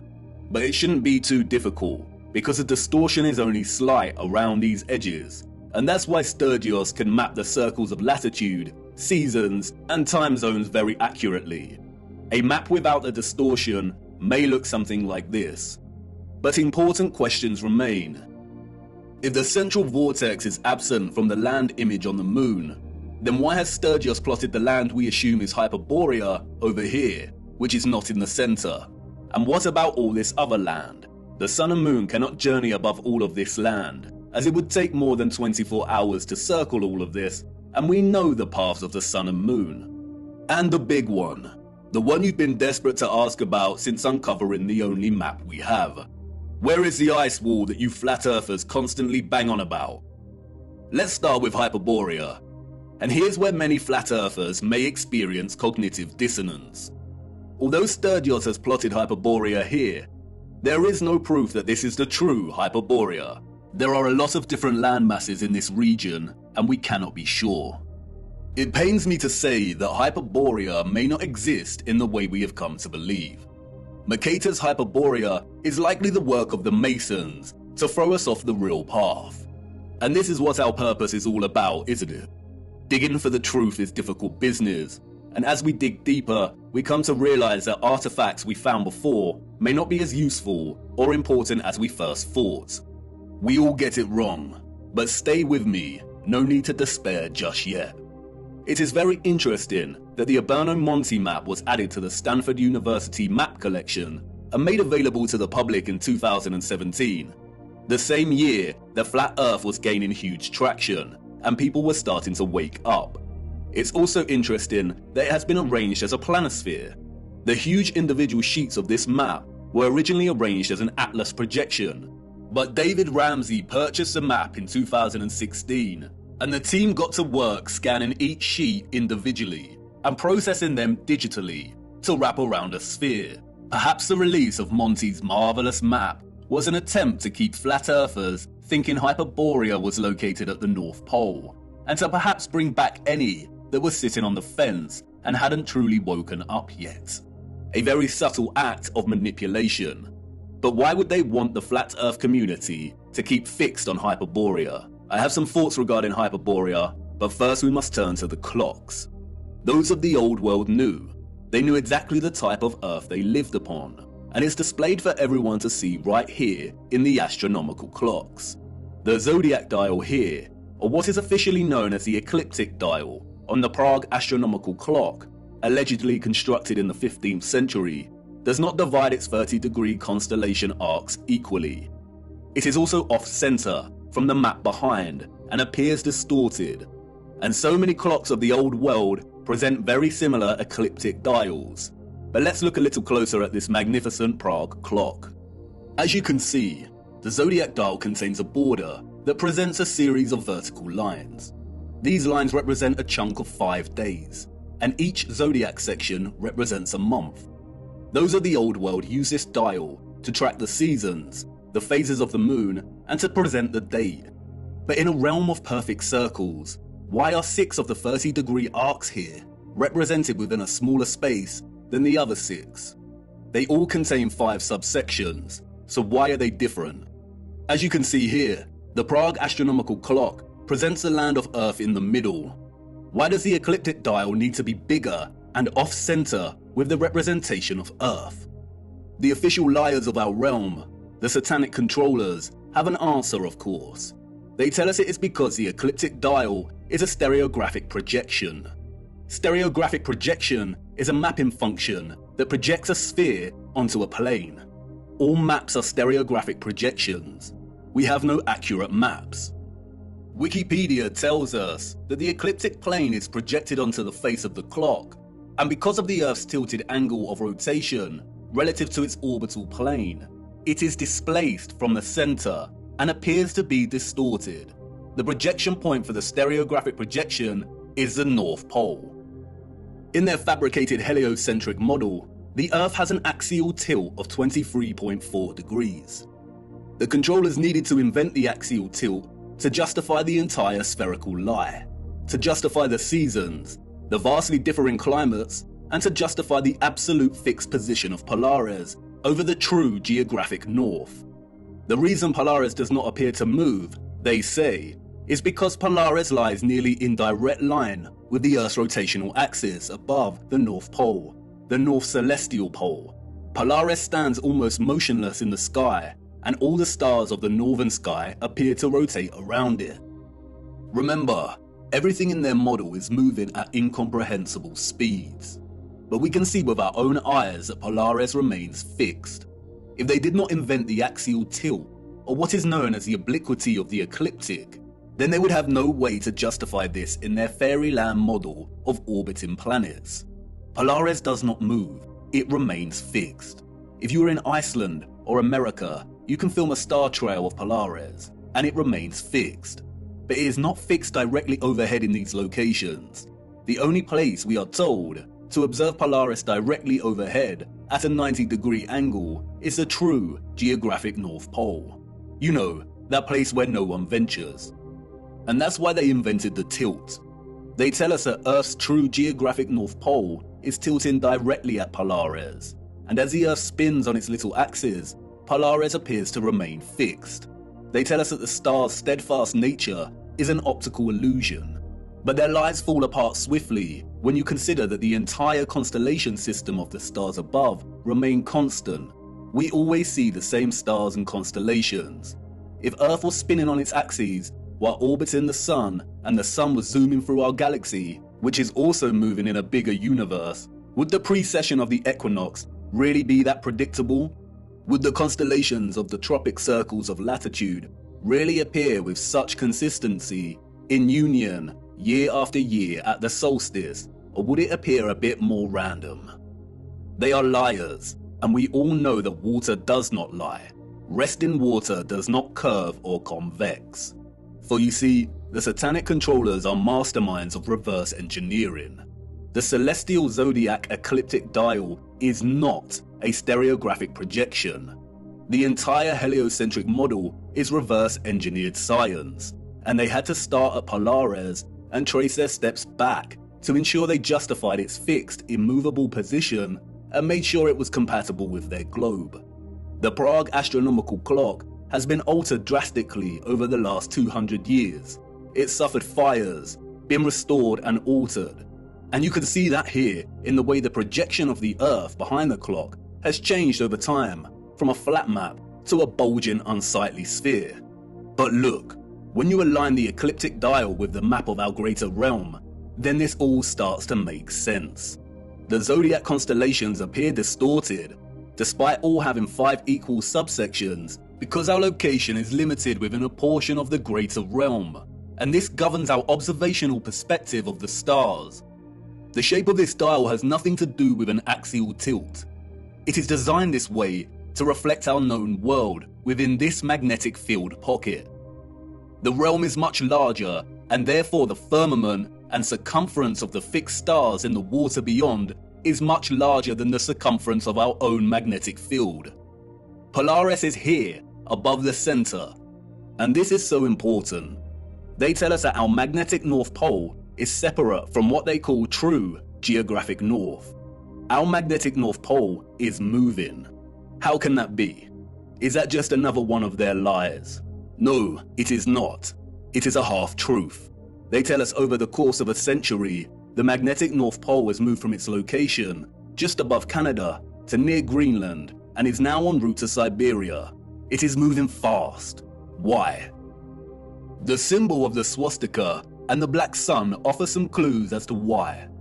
For years now, flat earthers have come to see the magnetic North Pole and geographic North Pole as synonymous, but they are not.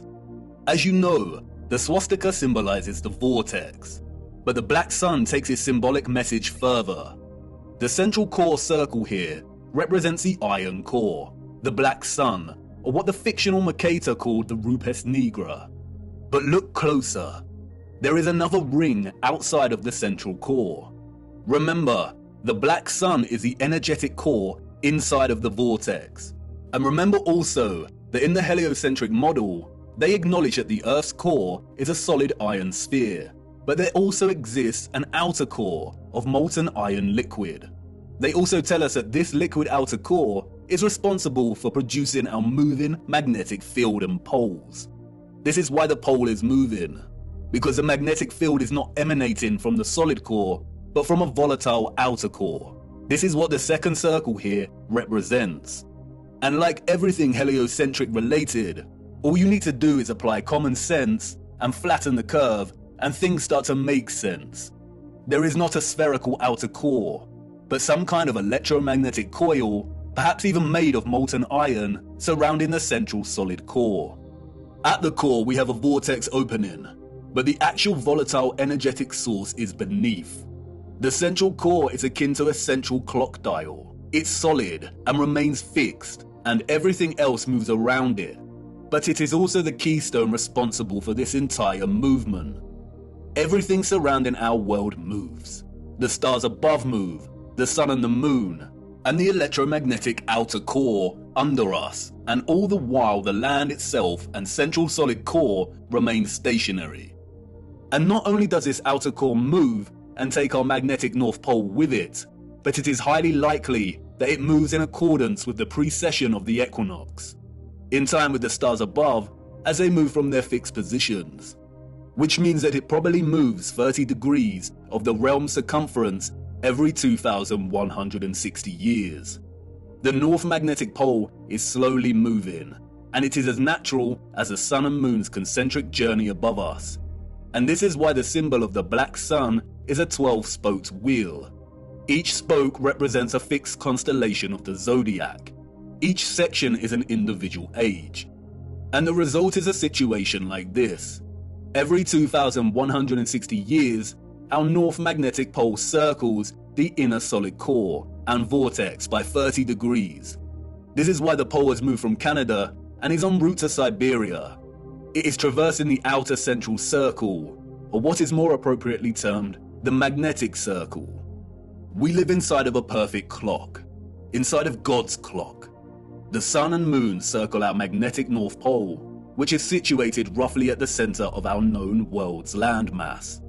But this magnetic North Pole circles the inner vortex and completes a full revolution every 25,920 years, or what is referred to as a great year. Each great year consists of 12 precessional or astronomical ages of 2,160 years each. We are on the cusp of entering the age of Aquarius, and this is why our magnetic North Pole is en route to Siberia. As the North Magnetic Pole circumvents the central magnetic circle, the toroidal magnetic field moves with it. The sun and moon are bound in their revolution by our magnetic North Pole, and because of this, they move within our magnetic toroidal field only. This is why the magnetic North Pole will always be the center of our known world. As I said before, the first image of the landmass presented in the moon's face is likely akin to an X-ray image, and has not captured any water mass. And because of this, it has only recorded the areas of our realm with high density, such as the land, in the same way an X-ray image will capture the parts of our bodies with the highest density, like the bone, but not the blood in our veins. In a sense, it is appropriate to view the landmass captured here as skeletal, and because of this, it has not captured the water or ocean surrounding our land, nor does it display a differentiation between the frozen landmass and that which is not frozen. If the sun's concentric journey above us is bound by the North Magnetic Pole here and its magnetic toroidal field, and this entire magnetic field is moving with the pole, then it is likely we have a situation of a changing climate as this process unfolds. All areas outside of our magnetic field will inevitably be frozen and dark due to the lack of sunlight. And this is consistent with what some of the scriptures have told us. I saw the great rivers, and I came to the great river, and to the great darkness, and went to the place where no flesh walks. I saw the mountains of the darkness of winter. This is your ice wall, and it's not a constant, fixed wall. It is continually melting and refreezing with the revolution of the pole over the course of a great year and each astronomical age. Do you now understand why they are terrified of the ice melting, of our Earth supposedly heating up, and why this demonic joke of a man wants to dim the sun? They are using natural climate change due to the rotation of the magnetic pole to justify a whole host of useless measures and money laundering. They are terrified because they are on the verge of losing all control of the narrative. We must save the precious Antarctica from melting, the last unspoiled place on Earth. But as you can see, there is no landmass for us to call Antarctica. It is a complete lie. When they refer to Antarctica, there is only the Antarctic Circle, and a lot of the footage at the so-called Antarctica could have been taken at any location around this circle. As you can also see, the land masses of South America, New Zealand and Australia all fall within close proximity to the outer edge of the greater world map, and would therefore be within close proximity to the foundations of the firmament itself. This is most likely the reason there is heavy military presence in these regions. The change in climate, the melting of the Antarctic Circle, is as natural as day and night. It is a macro process of the larger clock we live within. We have already discussed how the constellations that the sun is in during the equinox and solstice form a cross on the zodiac wheel when signaling the age and tropic designation. We'll look closer at the Prague clock again. The central dial of the clock is placed within the center of our magnetic field, and the sun and moon move within this field. Our magnetic field is off center from the overall greater realm. It isn't an even cross, but a true cross, or what is now referred to as a Latin cross or crucifix. We live within the crossbeam of the cross. And in case you hadn't noticed, our magnetic field pocket within the greater realm also forms a crescent moon. Not the type of crescent moon associated with the alchemical mercury and silver, but this kind of crescent moon. The same symbol that the controllers appropriated and redesignated to represent nobility.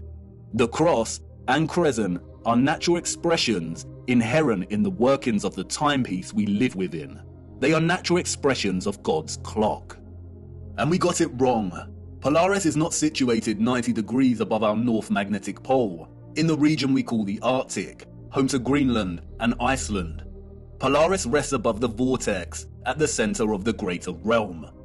And this is where the distinction between geographic cardinal directions and magnetic directions needs to be emphasized. When we travel across our known world, or the land within our toroidal magnetic field, we use a magnetic compass, and the magnetic pole is in the center. That's why when we travel from west to east, we go in a circle, and when we travel north, we go towards the center, and when traveling south, we move directly away from the center. However, there also exist geographic cardinal points. And what do the scriptures have to say about this? It's right there in Enoch's reference to the four quarters of the world. Our magnetic field, according to Enoch, lies in the geographic north of the greater realm.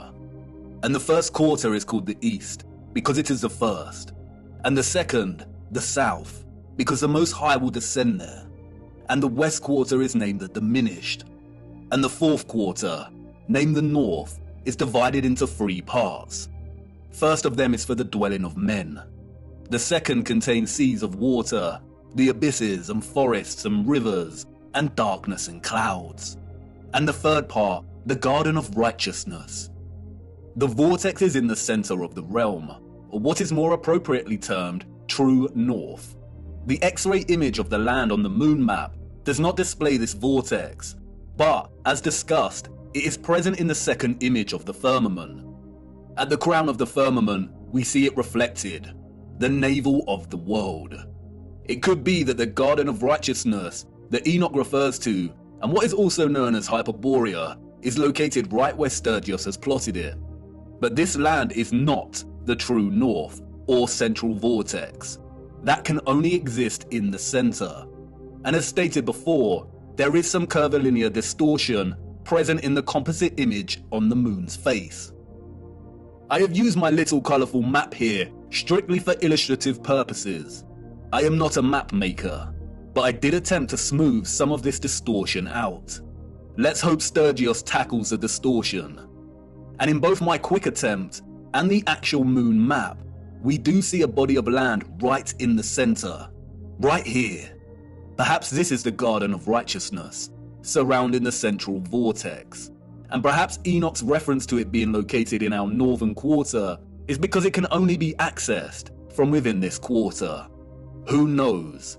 It is likely that the controllers deliberately put Hyperborea at the Arctic in the fraudulent maps to throw anyone of a curious and adventurous nature off track.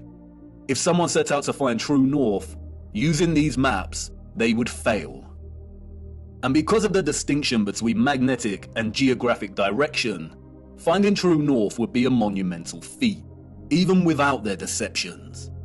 If anyone wanted to truly journey to the center of our greater realm, they would have a very hard time, and they would need to forsake the compass altogether. If the geographic south of our magnetic field is down here, with the lands usually associated with south, then the central vortex of the greater realm falls within our geographic north. But we would not be able to reach it with the compass pointing north. It is not located at our north magnetic pole. If you use a compass to travel north, you will end up traveling here. If the South Pole is the entire Antarctic Circle, then to travel to the true north, you would need to go south. But even then, this would most likely fail. If the center is made of iron, then at some point it would supersede the southern magnetic pole of our magnetic field. If by chance you were lucky to head in the direction of true north, then the compass would most likely fail altogether due to the iron core. As the mysterious text, the Inventio Fortunata, states, here the ship's compass loses its property, and no vessel with iron on board is able to get away. The only way to get to true north is by celestial navigation via Polaris, a skill set that has been generally eradicated from common knowledge. And I bet these oceans are heavily guarded. We will be returning to magnetic fields later in our journey. And we really need to reappropriate the definition of the word planet. Planet, a smaller subsection or fraction of a much larger plane. Time is ticking, viewer. You are wondering why I brought you into this dark forest. Why is all of this important? Because once upon a reset, the established timeline is a lie. We cannot begin to map our revised timeline unless we start plotting it in accordance with the greater realm we inhabit. We need to apply the astronomical clock, the ages, to get closer to some kind of clarity. We are not out of the forest yet. And can you feel it yet? The entire matrix is starting to crumble. Everything we've ever learned, everything we've ever relied upon to shape our understanding of the realm we temporarily inhabit is now unreliable. And all we are left with is our own eyes. And all we see over and over again is water always seeking its flat level. We see structural remains that those in the history books could not have built. And we see a great evil multiplying. We only have our eyes and old photographs, moments captured in time, the act of photography, the art of juxtaposition, of comparison and contrast. We are so small, our world in the mirror. Where are the maps of the age of Pisces? Where has our history gone? And what has become of us now? Are we that different to those we see in the 19th century? Look at us, desperately searching for lost time.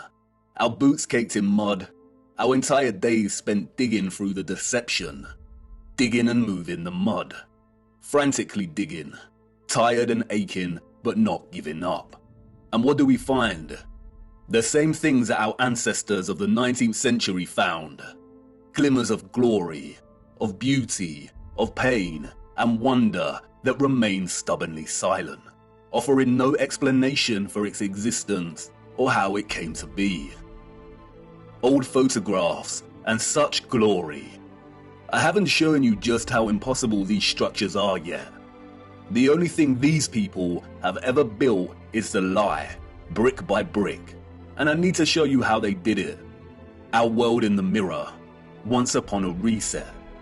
There have been many great resets during our realm's history, all very different in nature. We need to look at all of them. How to reset time, to wind back the clock. The death and dawn of a new age. This was not the first reset, nor is it the last.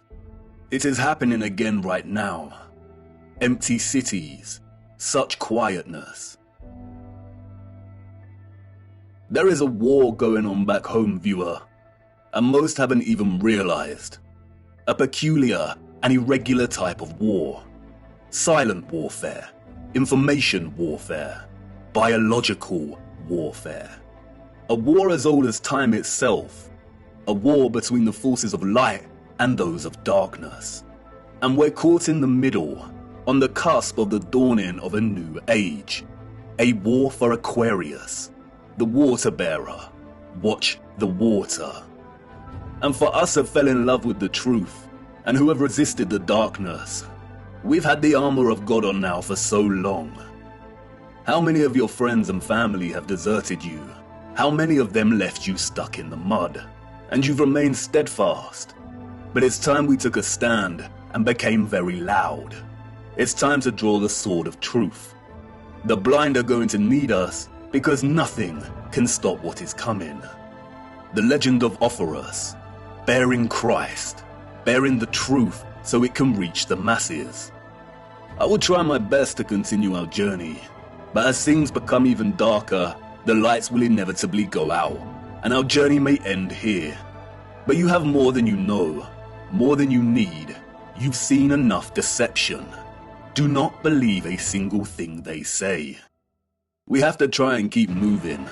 The clock is ticking, and we don't have much time. We need to go to Siberia. There is something frozen in the ice that needs examining. Come on, it's time to address the big question. Who were the citizens of the future? And it's not what you think. The timeline is wrong, and the maps are fake. This is not the answer. No. For you see, they had a king over them, and not just any king.